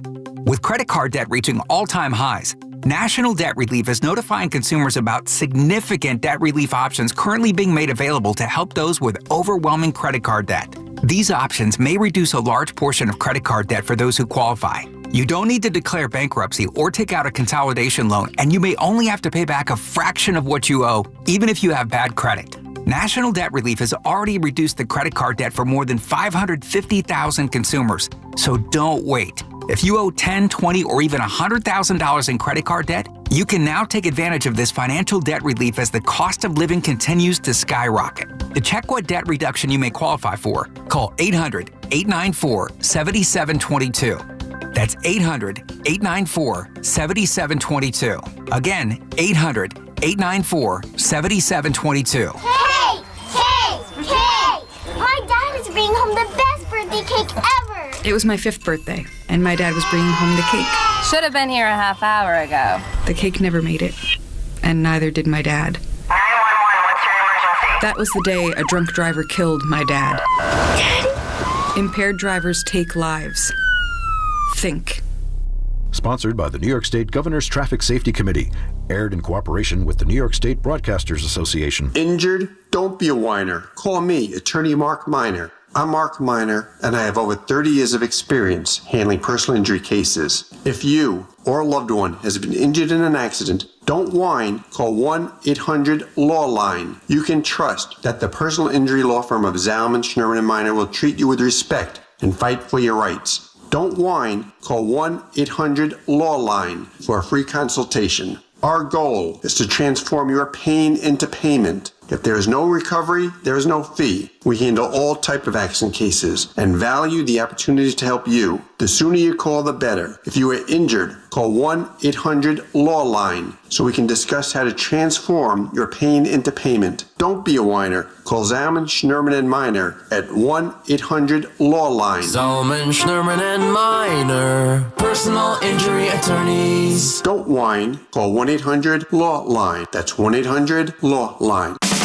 Fall is in the air, and that means spectacular savings at Open Road Mazda of Morristown and Open Road Mazda of East Brunswick. Lease the versatile 2025 Mazda CX-5 all-wheel drive for only $239 per month for 36 months. Or choose the rugged 2025 Mazda CX-50 all-wheel drive for just $249 per month for 36 months. Prices are falling at Open Road Mazda of Morristown and Open Road Mazda of East Brunswick. Visit us today for exceptional seasonal offers. Click, shop, we deliver. OpenRoadMazda.com. Must finance through Mazda Financial Services. See dealer for complete details. We're always talking New York sports on the Fan. Town Fair Tire is Connecticut's largest name brand discount tire dealer. We give you the guaranteed lowest prices on all name brand tires and honor all manufacturers' rebates. We even honor our competitors' rebates. With over 100 stores from Connecticut through New England and an inventory of over 600,000 tires, you'll always get the right tire at the guaranteed lowest price.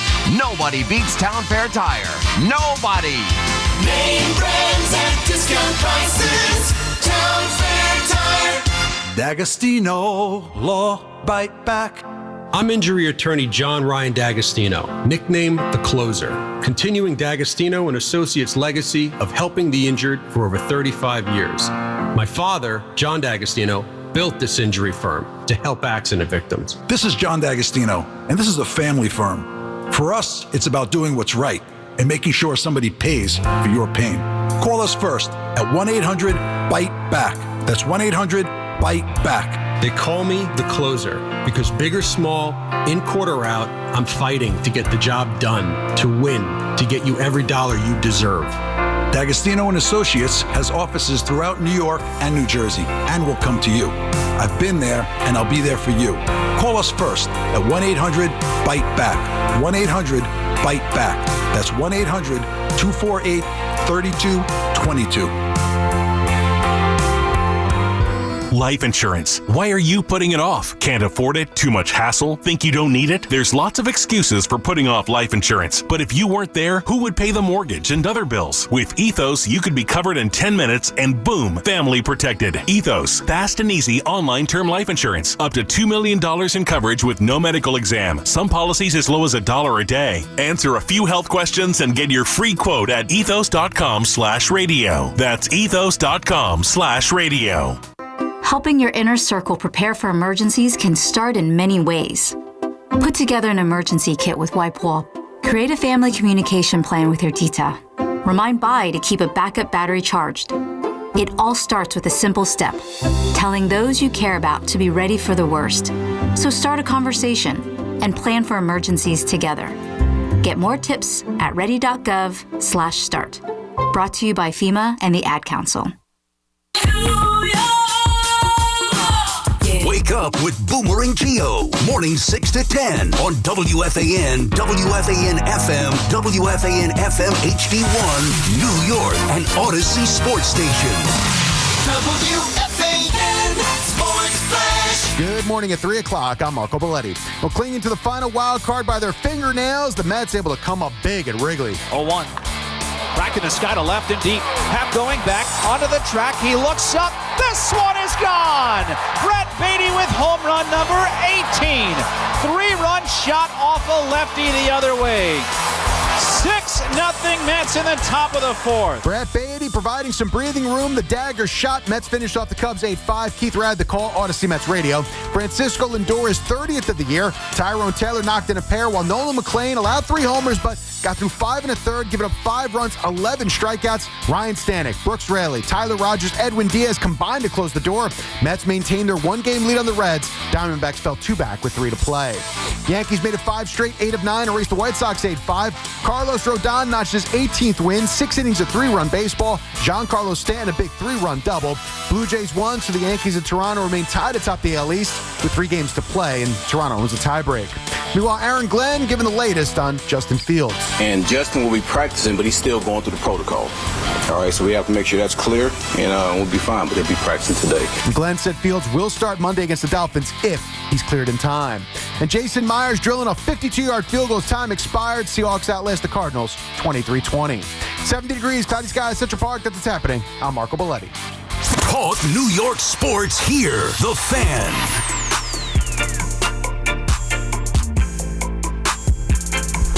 Oh, let's go. 306. McMoningle here with you on The Fan. I don't know why this MVP thing, everyone, I just don't understand it, man. I don't understand it, how we could just dismiss Cal Raleigh. I don't get it. And especially Evan, who I think is a really good baseball guy. We just don't see eye on this one. Like the Seattle Mariners are based on their pitching, and this year they've done a better job hitting.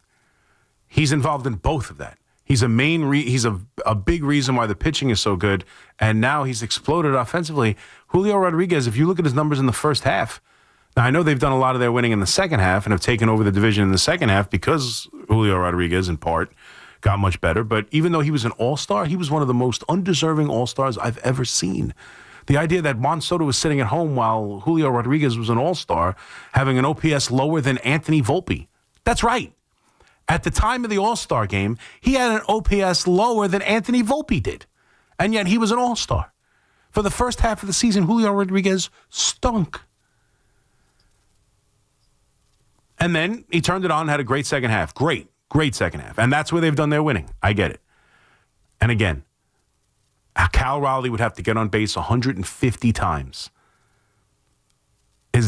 He could go 150 for 150 as far as getting on base, and Judge would still have a better on-base percentage. I get it. His hitting 80 points higher. His OPS is higher. His WAR is higher. Everything. Judge is the better player. You'd have to be a fool to say that. You'd have to be a fool to say Cal Raleigh is the better player. But MVP for a team that's going to win the division, he's a catcher. Like, you know how many serviceable bats there are at the catcher position in Major League Baseball? Just serviceable. 10, 11? Like, even with the Mets, me and Fleegs were just talking about during the break. Alvarez, right? He's become, over this stretch, he's been one of the best Met hitters, the fourth best hitter, fifth best hitter in the lineup. Huge clutch home runs, blah, blah, blah. They still called a play Torrens to shut down the running game. I don't know, you can play Torrens here to shut down the running game. Like, it's a defensive position. And what he's doing is special. And if he hits another, and here's the other question, and Marco just asked it. If he hits another 3 home runs in these next 3 games, and he breaks the record and breaks Judge's 62 and hits 63, is he the MVP? Because he hit 63 home runs, would that be enough? And if your answer is yes, then why is 3 home runs the difference in meaningless games? I don't know. Judge is the MVP. That's how I feel. Judge is the MVP. But Cal Raleigh is right there. Right there. I thought Jeff Passan put it a very good way. I think he was doing an interview with John Boy, and Passan said, I don't have a vote, but if I did, I would vote for Aaron Judge, and I'd feel miserable about it. I think that's fair. I really do. I think that's fair.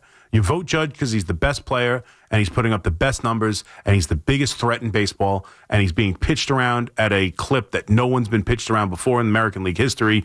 Nobody wants to face him. They don't have a problem facing Cal Raleigh. I get it. Better player. I would vote for Aaron Judge and feel miserable about it because Cal Raleigh deserves to be the MVP. He just happens to be playing in the same time as the greatest hitter in the world. 888-808-1019. Let's go to Jay in Woodmere. What's up, Jay? Jay, you there? Jay. Nope. Okay. Let's go to Dari in Belleville. What's up, Dari? My man, what's going on, brother? What's up, buddy? How are you? Hey, man. First of all, bro, such a pleasure to talk to you. Like I've been listening to you forever, and it feels like I know you so well, but I've never talked to you, man. So I'm so happy. The pleasure is mine, Dari. Thank you for listening. Thank you for listening, and thank you for deciding to make the phone call this morning. What do you got? Absolutely, my man. Listen, I totally agree with you, bro, 100%. I think I think Riley is. Listen, you can make an argument. He's probably the best catcher in the game right now. You know what? But I think he's going against the best player in the game. You know, and it's not just because I'm a Yankee fan. No. But he is the best player in the game. And the Yankees should feel a little embarrassed that they're paying the best player in the game the money they're paying them. Oh. Yes, it happened at a time where it happened. You know what I'm talking about, Mac? But why would they feel embarrassed about how much money they're paying Judge? Mac, this is the best player in the game. Right. Like, and you know it. Listen. And when he signed his contract, he had the best contract in the game. Yes, that's what I mean. At the time, he got the best contract. What, you have to rip up the contract every year? I mean, he wanted the 9-year deal. If he wanted to make the most money every single year because he's the best player, sign 1-year contracts. Matt, I'm on your side 100%. Yeah. But it to me is foolish. Look, when like other people think that the guy that's on the other side that was with us here should be is the best player in the game because of the money. He is not the best player in the game. Yeah. We have the best player in the game. And I hate to say it, but it is what it is. And thank you for your time, my man. You got it, Dari. I love you. I appreciate you every single night, brother. Well, thank you very much. I appreciate that, Dari. You enjoy the rest of your morning. I don't think anyone really believes that Juan Soto is better than Aaron Judge. There are people who will tell you, And so far in their histories, that Juan Soto is the more clutch player. That Juan Soto is the better postseason player. Juan Soto has a championship. Juan Soto was the better performer for the Yankees in the postseason last year. He hit the big home run that sent them to the World Series. There are people who will tell you in a big spot, bases loaded, 2 outs against a top closer in baseball, needing a base hit to win you the game, that they would take Juan Soto over Aaron Judge. I wouldn't. I would still take Aaron Judge. He's the best hitter in the game. You look at any number with 2 strikes and big spots. Like, it's just, he's the best hitter. He has not performed up to that in the postseason. That is fair. That's the past. Every year, even if he doesn't perform again in the postseason this year, next year I will believe he will, because he's a great player, and eventually he is going to perform great in the postseason, because that's just what great hitters do. He can't be not great forever. I don't think it's the weight of the postseason. I expect him to perform. I don't think anyone thinks Juan Soto is a better player than Aaron Judge. If they do, they're wrong. But he deserved more money than Aaron Judge. You know why? It's very simple. He hit free agency later. He hit free agency younger. Bottom line, he hit free agency a year later. He hit free agency as a younger man. He hit free agency at 26 years old as opposed to 30. That's why he got paid more money. Not because he's better, not because he's viewed to be better. He's never won an MVP. We're arguing about Judge winning his 3rd, and honestly, he probably should have already had 3, considering he got more screwed. And this is the other thing about the MVP argument. If Cal Raleigh wins the MVP this year, I believe Judge would still have been screwed more in 2017 when Altuve won the MVP than I believe that he'd be screwed right now with Cal Raleigh. He should have won it in 2017. Every single number other than batting average. That's it. Batting average was like 340 to 280. Everything else, Judge outperformed Altuve in. And if we're so big on records, he hit the most home runs ever for a rookie in Major League Baseball. So I think he deserved the MVP then more than, I think that was more of an outrage than this would be. But I still think he's going to win the MVP. But the reason Juan Soto got paid is because he hit free agency at the right time, at the right age. And that's just, and anybody, because I've heard this a couple times that Judge is underpaid or whatever. Like, Judge called up, Judge got what he wanted. Hal Steinbrenner called him from the Vatican and said, I know it was in Italy, but I like to say from the Vatican. He called him from the Vatican and said, what do you need? And Judge said, I need $400 for 9 years. He could have said, I need $600 for 10. He could have said, I need $800 for 11. He could have said whatever he wanted to say. Hal Steinbrenner said, what do you need? He said, I need $409. Done. The Yankees don't owe him a penny more.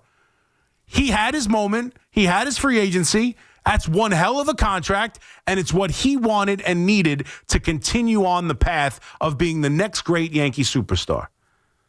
It's a fair contract. It's a great contract, and he's not owed more money, and they shouldn't rip it up and pay him more because he's winning MVPs. That's how it works. He had his moment to use the leverage, and God knows he had it, and that's what he wanted. And the Yankees gave it to him. That's the end of the contract discussion. I'll see you at the end of the 9 years, and maybe you're still playing well enough to earn another one. Jose in Corona. What's up, Jose? How you doing, Chris? Listen, I agree with everything you said tonight.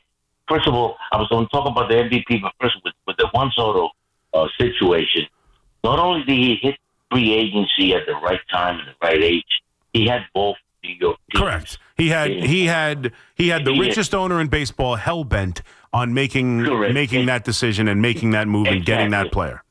Yeah. The little brothers in Queens, in Corona, they wanted. He wanted to make a statement that the Mets were no longer. He did. Going to be. Yes. And the problem is you can't make the statement in the offseason. You got to do it now. They've got 3 games to help get in the tournament and then go make the statement. Absolutely. Yep. And also with the MVP, I agree with you. And if the fans, if you look at the 50s, I'm not in the computer right now.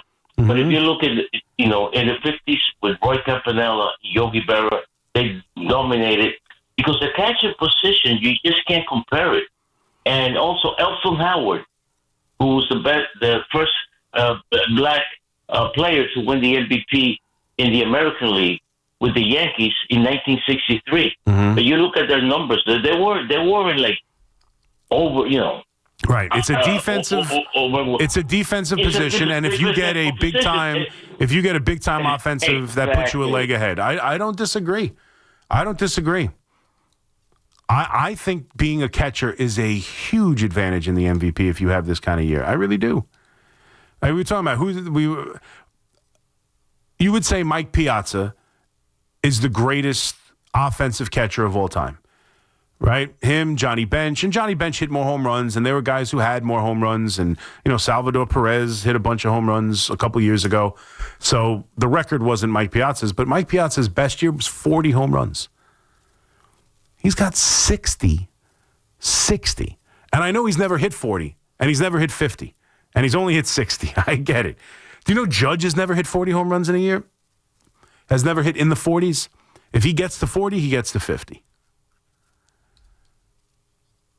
So I get it. I get it. Judge is the better player. I don't think anyone would quibble with that. But Cal Raleigh's doing something special.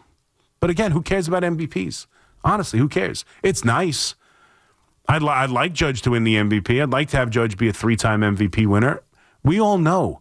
I don't care what trophy he gets at the end of the year or whether or not he's the one of the 3 guys who gets to do the interview on MLB Network when they announce the winner. I don't care because I know and you know and Cal Raleigh knows and everybody who votes for the MVP knows and everyone who works at MLB Network knows.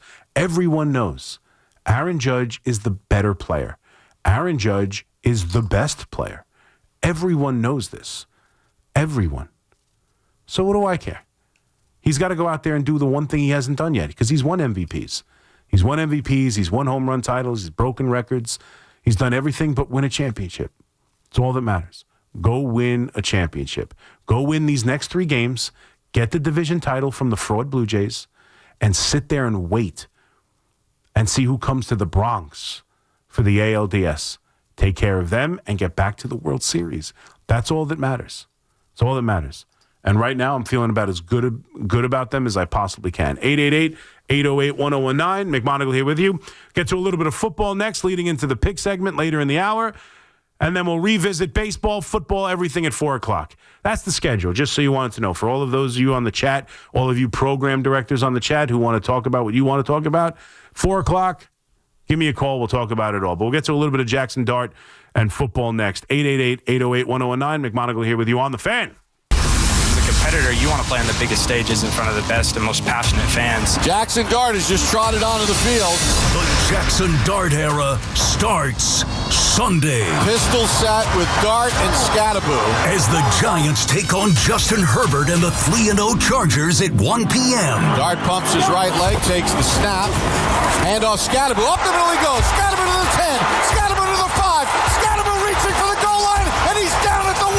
With help from fellow rookie Cam Scadaboo and the dynamic Malik Neighbors, the young QB will look to lead Big Blue to their first win of the season in front of the hometown faithful. Into the end zone, standing up, and the Giants are back in front. Don't miss a second of the action here on your home for New York Giants football. WFAN. Connecticut's best value is at Town Fair Tire. They honor all manufacturer and valid competitor rebates, offer the most free services for life, plus give you the guaranteed lowest price. Nobody beats Town Fair Tire. Nobody. Town Fair Tire. Hey, New Yorkers. Fast, reliable internet can be yours when you switch to Fios. For a limited time, combine Fios home internet and 1 line of mobile for just $69.99 a month. Get unlimited welcome for $50 a month with autopay plus taxes and fees when you bring your phone. And add Fios 300 megabytes per second for $19.99 a month with autopay, mobile plus discount, and bonus discount. Visit your tri-state area Verizon store today to get this limited time offer and switch to our reliable 100% fiber optic 5G network. Fios. For eligible new Fios Internet and mobile customers, both the $15 monthly discounts for Fios and Bring Your Phone applied over 36 months. Mobile and home discount enrollment required. $99 Fios setup charge applies. For unlimited welcome, unlimited 5G and 4G LTE may be temporarily slower than other traffic in times of congestion. Domestic data roaming at 2G speeds. With over 90 years of combined legal experience representing the law enforcement community, Decolator Cohen & DePrisco, LLP, continues to strive to educate police officers of their civil rights to sue in line-of-duty accident cases. The 2025 Police Officers' Right to Sue newsletter can be viewed on policeofficersrighttosue.com and provides successful results in varying line-of-duty accident cases. These results include damages recovered from RMP accidents involving the City of New York and civilian motorists, station house defects, ricochet injuries from the range, private premises slip and falls, sidewalk slip and falls, construction defects, snow and ice cases, and injuries emanating from defective RMPs. In any LOD accident, it is important for the officer to take photographs of any defects, injuries, or damage. It is also essential to draft the line-of-duty report and detail the cause of the accident in the paperwork. Remember, there's a 90-day time limitation to file a claim against a municipality. If any law enforcement member has a question regarding a potential lawsuit, contact Decolator Cohen & DePrisco, LLP at policeofficersrighttosue.com or call 1-800-901-1529. We all hear the radio ads about the IRS. They tell you to be afraid, to be scared, and they try to frighten you into calling. I'm not here to do that. Tax Relief Advocates is different. TRA is here to tell you that if you owe money to the IRS, whether it's $5,000, $50,000, or $500,000, we have a solution. It doesn't matter if you're sitting in your car, at work, or with your kids. No matter where you are, call now. 800-575-6812. Don't lose hope. TRA can eliminate or reduce what you owe to the IRS. Generous programs are now available that can give you a fresh start. Our passion is taxes and helping individuals fix their IRS problems. We have over 1,000 5-star reviews on Google and an A+ with the Better Business Bureau. You don't need to be afraid of the IRS any longer. End your tax nightmare today by visiting us online at TRA.com or call 800-575-6812. That's 800-575-6812. Tax Relief Advocates. Real solutions for real people. Talk New York sports on The Fan. When the job gets tough, tradespeople get tougher, and Supply House is built to back them up. Supply House stocks over 250,000 products from hundreds of the top brands in plumbing, HVAC, and electrical. Whether you need an industrial boiler or a $2 coupling, they ship it fast and deliver customer support that knows the trades inside and out. Use promo code FAN5 for 5% off your first order. That's supplyhouse.com, promo code FAN5. Injured? Don't be a whiner. Call me, attorney Mark Miner. I'm Mark Miner, and I have over 30 years of experience handling personal injury cases. If you or a loved one has been injured in an accident, don't whine. Call 1-800-LAW-LINE. You can trust that the personal injury law firm of Zalman, Schnurman, and Miner will treat you with respect and fight for your rights. Don't whine. Call 1-800-LAW-LINE for a free consultation. Our goal is to transform your pain into payment. If there is no recovery, there is no fee. We handle all type of accident cases and value the opportunity to help you. The sooner you call, the better. If you are injured, call 1-800-LAW-LINE so we can discuss how to transform your pain into payment. Don't be a whiner. Call Zalman, Schnurman, and Miner at 1-800-LAW-LINE. Zalman, Schnurman, and Miner, personal injury attorneys. Don't whine. Call 1-800-LAW-LINE. That's 1-800-LAW-LINE. Stop dealing with your neck pain, backaches, and sciatica and go see my main man, Dr. Jay Shah at Samwell Institute for Pain Management, a migraine and nerve pain specialist who gets you back feeling like yourself again with minimally invasive and non-surgical treatments. There are thousands of 5-star reviews who trust Dr. J for pain-relieving solutions. Same day and next day appointments available in offices in Colonia, Livingston, and now Inglewood, New Jersey. Turn to Samwell Pain for effective pain-relieving solutions. Visit samwellpain.com. In the U.S., it is estimated that more than 1 in 5 adults live with mental illness. Help is available. Call 988 to start on your road to mental health care. We can survive together. From your friends at Town Fair Tire. Real sports talk for real fans with real opinions. The Fan, 101.9 FM, and always streaming on the Odyssey, iHeartRadio, and TuneIn apps.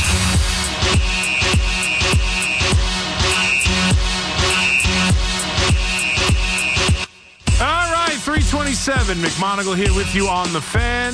888-808-1019. We got a call on the MVP. Let me squeeze one more call on the MVP. Maybe we'll be done with that issue before we get to Jackson Dart. Scott in Maryland. What's up, Scott? Hey, how you doing? Good. How are you, buddy? Just so facts are straight, Sure. Cal Raleigh would need 118 at bats, and then he would have the same OPS as Judge, not 150. OPS or because on base? I'm sorry, on base percentage. Okay. After the game yesterday, and again, I didn't double check it. I got it from a reputable source from Jack Curry after the game yesterday. Right. He said that if Cal Raleigh got on base 150 times in a row, that it would still be less of an on base percentage than Judge. No, Judge's on base percentage is 4.547. If Raleigh got on base 118 times in a row, his would be 4.546. Oh, so it's only 118, not 100. Right. So he would only have to get on base another 118 times. Well, right, not 150. So I get it, but it's still a ridiculous number.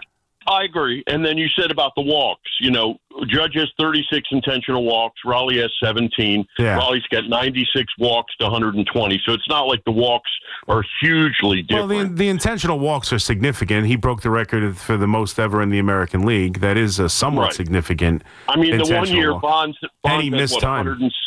Bonds had 170 intentional walks. Oh, sure. No. It'll never be that. No, granted. Exactly. No. Bonds is on another level. Right. I hate the Yankees with a passion because I'm an Orioles fan, but I respect Jeter. I have 100 of his rookie cards. I respect Judge. He's a class guy, and he does it the right way. So I don't hate Judge. I just hate the Yankees. Uh-huh. And I think the Orioles may give them a run only because they have their two best pitchers in Rogers and Bradish pitching. So it's not going to be a cakewalk, but I agree the Yankees are a better team than Toronto. Yes, I think they're a better team than everybody. To be telling you, I think they're the best team in the American League. But yeah, no, listen, it's tough to win all three games. They just won 3 in a row. Like they've won 5 in a row. You're asking them to win 8 games in a row. That is not easy. I know the Orioles have not had a great season, but Rogers has been arguably the best pitcher in the American League and arguably all of baseball for the second half of the season. And Bradish, who's been injured, is a good starting pitcher. And the Yankees are not throwing their best because they're saving it for a possible postseason. So it is not going to be easy. There's no doubt. It's not going to be easy. And the Blue Jays are playing the Rays, who are pesky, who are feisty, who are in the division and would love nothing more than to ruin the Blue Jay season. But it's going to be interesting because you got to figure, look, if you win 2 out of 3, you need the Jays to lose 2 out of 3. So if you really want to have a realistic chance of winning the American League East, you got to win all 3 games. You got to sweep them. Let's see if they can do it. 888-808-1019. All right, let's talk a little Jackson Dart here, as obviously we're turning our attention to football. It is Football Friday. Again, next segment, we will do picks. We'll go around the league a little bit. We'll do picks. We'll have our take a chance parlay. But obviously, the New York Giants, and we'll get to the Jets too. The Jets play Monday, so we'll have Monday morning to kind of look at the Jets-Dolphins game as well, which, look, we'll see what Miami is. Obviously, the defensive backfield for the Jets has been a problem. They went out and made a trade to hopefully bolster it a little bit, as Stevens has been a real issue as the second cornerback. And I still think the Dolphins, as bad as they've been, showed you a little bit against Buffalo on what they can do offensively if they can block it up and if they can get time for Tua. Even though he made a terrible, horrible interception, he can throw the ball a little bit. It's going to be an interesting divisional opponent for the Jets. But obviously, we are talking about the dawning of a new era. And we've talked about it a little bit, but it's kind of been more in the context of, is this the right decision? And what do we expect from Jackson Dart? Honestly, this is an exciting time. Whether I agree with it or disagree with it, whether it's the right time or the wrong time, honestly, that it almost doesn't matter anymore. They've made the decision, and you heard last night on the Thursday night broadcast that Brian Daboll took this decision very seriously, and he met with Jackson Dart for 10 straight hours. I don't know what they talked about for 10 hours. I don't know how many different meals they had over a 10-hour period. But Jackson Dart, the hand-picked Brian Daboll quarterback, that they traded up to draft in the first round, who played extremely well in the glimpses we saw in the preseason, who, if you listen to anyone who's been around the New York Giants, picked up this offense at a far quicker pace than anybody thought possible. And Brian Daboll, whose job is on the line, who clearly made this decision, I wouldn't say himself, but it's his decision. He couldn't have made it any more crystal clear to go to this quarterback right now instead of what we saw from Russell Wilson. As we get more reports that the Giant fans are going to hire another plane to fly over MetLife Stadium, which, by the way, let's just take a second to just call that stupid. Like, I'm sorry. I'm as pissed off as anyone. I'm as frustrated, and although I had some positivity at the beginning of this year, I've been as frustrated and down and miserable and, killing the Giants organization as much as anyone over the last 10 years. It has been a disaster. They're starting to beat the excitement out of you. That's how bad it's been. I get it. What are we doing flying planes? You don't think John Mara wants to, that's the one thing. I know Woody Johnson, I'm sure Woody Johnson wants to win too, but he's so dysfunctional and so about himself. I don't think John Mara's like that at all. I think John Mara has made bad decision after bad decision, no doubt. I'm not trying to tell you that John Mara's a great owner. John Mara's made bad decisions. He can't make a hire to save his life. The last good hire that the team made was his father hiring Tom Coughlin.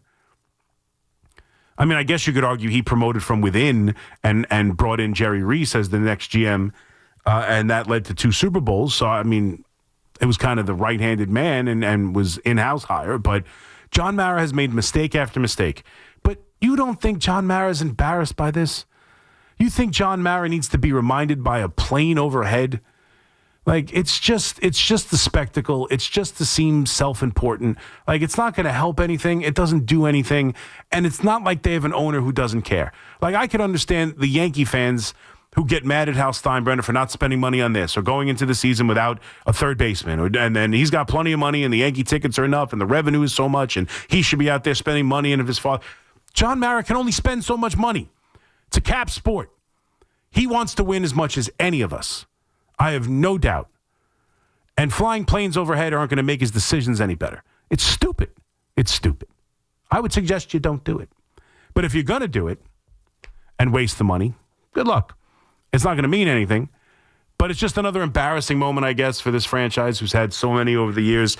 And it does feel like, whether we're behind the decision or not, whether we think Brian Daboll should even have the right to make the decision or not, it takes me back to the days as we were getting ready for Eli Manning. Eli Manning, the first overall pick that was not selected by the New York Giants, but they had to make that trade. He didn't want to play with the San Diego Chargers. Everything about him, Peyton Manning's little brother, Ole Miss, the whole thing, waiting for him, all the games. They go out and sign, very similar, right? Very similar. We've talked about it before. They go out and sign the former Super Bowl MVP in Kurt Warner.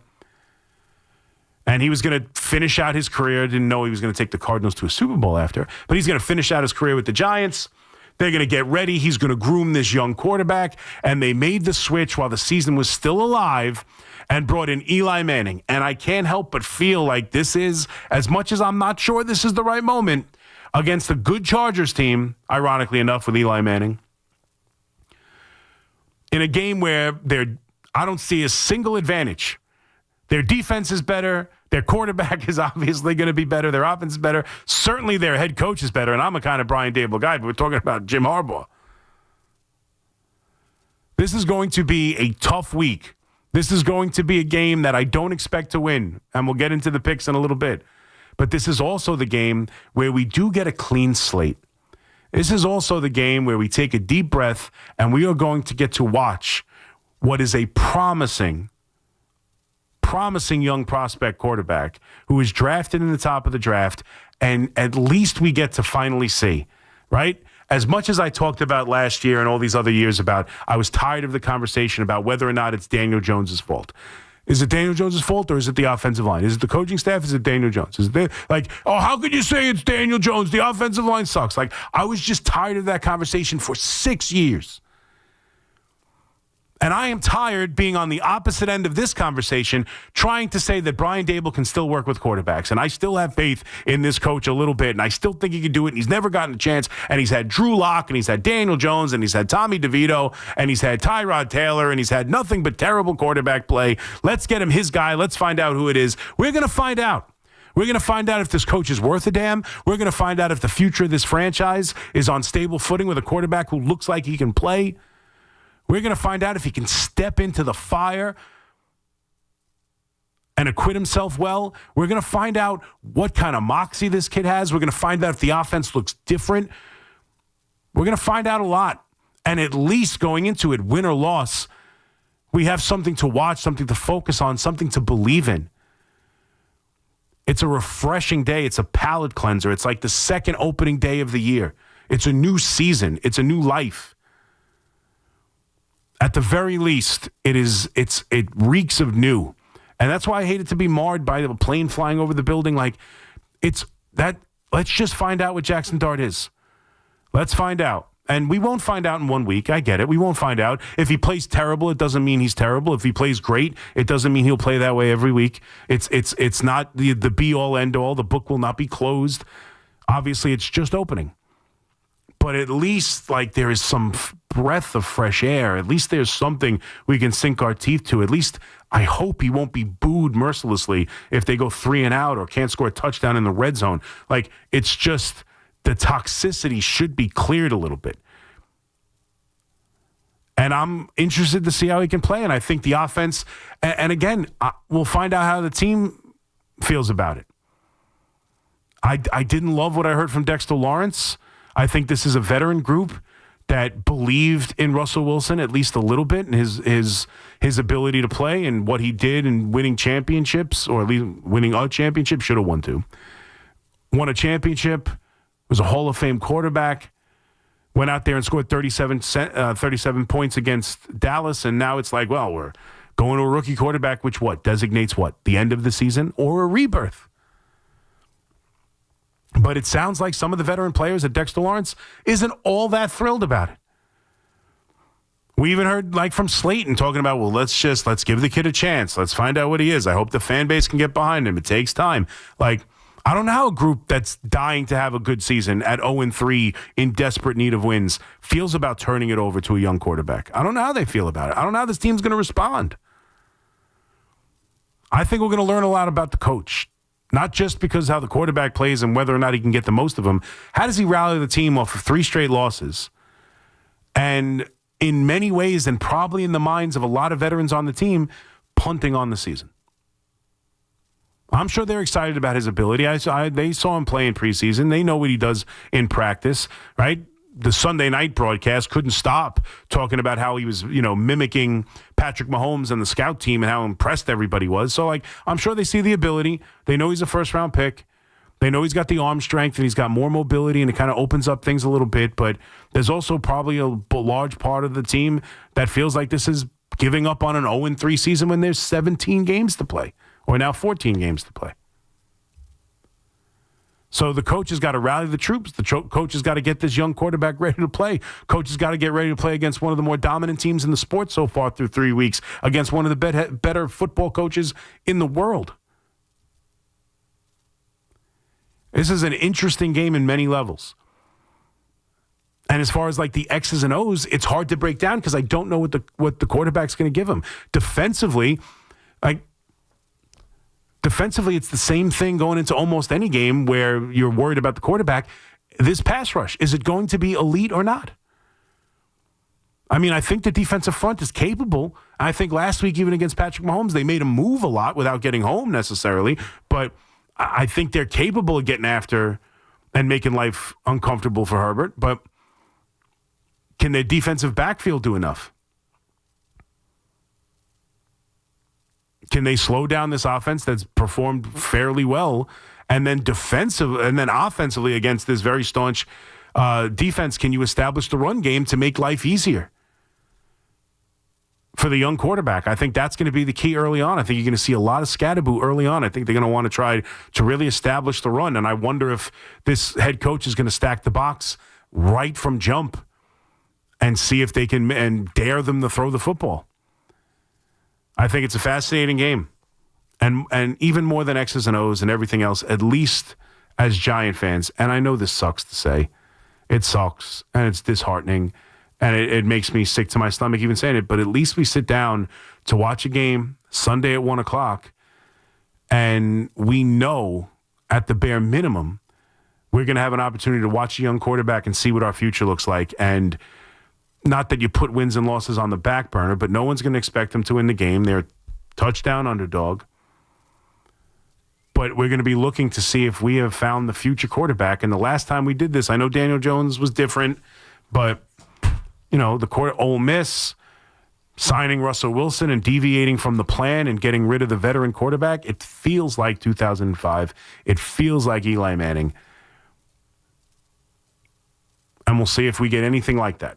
And remember, Eli Manning struggled for the first 9 starts of his career. So let's see what this new team looks like with the new quarterback. I'm excited, even though I'm nervous, even though I disagree, even though I would have still started Russell Wilson. That's no longer up for debate. It's going to be Jackson Dart.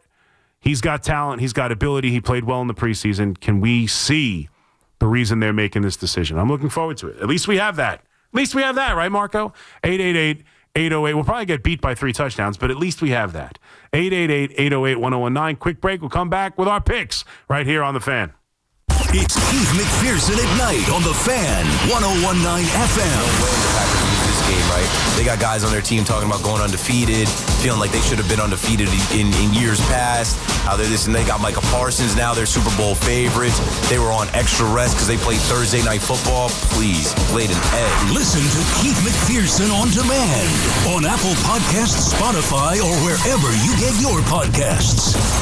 Imagine a gentleman's club with over 200 gorgeous exotic dancers every week. Hey, big boy. From the people who make fantasies come true, Gallagher's 2000 in Long Island City is the place to be. Gallagher's 2000, a gentleman's club for today, gentlemen. Gallagher's 2000 features 2 floors, 3 stages, discounted drinks, VIP, champagne rooms, and dinner specials every night. Gallagher's 2000 offers complimentary lunch Thursdays and Fridays with any drink purchase. Come on down, big boy. Gallagher's 2000 is New York's largest upscale gentleman's club, and Gallagher's 2000's bachelor parties will blow you away. For their bachelor party specials, call 718-361-1348. Gallagher's 2000 is located at 4319 37th Street in Long Island City, Queens, just a half a block north of Queens Boulevard. Call 718-361-1348. Gallagher's 2000 is unlike any club in New York. Come tonight for the time of your life. Gallagher's 2000. Let your imagination run wild.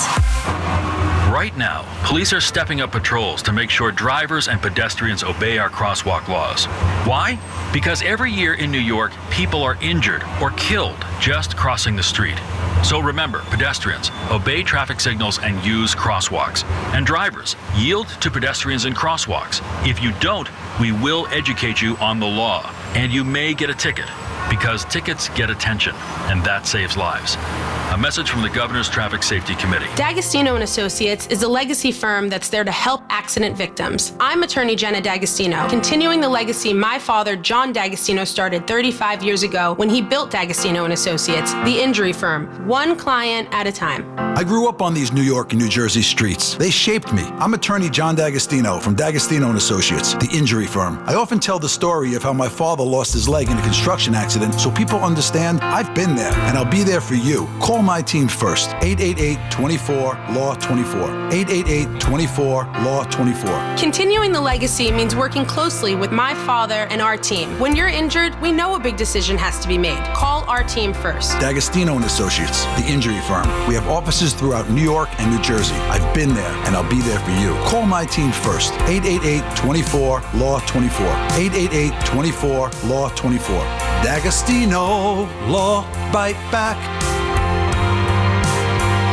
Town Fair Tire became New England's #1 discount tire dealer by giving you the absolute lowest prices guaranteed. And with over 100 stores from Connecticut to Maine, we'll beat anybody's price. Other dealers, we beat them. Warehouse clubs, we beat them. Online sites, we beat them all every day. So remember, for the absolute guaranteed lowest price on name brand tires, nobody beats Town Fair Tire. Nobody. Name brands at discount prices. Town Fair Tire. We've got more sports talk coming up on The Fan. Hey, it's Boomer and Gio. Boomer and Gio is both a radio show and a podcast. You can find us anytime on Apple Podcasts, Spotify, or wherever you get your pods. Catch the full episode, listen by individual hour, or jump straight to the highlights. Just open up your favorite podcast app, search Boomer and Gio, and hit the follow button to get every minute of the show your way and on your time. Vanity Fair calls BritBox a delicious streamer. Collider says everyone should be watching. Catch Britain's next best series with BritBox. Stream acclaimed new originals like Code of Silence. You read lips, right? And Linley, based on the best-selling mystery series. Say hi, Linley. Take it from here. And don't miss the new season of Karen Piri coming this October. You don't look like police. I'll take that as a compliment. See it differently when you stream the best of British TV with BritBox. Watch with a free trial today. Hi, former New York Giant Leonard Marshall here. Please join me at the Alzheimer's Foundation of America Family Fun Day on September 27th. Bring your family to AFA's Barbara Rabinowitz Educational Resource Center in Amityville for a fun-filled day of intergenerational activities and celebration of Grandparents Appreciation Month. Learn more and register at AFA September 27th Family Fun Day by visiting afalongisland.org or calling 631-223-4000. House stealing. It's a nightmare that's real. It's the FBI's term for thieves stealing your home's title and draining your equity. Just one fake document filed with a recorder, and scammers can own your home on paper, drain your equity, and do it all without you even knowing. Imagine waking up to a foreclosure or eviction notice. Listen to former title thief Matt Cox. What people don't realize is the ease in which this crime can happen. I can take the deed to your house and I can transfer that deed into my name. It's a great crime, and it's happening all the time. So how can you stop the nightmare and protect yourself? Find out if you're already a victim now at HomeTitleLock.com. Use promo code RADIO and get a 30-day free trial of their $1 million triple lock protection, a title scan, and access to a title specialist, a $250 value. Don't wait. Go to HomeTitleLock.com now. Promo code RADIO. Get connected with WFAN to talk about your favorite teams. The Fan on the Odyssey, iHeart, and TuneIn apps. Football Sunday, so good to me. Oh, that's right. Applefest is actually coming up in Warwick. It always reminds that. I made that song just to annoy my wife in a car ride. Sometimes it had nothing to do with production or the WFAN or anything I was doing. It's not a bit for Steve Summers. I made a song, recorded it, and did everything just to annoy my wife. That's dedication. Dedication. All right. Week number 4 in the NFL. Both of our teams stink, but we do get to see Jackson Dart. And we make some picks and we go around the NFL because eventually that's all we're going to care about when it comes to the NFL. We're not quite there yet, but we will get there. But let's go. Week number 4 in the league where they pay for play. I think I said that backwards. All right. I think I went 2-3. What'd everybody else do, Fleegs? You keep the standings up. Yeah, so you went 2-3, Marco went 2-3, and I went 3-2. All right, so where are we overall? Do you know where the numbers are overall? You and I are 6-9, Marco's 7-8. All right, not off to a great start. Now I heard Marash today is like 2-14 or something, so we're better than him. Oof. Yeah, the first year with Carton and Roberts was one of the worst football. I can't mock anyone. I had a guy call up saying that he's been keeping track of people's football predictions on the station for 20 years, and that I was the second worst in the history of the station, except for like Beningo in 2005 or something. Some random year Beningo had this awful year, and I was the second worst. Some guy called up the show and said that. All right, so we hope we turn it around. Let's go with Marco since he's in first place. We'll go back. We'll go opposite here. Marco in first place. Give us your picks. All right, I'll take with 3. Look, I won with the Lions. I don't remember what it was last week, the week before, whatever it was. I forget. Laying 9.5 against the Browns. I lost with them this past week Monday against the Ravens. I love the Ravens at home on Monday night. I can't believe that the Lions put up that performance and that the Ravens really, just coughed that one up. The Browns coming off the win against the Packers, which is stunning. Yeah. Going on the road, you would imagine this is a good spot for the Lions to lay an egg where they just kind of eke out a win and good defense for the Browns. I feel like, though, they're gaining a little bit of momentum coming off that Week 1 loss with the Packers. I feel like they're on a little bit of a mission, and they're starting to feel themselves with the idea of, hey, nobody believed in us. Ben Johnson, Aaron Glenn, it's about this, it's about that. Well, the hell with that. It's about Dan Campbell. It's about this team. It's about Jared Goff. We're that good, and we're going to prove that we're that good, and we can take the next step. So as much as this is a lot of points, laying 9.5, I do like Detroit in this spot. It's dangerous. It's tricky, but I am going to lay 9.5. Game 2, I love the Rams. I think they are. I can see the look on your face. You're probably going the same way. Coming off, how the hell did you lose that game against the Eagles, where they had everything in front of them? They had every opportunity to really make a statement. Then they've got a Thursday night in front of them with the 49ers coming up next week. So this is the perfect let down, look ahead, whatever cliche you want to use, facing a Colts team that, how the hell are they 3-0? Like, what? It makes no sense that this line is only 3.5 with the Rams at home. It almost makes you want to take the Colts because why the hell is this line 3.5 for the Rams at home? I agree. But I don't buy it. I'm going with Sean McVay. I'm going with the fact that Daniel Jones at some point has got to show that he's Daniel Jones. There is no way we're going this entire season and he's going to put up MVP caliber numbers.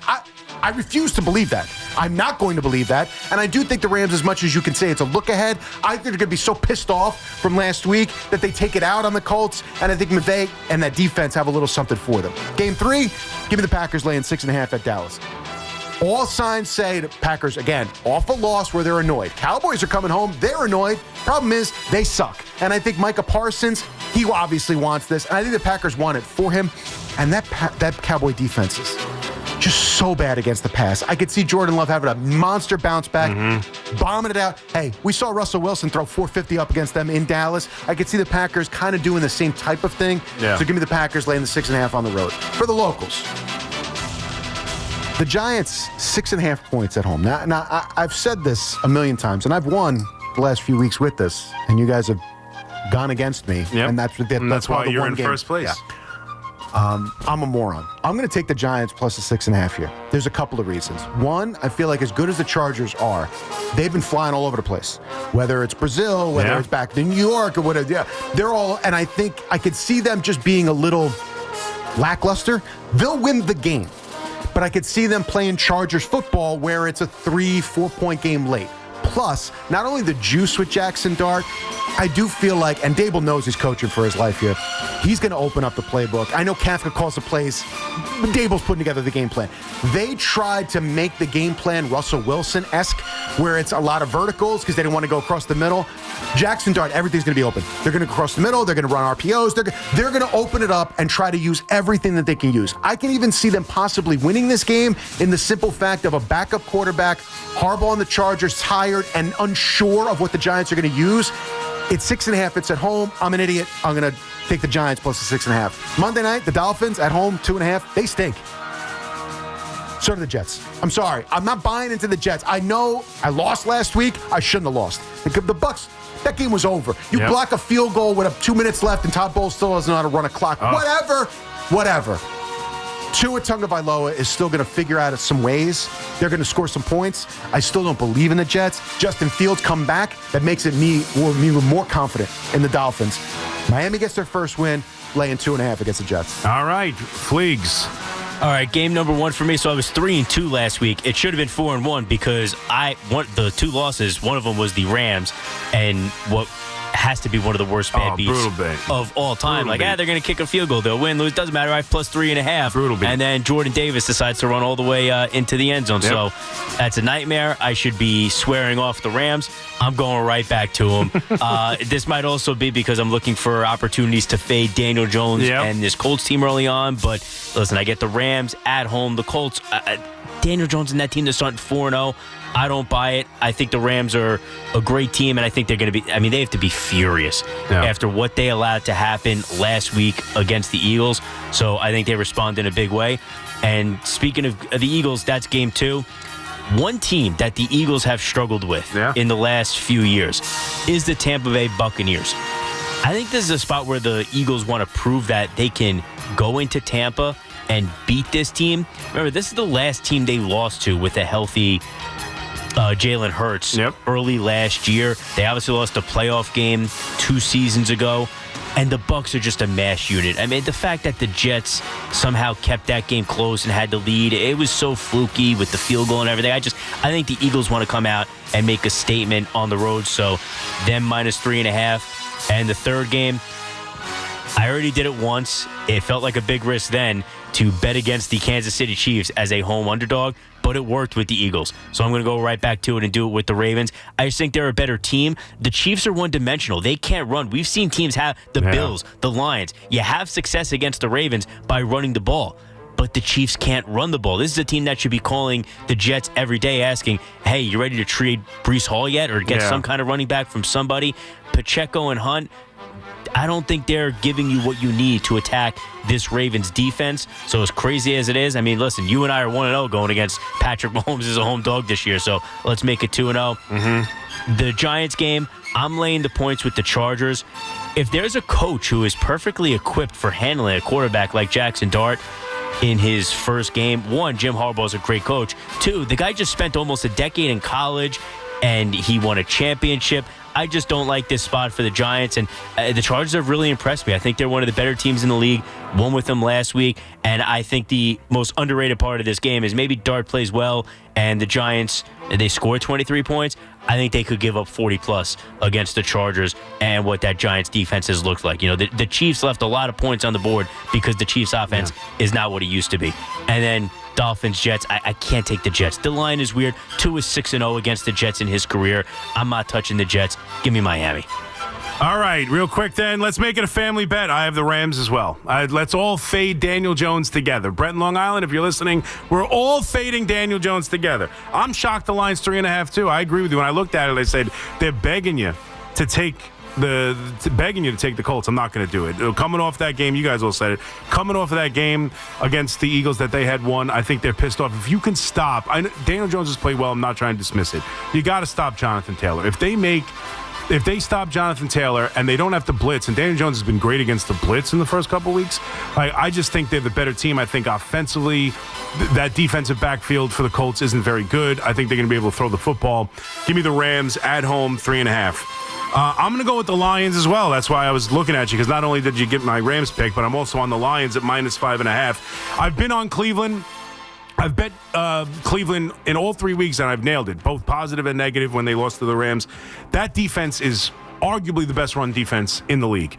And the Lions have that tandem of Gibbs and Montgomery and the way they run the football. That's going to be an interesting matchup going into the game. But the reason I'm taking the Lions is because I'm with you.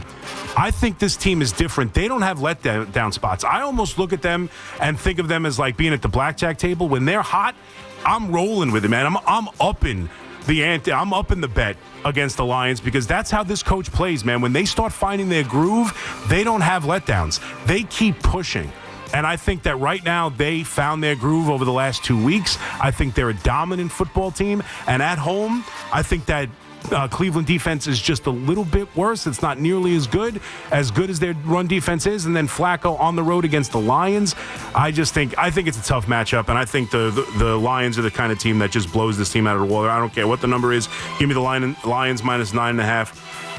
And then I'm going to go with the Niners -3.5 at home against Jacksonville. Apparently, Purdy looked great. He's going to play. And I know they just lost Bosa defensively, but I still think Jacksonville stinks. I don't know how they're 2-1. Houston should have absolutely won that game. I don't think Lawrence is a good quarterback. I think that the Niners, obviously playing well here. I just like this matchup. I think they're going to score points against Jacksonville as long as Purdy's healthy. And not only is he ready to play, but reports out of camp is that he's looked great the last couple of days, and everybody's shocked how good he's looked. So if you've got a healthy Purdy with that offense against this lousy Jacksonville team that's already 2-1, I'll take my chances there. So I got the Lions, Rams, Niners, all as home favorites. I said last week was Mustard's last stand. I'm sticking with it. I can't go with the Giants. I just can't. -6.5 against this Chargers team. I'm with you. Part of me wants to do it because of all the travel that they've gone through. I went with that last week, and they found a way to beat Denver. I think this team is too well coached. I think the quarterback is looking to, make a statement that he's one of the top 5, 6, 10 quarterbacks in the league. And I just think they're too good, and this defense has not shown the ability to stop the pass. The defensive backfield's been bad. The defensive front, as good as it can be, this pass rushing unit has not gotten home enough. And that defense going up against a rookie quarterback scares the hell out of me. So give me the Chargers -6.5. And then the same thing with the Jets. I just think it's impossible. Like Miami's, they just brought in Brownlee, right? The defensive backfield's not been good for the Jets. I still think Tua can throw the football as long as you can keep him upright. He's beaten the Jets every game of his career. I just don't think it's a good matchup for this Jet team. So give me the Jets, Miami -2.5. So we're going against the Jets. We're going against the Giants. I don't know how else you do it. Are you the only one? You're going with the Giants? Yes, apparently Mustard has not made his last stand. No, Mustard has not made his last stand. And that's the only underdog any of us took. Yeah, I think it was the Marco on the Giants is it. I couldn't find. Last week I did nothing but dogs. This week was hard to find one. Oh, we're going to get to it with the take a chance. It's like impossible. Yeah, very tough. All right, we'll come back. We'll have the update. We'll do the take a chance parlay where we just put 3 dogs together. The 3 of us will do that. And then we'll get back to your calls. 888-808-1019. Yankees, Mets, obviously. Jackson Dart, all of it on the table for the final hour. Here's Marco. Talk Yankees and Mets all season long. WFAN, WFAN FM, WFAN FM HD1, New York, and Odyssey Sports Station.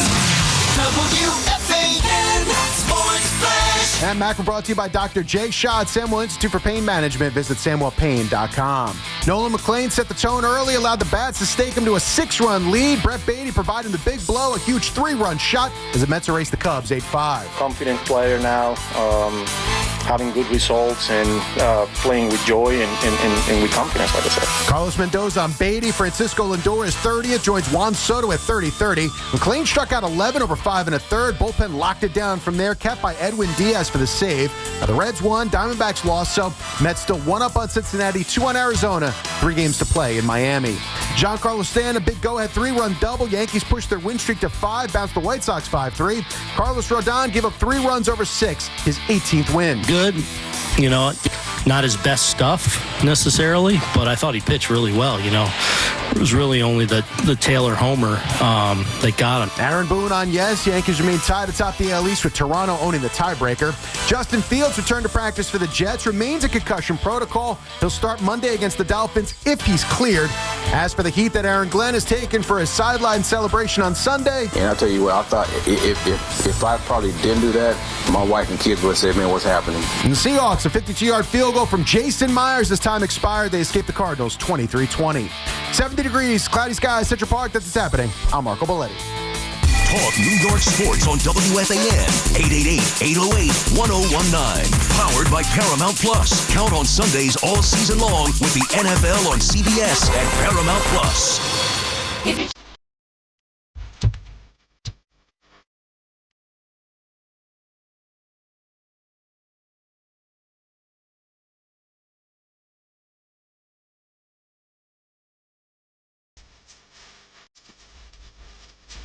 Here it comes, Marco.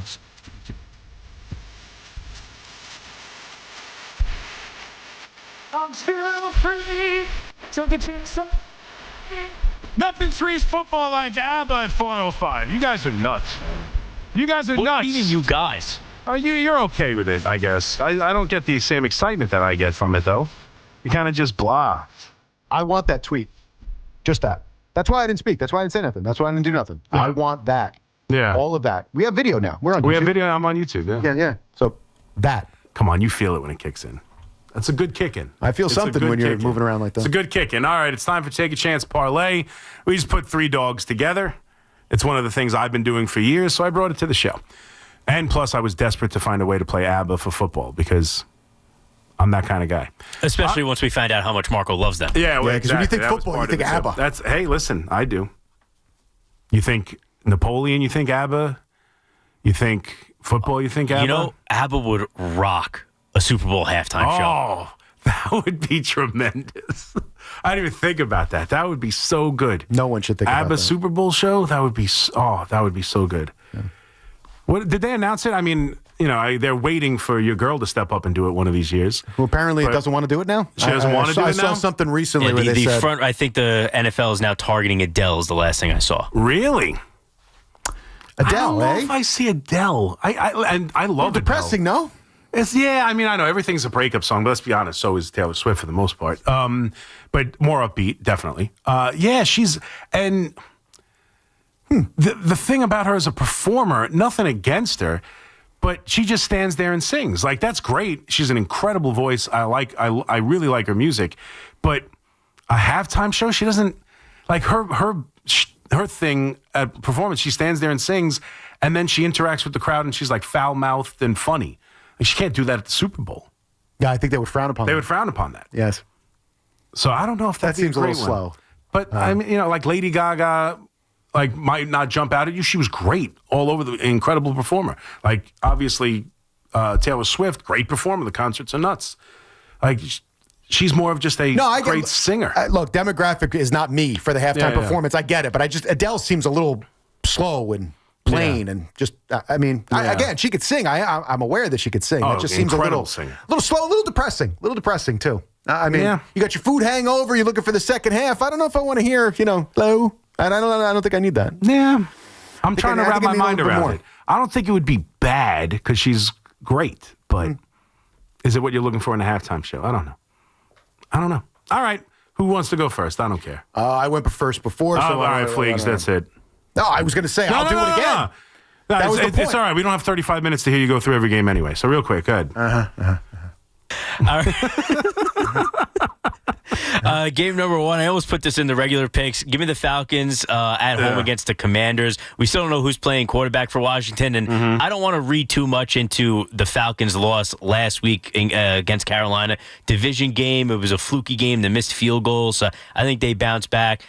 Game number two, because it's one of the only underdogs that doesn't conflict with a pick of mine that I think is even live in the game. So I have to go against you and take the Jaguars plus the 3.5. Okay. It's the only one over 3. The others just I don't want to take the Colts because I picked that. The Bucks, I took the Eagles. And then the third one, this is one where I will have to, because I don't like a lot of the dogs on the board, I will have to contradict one of my picks.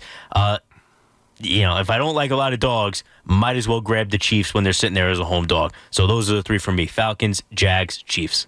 All right, so take a chance. I'm on the bandwagon with Fleegs on the Falcons against Washington. Again, the bounce back is Mariota going, Washington, the whole thing. But the other one, I'm going to go to Dublin. Give me the Steelers against the Vikings in Dublin. Look, again, when you first see it and you go, well, the Steelers are home dog, it doesn't make it's in Dublin, so they're not actually in Pittsburgh. But Carson Wentz against that defense, I could see them coming up with a lot of plays. And I'm surprised the spread wasn't Dublin. Yeah,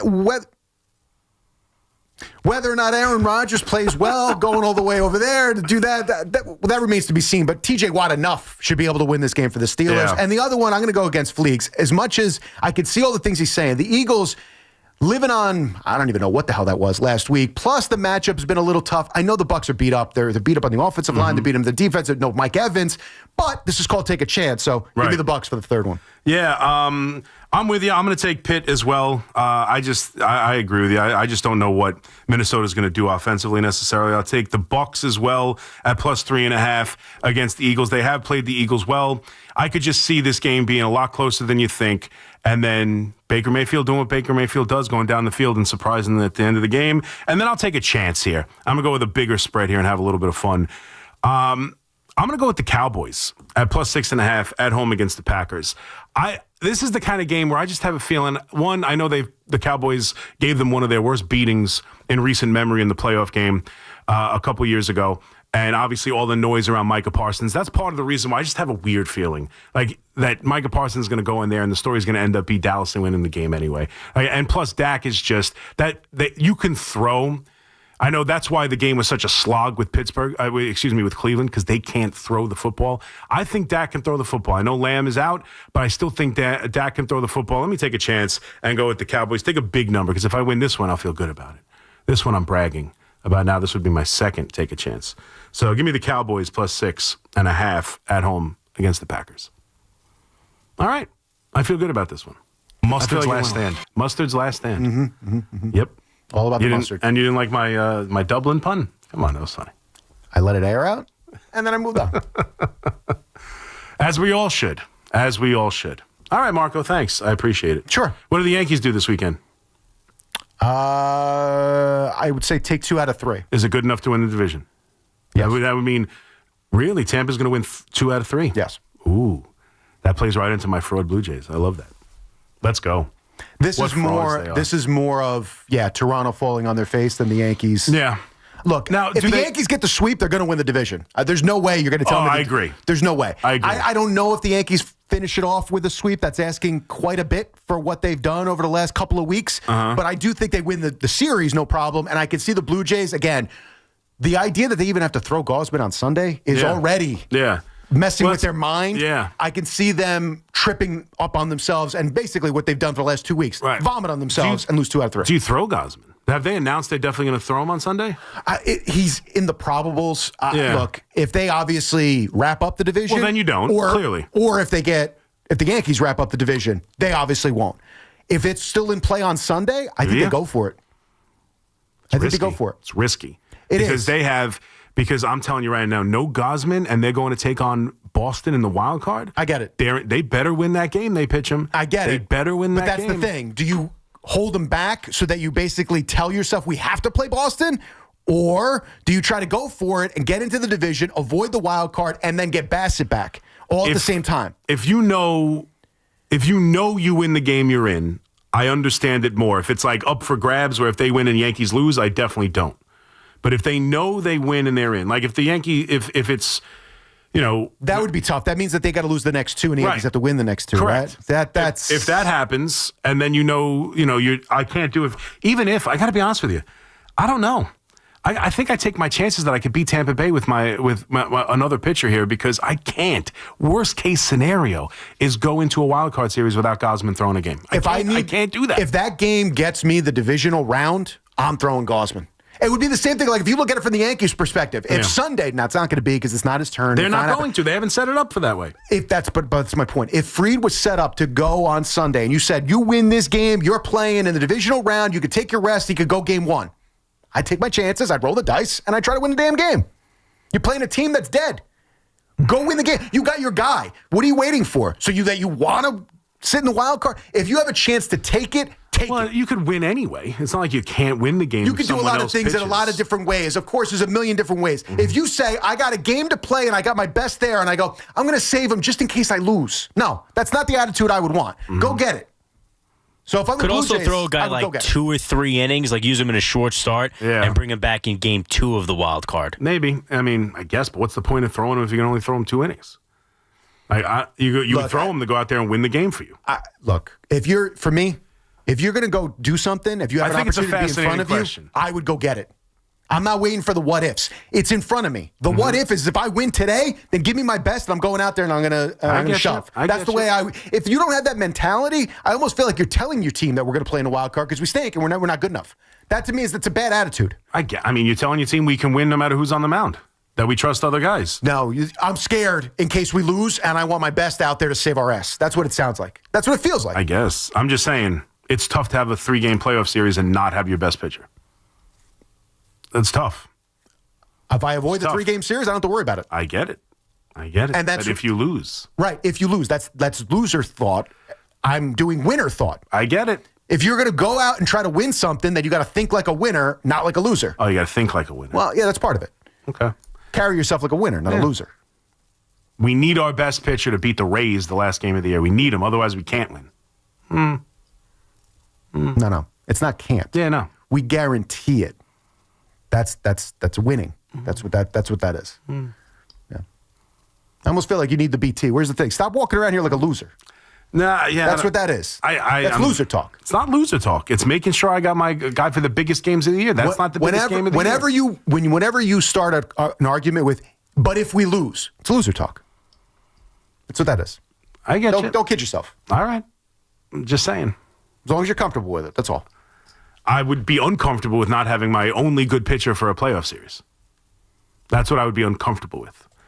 I'd be uncomfortable playing the better team in the bigger game as opposed to saying, hey, I trust the rest of this team. We won 90-plus games, and every game wasn't started by Gausman. We can go out and beat the Rays and set ourselves up to make sure we have our best pitcher no matter what the scenario is. So I trust you to win today, but I don't trust you to win on Tuesday. No, it's not that I don't trust you to win on Tuesday. We're putting our best foot forward in the biggest game. against the better opponent. I'm putting my best foot forward in case we don't win today. It's again, everybody can have their own look at it. You want to go the loser route, you go ahead and go the loser route. I mean, it actually fits the Blue Jays with your narrative with the frauds. If they want to do what they have done and fall on their face, then go all the way through and hold all your guys for when you have to play in the wild card because you were not good enough and you're losers and you had to get cough of the division. So it works. Gotcha. If it was my team, I'd be pissed. I hear you. I don't disagree with what you're saying. I'm just trying to play devil's advocate because I'm always a big best case, worst case. Worst case, I want to avoid worst case. I want to try and get best case. Worst case scenario is going up against Garrett Crochet and the Boston Red Sox and not having my best pitcher for the game. Or for the series, really. That's my worst case scenario. Worst case. That's worst case. I want to avoid worst case. I like to avoid worst case scenarios. Loser. Okay. That's a loser. All right. Loser attitude. I got you. Until he beats Garrett Crochet and you're like, oh, thank God we had him. But we could have won that game and had the Really? the If you bye. won Sunday, you could watch that game. Yeah, I understand that. You could watch Garrett Crochet and Max Frigo pitch. I understand that. That's where the Blue Jays need to have their mindset. Okay. If we get there. We got to win all three. I don't think 2 and 3 isn't. I think they're going to win 2 out of 3. I think the Yankees got a sweep. But they are frauds, so anything is possible. How you feeling about the Yankees, though? Good, bad, just one word. Meh. I don't feel any different. I want to believe. Everybody will like, oh, you're a fraud. I want to believe. I want to believe. I do. I truly do. I do think that their pitching is good, and they're predicated on that. They have some ups and downs in the bullpen, which is a little dangerous. They have some guys in the rotation where, as much as I want to trust them, I still, when push comes to shove, 100% don't necessarily. And their offense is boom or bust. When it's going great, high ceiling. When it's going bad, low floor. They have all the same issues that they've had for who knows how long. When it works, great. And when it doesn't, what do you got? And if they're in the wild card against the Red Sox, I'll tell you now, no, I don't like their chances at all. You think they lose that series? I do. Why is that? They're not as good, and they can't be Crochet. They're not as good as the Red Sox. They're not. They're not. You know what? You get me annoyed with this one. That's crazy talk. When they play head-to-head, yeah, who wins? Boston mostly this year. Not the last time they played, but Boston mostly this year. So then why the hell would I think that the Yankees are better than them? Because it's the regular season. It's boom or bust. It's how you play in the postseason. Okay. It's the same thing. They've gone into how many series as the better team? How many times? They still lose because they don't play well in the postseason. It's how you play when you get there. They're playing well. They've had the best record in baseball for the last month and a half, including the 12-game gauntlet against all the playoff teams, including the Boston Red Sox, where they won the series. Okay. You're telling me that the Yankees are a better team no matter what. Every time I say what are the Red Sox better at? What are the Red Sox better at? You're telling me when Crochet was pitching, you're telling me you feel good about the Yankees winning that game with Crochet on the mound? With Max Fried on the mound? Sure, why not? Okay. All right. Okay. So we're just going to do all right, so great. Yeah, they beat Pedro Martinez. You beat that good pitchers. That team was different, and you know it. Let's see. This team has a chance to be different. The game was different back then. You could get them out of the game and get into the underbelly of the bullpen. It's totally different. The Yankees have not. They have not hit Crochet. They have not hit Bayo. They just beat up Bayo and won the game once. I understand. I get it. Well, how many times did they get beat up? We can do this all day long. You're asking me how I feel against the Red Sox. I don't feel good. It's the my Red least Sox favorite have handed matchup. their lunch. It's my least favorite matchup. Constantly. It's my least favorite matchup. I agree with you. But the idea that you don't think they can win, they can win. They're better. They're better. They're not better. They're better. Where are the Boston Red Sox better? Where are they better? Give me one, like the bullpen, because Chapman at the back end. Where are they better offensively? The Red Sox do again. This is when you say better. The Yankees' ceiling is better than just about every team that they face. It really is. They're clicking, when they're going, when everything works out, that's great. Their floor is worse than everybody's floor. I disagree. Completely disagree. Have you seen then why don't the Red Sox have more wins? They beat up the Yankees. Their floor is higher. Why don't they have more wins? They started off slow. Yeah, because they because they kick the ball around more than the Yankees. They don't have back end starting pitching. Offense has been, you talk about boom or bust. Like you see the world through the prism of the Yankees' flaws. I feel better and say the Red Sox are better. Anthony not being there, that changed things because the Red Sox, when they had him, that was a dimension that they had that they were missing, that they were lacking. So him not there makes me feel a little bit better that the Yankees match up a little bit better. I still feel like when push comes to shove, they do a better job of doing the little things, of putting the ball in play and forcing some pressure. They like to take the extra base. They make you... The Yankees are better at base running. The Yankees have more steals, take the extra base better. They do all of it better. I don't buy that. You just don't like them. You've watched enough of the Yankee problems and you don't put them up against the other. You're just saying they do better at little things because you assume it because the Yankees don't do the little things as good as you like them to. The Boston Red Sox don't do little things better. This particular team does not. When they play each other, the Red Sox... No, the Yankees make more mistakes when they played each other. When they play each other, right. Yeah. And this is where they're doing. This is what they're going to do, right? And what happened the last time they played? It's not going to be based on when they play the White Sox, right? It's not based on the regular season either. Right. It's something brand new. Yep. Brand new.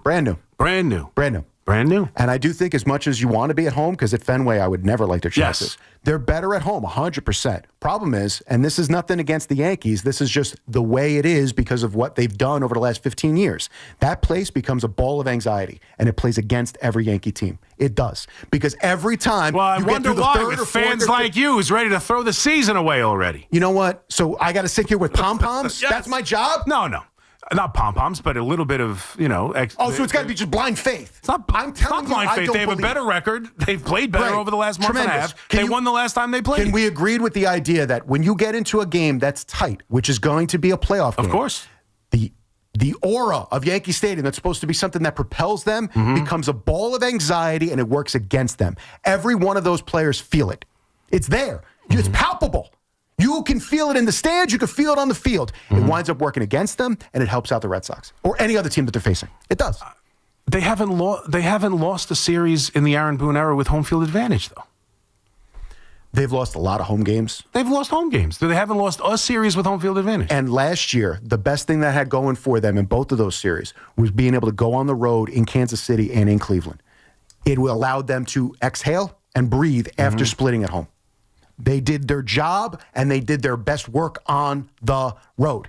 It's an anxiety ball at Yankee Stadium. Right. I'm not making this up. No, I hear you. I'm half playing devil's advocate because that's kind of my role as the Yankee shell. I don't love the matchup against Boston. I feel better about every other team than I do the Boston Red Sox. There's no doubt. No. And we'll all be nervous. Listen, because they have two good top part of it. Pitchers, no doubt. But just to say, like, the Yankees have played really well. The Yankees have the best record in the American League. Yes, but all those things can all be true. Yeah. Absolutely. Yes. Look, again, their ceiling is if they click, if they hit home runs, if they get pitching, of course. Right. Great. That's tremendous. That's baseball. That's life. We don't know what it is. Do I expect them to hit all these homers? No. Do I think they could score a lot of runs without hitting home runs? No. And that concerns me because then they go into every playoff series, which we've seen over the last however many years, where they get stifled. They wind up not scoring for 4, 5, 6 innings. And then can the pitching hold up on the other side? Because you're down 2-0. The place becomes an anxiety ball. Everybody's all, ooh, and there you go. And then you wind up. Can you hold up? One little bloop in the 7th inning against Devin Williams. You feel great? No. All of a sudden, it's a 4-0 game. That's how the Yankees if Devin have Williams gone. gives up 2 runs, it's a problem. I mean, obviously. The bullpen can't give up runs. I understand that. But, again, we don't look at it through the other team. The Red Sox aren't that good. If they were, they'd be better than the Yankees. They're not.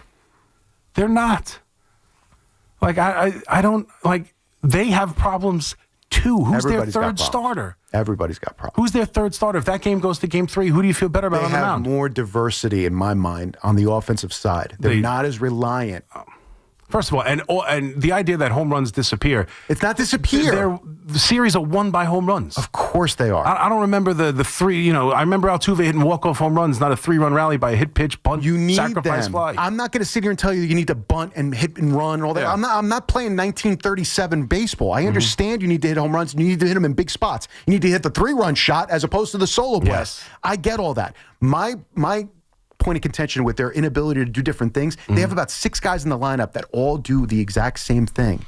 And when it doesn't click, it becomes contagious. Just like hitting is contagious, non-hitting is contagious. And they wind up flailing, and it winds up being, again, where it's a snowball effect. When you have guys that do the same thing, when you have pitchers on the other side that are smart enough to be able to exploit it, it becomes easier to pitch against the Yankees because they can't diversify and score in different ways. It's just not their strong suit. No, it's not their strong suit, but it's not that they can. And there are different hitters in this lineup. They're not all the same. There are guys who do different things. Bellinger does different things. Rice does different things. Look, again, we're going to me, Austin Wells, Ryan McMahon, Anthony Volpe, Well, the back end of the lineup, Jazz Chisholm, Trent Grisham, they're all the same. They're all the same. We could sit here and tell you they're not. They're all the same. I think they high run homer, the bases. you got to get on base first. They're high homer, low contact, swing and miss guys. Okay. Every single one of them. Mm-hmm. When it works, it looks great. When it doesn't, you have 7 at-bats in your lineup that produce nothing. I think that's a bit much, but it always comes down to whether they hit or not. That is absolutely true. 888-808-1019. The Blue Jays put the ball in contact, and you think they're going to get beat 2 out of 3 to Tampa Bay. 888-808-1019. McMoningle here with you on the Fan.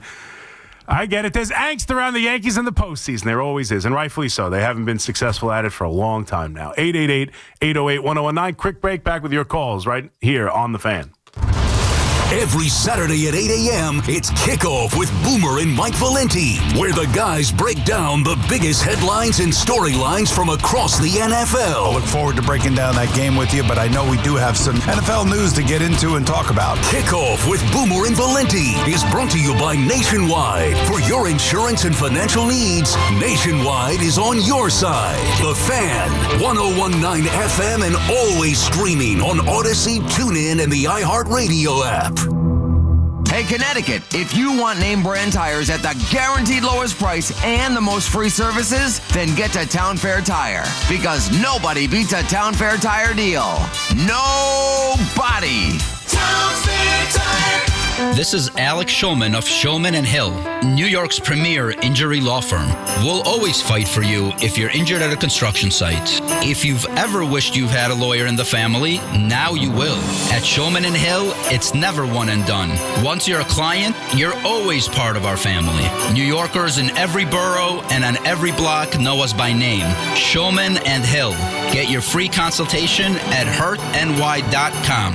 That's hurtny.com. Fall is in the air, and that means spectacular savings at Open Road Mazda of Morristown and Open Road Mazda of East Brunswick. Lease the versatile 2025 Mazda CX-5 all-wheel drive for only $239 per month for 36 months. Or choose the rugged 2025 Mazda CX-50 all-wheel drive for just $249 per month for 36 months. Prices are falling at Open Road Mazda of Morristown and Open Road Mazda of East Brunswick. Visit us today for exceptional seasonal offers. Click shop, we deliver, openroadmazda.com. Must finance through Mazda Financial Services. See dealer for complete details. Oh, what are you doing? Don't do New York City dirty. New York City's my heart, my soul. I would never do this place dirty because everything I want is in this city. Why would you want to dirty somewhere that you live? This is your home. You don't throw papers out the window, flick cigarette butts. It's disrespectful. Dispose of it the correct way. I would never put trash on the ground. That's why we got trash cans. Don't do New York City dirty. Trash your trash. A message from the Sanitation Foundation. One by one, we keep this city clean, man. Let's get it. Life insurance. Why are you putting it off? Can't afford it? Too much hassle? Think you don't need it? There's lots of excuses for putting off life insurance. But if you weren't there, who would pay the mortgage and other bills? With Ethos, you could be covered in 10 minutes and boom, family protected. Ethos, fast and easy online term life insurance. Up to $2 million in coverage with no medical exam. Some policies as low as $1 a day. Answer a few health questions and get your free quote at ethos.com/radio. That's ethos.com/radio. I'm a pretty great multitasker. I can wash dishes and do laundry. I can roller skate while walking my dog. I can even order lunch while doing my homework. But I can't use my phone while driving. A distracted driver is one of the leading causes of death in the United States. So when it comes to driving, please, don't be a multitasker.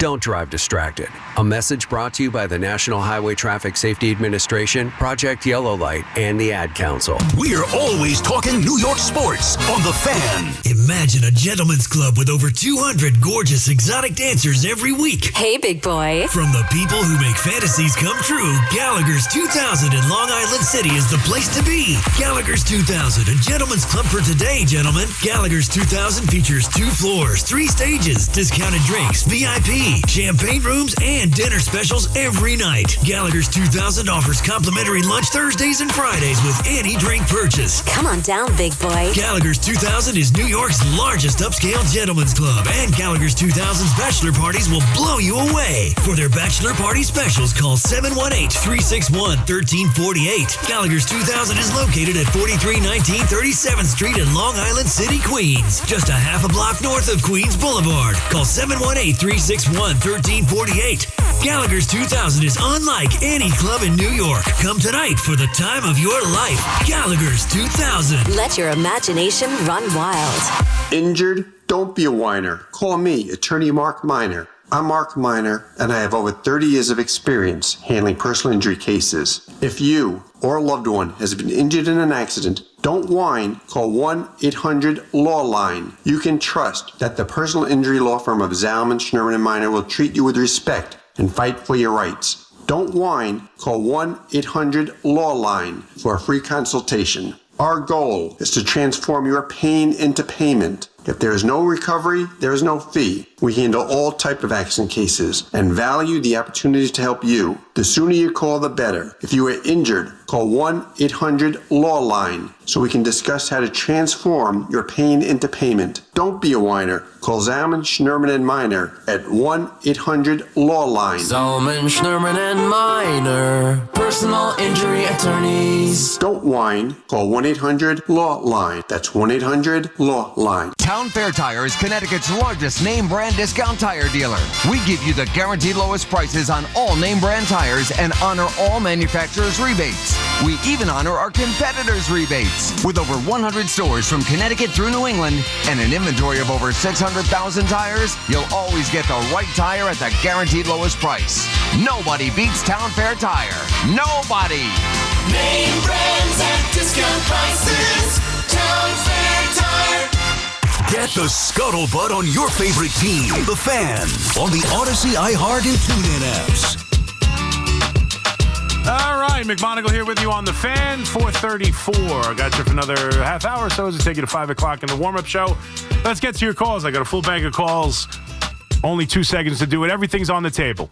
We obviously opened up with the Mets and a little bit of Yankees, but mainly the Mets as they had a huge win last night to continue to have destiny in their hands as they head to Miami for a weekend series against the Marlins. They have to exercise those demons of what the Marlins have been able to do to them. I know that's a million years ago in 07 and 08. Nobody associated with the team is still there, but hard not to harken back to it. Hard not to feel like this weekend. And listen, I know the Marlins are another angle. You don't even have to go that far back to just playing a good series against a good team and following it up against an under 500 team. And I know the Marlins have played well here and just got eliminated. They might not even be under 500. I'm not sure. But they just got eliminated from the playoffs last night, but still not a great team. They just beat San Diego, followed up losing 2 out of 3 to Washington, who are a terrible team. They take 2 out of 3 from Chicago, winning last night. The offense explodes again. They get an early gift in the first inning. That was a huge play as Dansby Swanson falls into the crowd on a pop-up that would have not allowed a run to score, but instead, because he falls in, you get the run from third scores. You get the base hit from Nimmo, gives you a 2-0 lead. McLean starts the game on fire, 11 strikeouts. He ends up giving 5 runs, but the offense gets enough as you get a big home run from Beatty. Big game. Needed that win. Had your best pitcher on the mound. You've got another good one going tonight in Sproat. Saturday and Sunday, you don't know what it looks like, but the bottom line is all the Mets have to do is play the same baseball that the Cincinnati Reds play. Win as many games as Cincinnati does in the next 3, and you're playing postseason baseball. That's it. Go beat the Marlins. Go beat the Marlins. Destiny is still in the Mets' hands. The Yankees have an opportunity, as me and Marco were just talking about, have an opportunity to take the American League East and the number 1 overall seed. They've clinched with the win last night. They clinched, at the very least, hosting the wild card game. But still, 3 games with their destiny in their hands, because you figure if they win all 3, they've got a very good chance of winning this division. So 3 games this weekend for both baseball teams. And obviously, we'll get to a little bit of the Jets. We could still do the Jets tomorrow as they play Monday night. Excuse me, not tomorrow. Monday, the next time I'll be on the overnights, obviously. And then Jackson Dart. The beginning of the Jackson Dart era of New York Giants football will start on Sunday. All of that's on the table as we got you for another 25 minutes or so. McMoningle here with you on the Fan. Reese in Manalapan. What's up, Reese? How you doing, C-Mac? Good, buddy. How are you? Doing good. I just wanted to touch base with what you guys were discussing about the Yankees before. Sure. I have a lot of buddies who are very down on this Yankee team with the season, how it's been. And I'm not going to say they're completely unjustified, but I think it's crazy to not put confidence in this team with the way they're playing and the way certain players are looking. I don't see much of a reason as to why it's hard to believe they can make it back to the World Series if not win it. There is Reese. Marco just did a good job of talking about all the issues that the Yankees have. There is no doubt that the Yankees have issues, right? There's no doubt. And a lot of what he was talking about was the team and how they looked in June and July, and that's not to be dismissed because that's part of the story of this Yankee team. But the way they've played the last few months, even through the playing good playoff teams, playing divisional opponents they needed to win series against, the nemesis of the Astros, the divisional opponents of the Blue Jays and Red Sox, they have played well now for a month and a half. They have the best record in baseball. There is zero reason, there's not a reason why the Yankees cannot get back to the World Series or win the championship. There is not a reason why they can't. Now, will they play well enough to do so? I don't know. We're going to have to find out because I think most years, the Yankees head into the postseason with no detrimental flaw that guarantees them losing in the postseason. I don't think there hardly ever is, and yet they haven't found ways to play well enough to win the championship. Will they this year? I don't know, but I feel confident about it compared to the rest of the American League, and there is certainly no reason why they can't. It's just a matter about going out and performing.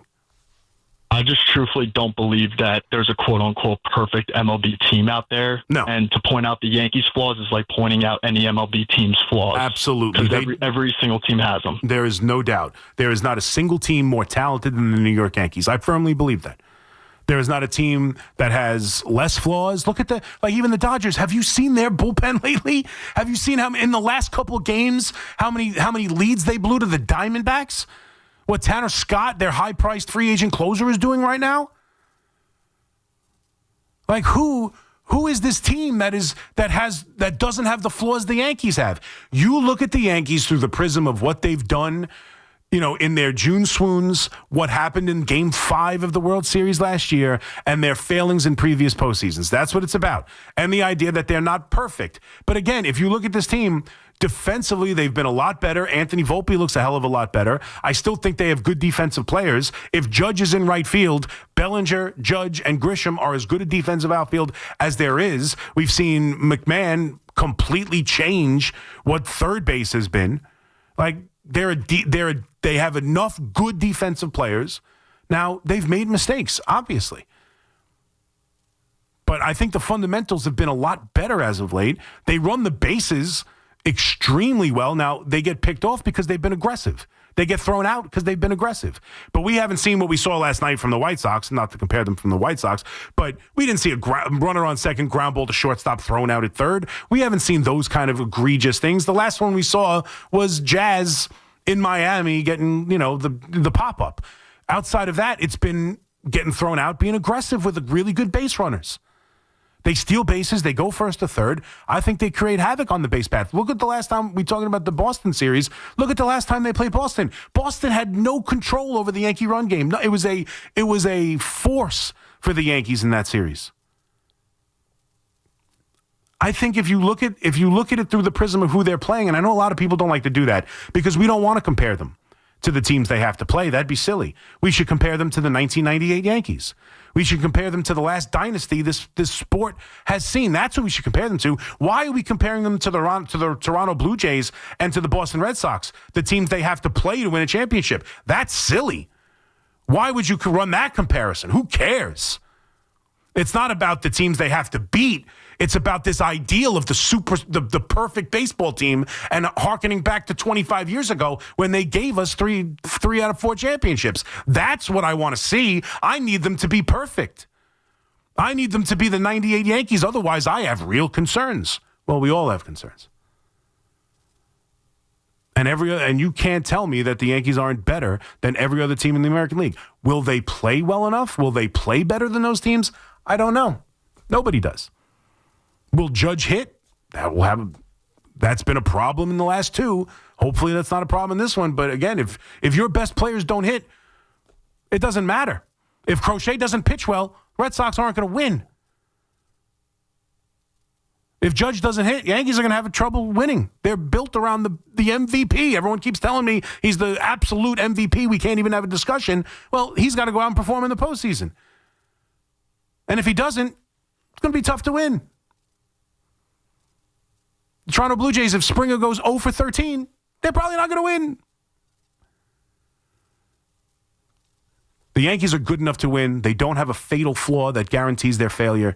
They have everything they need to go win a championship. They're the best team in the American League. There's nothing stopping them from getting to the World Series other than, will they play well enough to do so? Bottom line. Walt in Oceanport. What's up, Walt? Hey, Chris. Well, I just want to say thanks for that wonderful 15 minutes of entertainment between you and Marco. Oh, thank you. I mean, that was pretty tremendous. It's good to get. It's nice to get Marco all riled up. He gets animated. That Marco. I thought your compadre gave really good banter there. But anyway, I wasn't going to call about the Yankees. I wanted to call about Giants. Talking about the Giants. Now, frustration level, okay, with John Mara, okay? And I know Dable came out and said that, this is my decision and everything, and he talked for hours. And I think his frustration level is, like, through the roof. And basically, he was like, listen, you want to bring the kid in? That's on you, okay? You do whatever you need. And hopefully Dart comes out and he plays like freshman year TJ Stroud, okay? Yeah. And lights it up, okay? I don't know if it's going to happen. Hopefully it does happen, okay? My question to you is that do you think that Mara has any interest in bringing Belichick back? Because I don't think Belichick is going to stay in UNC for the whole season. I know I'm switching gears on you here. No, that's fine. I got you. I'm going to let you go, Walt, because I want to get to some of the calls and I'll answer your question. I've thought about the Belichick thing. I was calling for it in years prior. I don't know about now. I don't know where Belichick's head is at. I still wouldn't be opposed to it. He's still Bill Belichick. I know it's not gone well for him the last couple of years in New England. I wouldn't let him be the GM. If he insisted on being the GM, I'd pass. I'm not letting him. That I felt failed him more in New England than his actual coaching. I know what's gone on here in the first couple of weeks with North Carolina, and just everything around him taking that job has been kind of a disaster, and with his girlfriend and everything. I get it. He's still Bill Belichick. And if they move on from Brian Dable at the end of the year, I don't know how we could be upset with Bill Belichick taking over. Would he be my first pick now with everything that's transpired over the last couple of years? I don't know. I wouldn't think so. I think they probably could find something else. But if Bill Belichick wants to come and coach the Giants and, allow someone else to be the GM, I don't know how you say no. I don't know how you just flat out just don't consider it. And I know many people wouldn't with what's gone on. I would still be open to the idea of the greatest head coach in the NFL history, this side of Vince Lombardi. And I wish I could speak more eloquently on Vince Lombardi. I know he won a lot. I know the trophy's named after him. But I would have a tough time telling Belichick no. But I'm not there yet.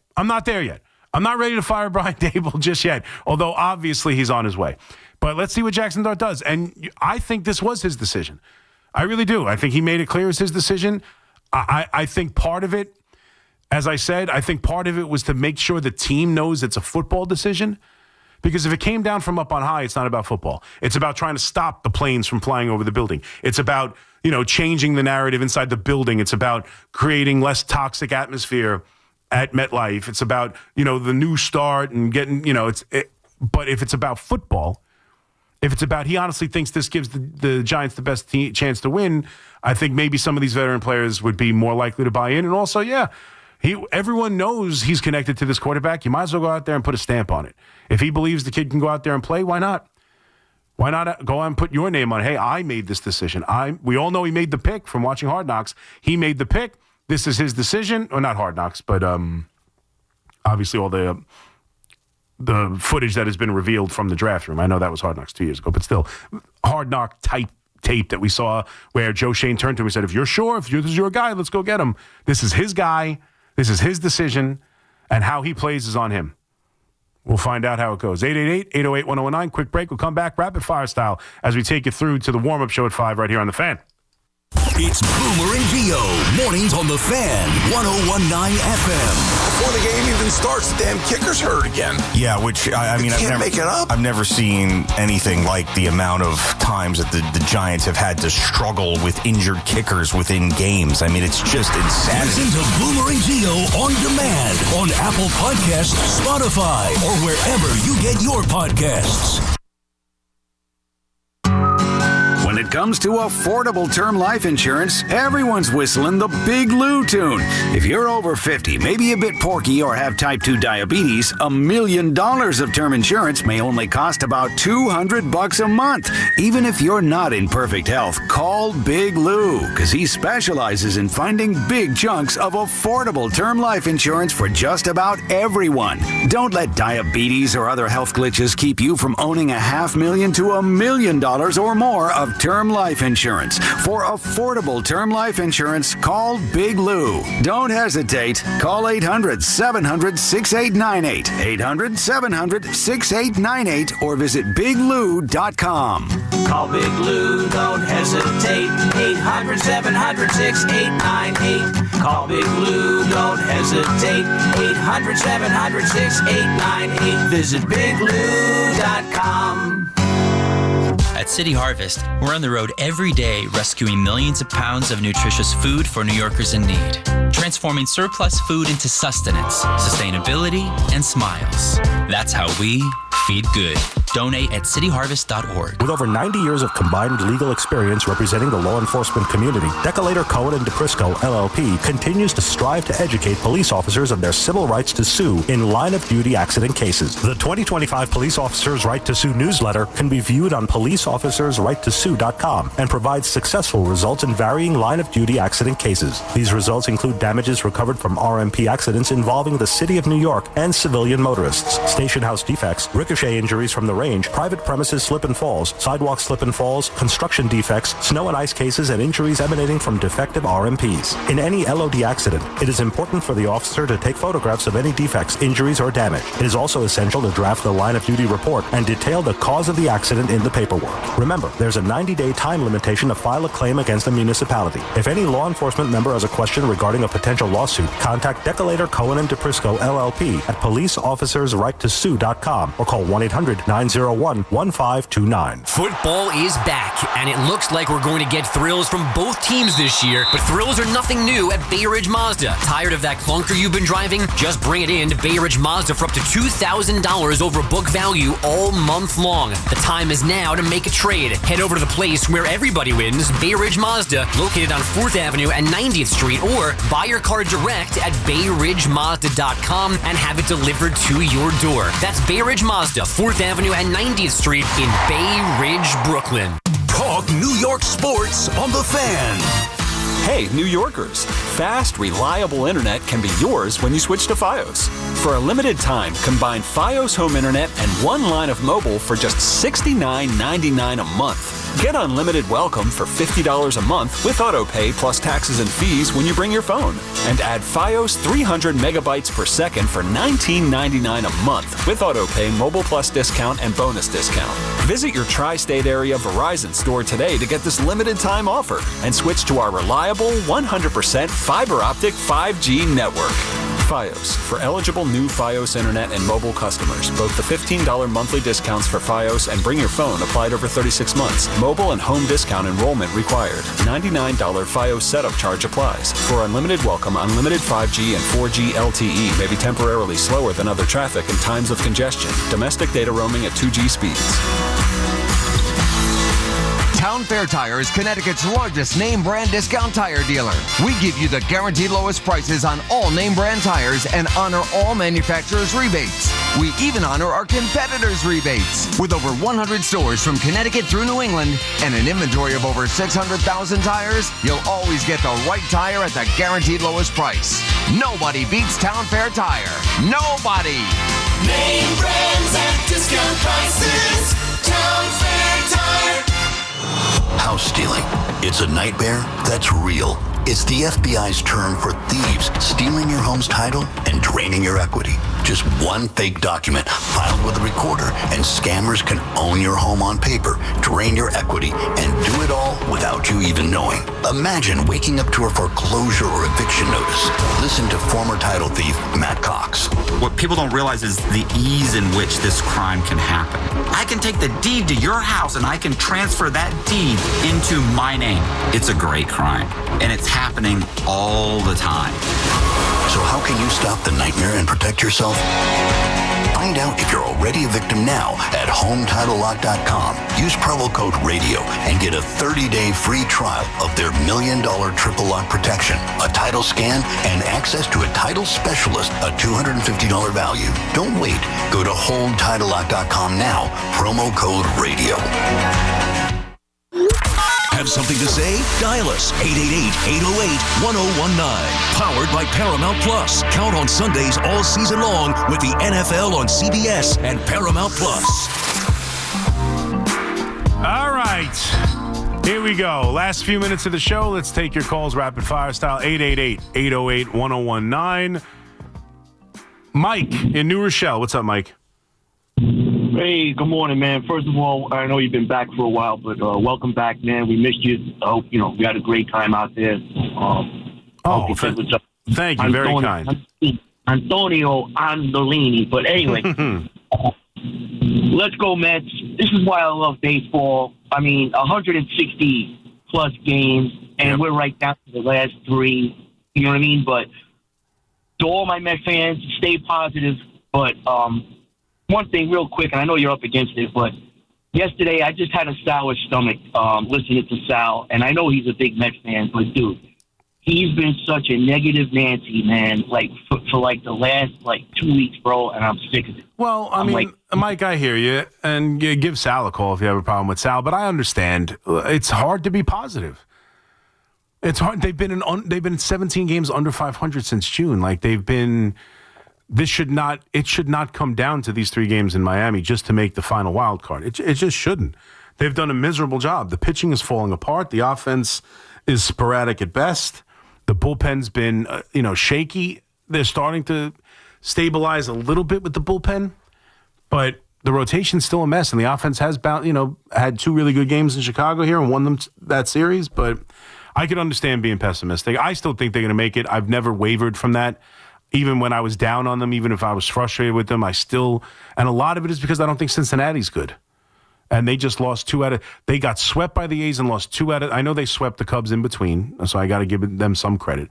But with an opportunity to beat the Mets, they got swept by the A's and couldn't, win a series against Pittsburgh. And I know Skeens pitched in one of the games, but come on.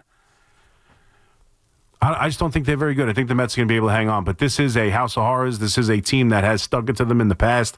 It's a team that's going to roll into having a really nice season and just missing the playoffs and try and turn spoiler for the last weekend. So they got Alcantara going tonight. It's going to be tough. It's going to be tough. But, yeah, and I've been arguing with people about, celebrating. A couple guys on Twitter, really get annoyed that the Yankees celebrated, clinching the wild card. And teams do that when they clinch the playoffs. Like you mentioned baseball in 162. I just think baseball's different. I know with this new format that 40% of the teams make it. And it's not as special to get into the postseason as it used to be. And they watered down the 162. But it's 162 games. It's different. Like this one guy I'm arguing with, he's like, the football teams do it. This is completely different than football. I'm sorry, it is. Football players practice all week and go home to their families every night. And then they fly in and out on Sundays if they have to travel. Like baseball players, and they play 17 games. And every night have dinner at home, see their wives, see their kids every day. Baseball players play 162. They travel every 4 or 5 days. Half of their life is in hotel rooms and planes with this team. It's completely different. It's completely different. To go through the slog of 162 and then make the postseason and be able to compete for a ring, I have no problem with teams celebrating. None. We all know the Yankees have to win a championship. No one's, throwing parades that they made the postseason. But to have one night and have a little fun and cut loose, I think they absolutely deserve it. I can't imagine anyone having a real problem with a baseball team celebrating making the playoffs after the 162 on the road, half of that time. Like, it's different. It's just different. And especially as a fan that's with them every night, I love the idea that we get to celebrate with them. Brett in Long Island, what's up, Brett? There absolutely is a reason to be concerned about the Red Sox in the postseason. Of course it's not my reason, but they've, been a thorn in the side of the Yankees for a while. And Chris, if you remember at the beginning of the year, I remember watching the series. The Red Sox traded Devers. It looked like they were going in a different direction. And I think you could argue that when they swept the Yankees, they made them look bad. And they lifted the pitching up, and I think that gave them confidence because ever since that series, they turned their whole season around. But let me they've had highs and lows since that moment. But yes, but that's a different Yankee team. It's a different Yankee team than the one playing right now. Okay, fine. I'm just giving you reasons. That's all. I hear you. There's no reason. Okay, anyway. There's no reason they can't win. I didn't say there's no reason they can't lose or that Boston's not a problem. Anybody can win. We know that. That's all. But no, there are. Anyway, there are reasons why teams can't win. The Giants. This is why me and you don't get along. Okay? I think it's probably your overall attitude and general way of being, but it might be about the Giants. Well, it's they're 0-3. You could argue, right, that this is the season here at home. They can't go 0-4. They're going against the Eagles in a couple of weeks. My point is, even at 6.5 at home with Jackson Dart, the excitement, you still got the Chargers. You're ready to go pumpkin picking. I'm not. I got that. Oh, you think they're going to win the game? I just said 6.5. Because you thought the Chargers. Yeah, well, I mean, either way, whether they lose by 7 or they lose by 3, we're still going pumpkin picking, buddy. So, last week was Mustard's last stand. I made it very clear. I picked the Giants last week against Kansas City. I said I'm not doing it again if they lose. If they, don't cover. I'm done. They're starting a rookie quarterback against one of the better teams in the NFL this year. There's a reason it's 6.5. I don't know what to tell you. And again, we've gone over this a bunch. If you expect me to have the same optimism about the Giants than I do about the Yankees, and you think not having the same optimism is somehow a flaw in my Giant fandom, I think you're insane. I think the Yankees have a reason why there's optimism about them, because they win every time. All right, thank you guys for calling. Thank you for listening. Thanks to Fleegs. I'll catch you Saturday morning, 9 o'clock. Enjoy the rest of your weekend. Bye-bye. 101.9 FM.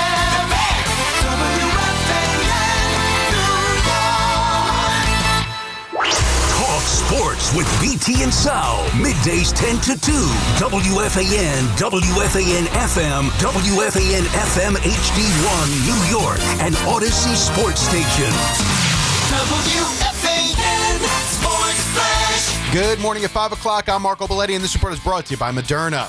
The Mets raced out to a 6-run lead in the fourth as Brett baited the big blow with a 3-run shot, able to finish off the Cubs 8-5. Francisco Lindor went deep, his 30th of the season, gives him a 30-30 year. Also the first time in Mets history they have 3 players with at least 30 home runs, along with Pete Alonso and Juan Soto.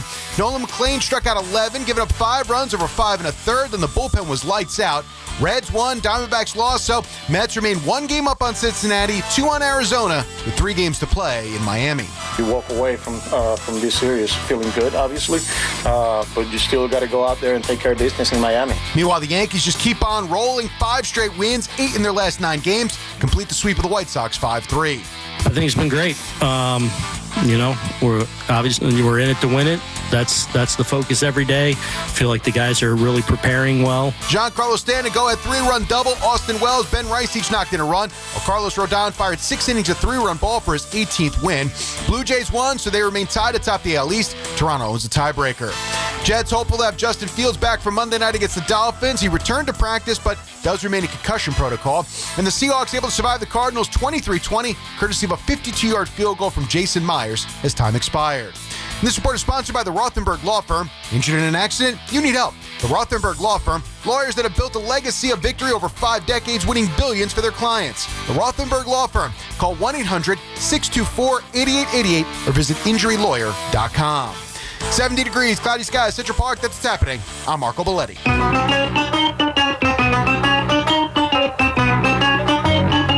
Good morning, campers. Alan Jerry. Don't worry, it's only an hour long, and most days it doesn't suck. All right, it's Friday. Here we go. Football Friday on the Fan. The Eddie Scazzeri. What is up? Couple minutes after 5. The Al Dukes. What's going on, man? Jerry, you're wearing multiple American flag things. Yes, I am. It's Ryder Cup Friday. Oh, okay. I was going to say, I thought you were like very right wing today. The American flag now symbols right wing. I don't. I thought it's America. Let's go. America Cup. Okay, good. So you're rooting for America. Yeah, well, it's the Ryder Cup. Okay. I thought it would. I also had my my third PRP session yesterday at Great Many. So because of what that, does this mean? PRP for my hair. So I was over there yesterday. What does that stand for? I don't know. PRP, platelet-rich plasma, I believe. Oh, okay. I just think. Cover your hair in it? Well, no, nothing like that. But I can't wash my hair for 24 hours. Oh, so hair looks better with a hat on. You going baseball hat? I'm a baseball hat. So I grabbed this hat. I'm like, it's Ryder Cup Friday. Let me put on an American flag hoodie as well. So here we are. All right. Well, I like it, Jerry. Yeah, me too. I love the American flag. I match.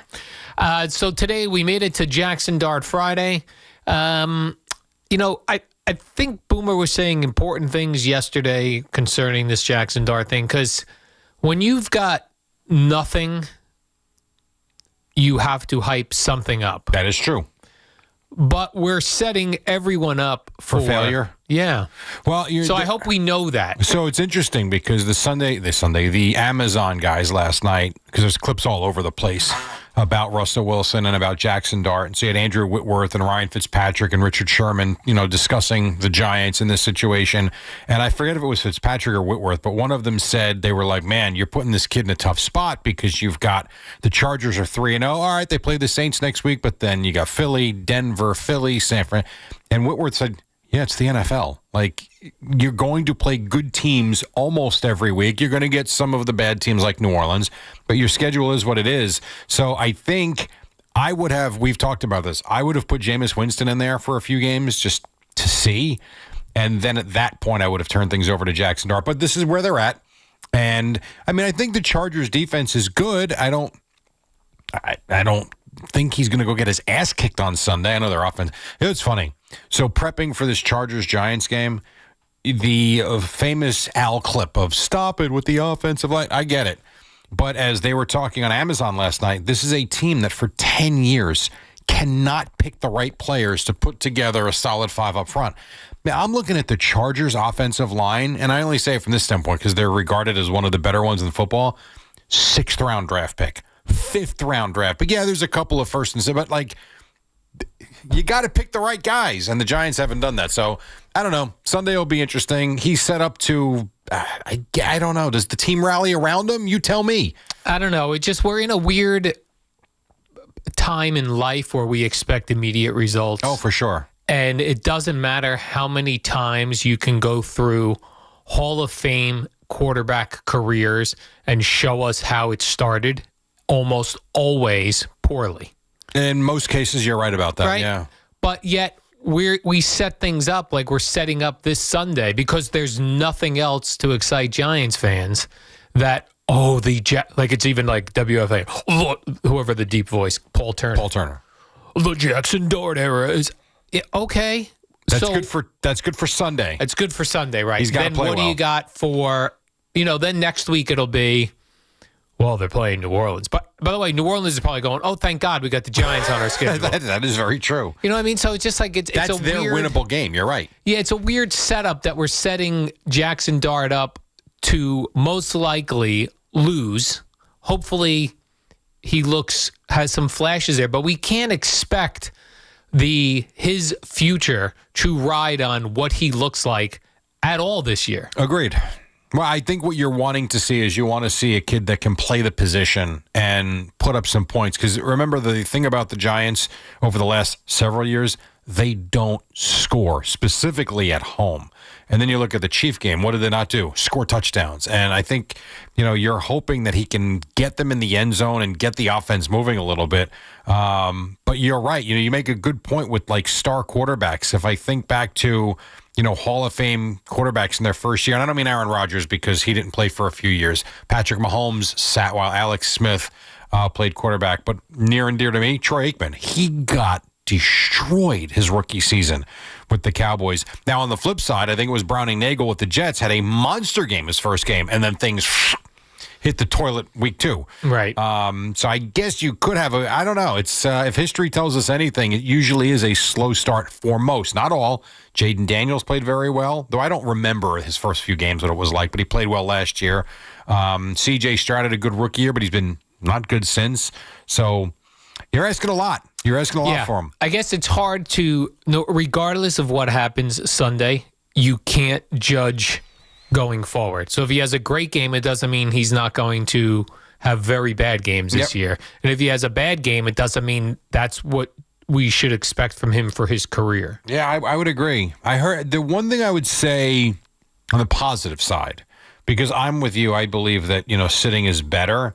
But I don't know if it was it Bart Scott or was it one of these guys on ESPN yesterday? I forget what I was watching, where they said we have to throw out the mentality of they're rookies, they're not ready until they sit, because unlike in past years when college football quarterbacks really handed the ball off a lot more than they threw it, now they're throwing it a lot more.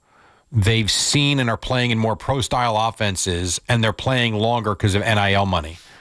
I suppose that's true. I don't know. We're going to find out, though, real quick.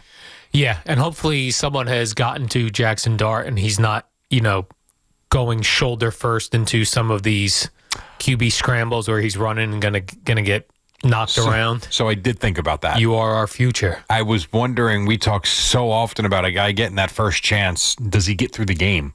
Because you want to talk about air out of the balloon spot.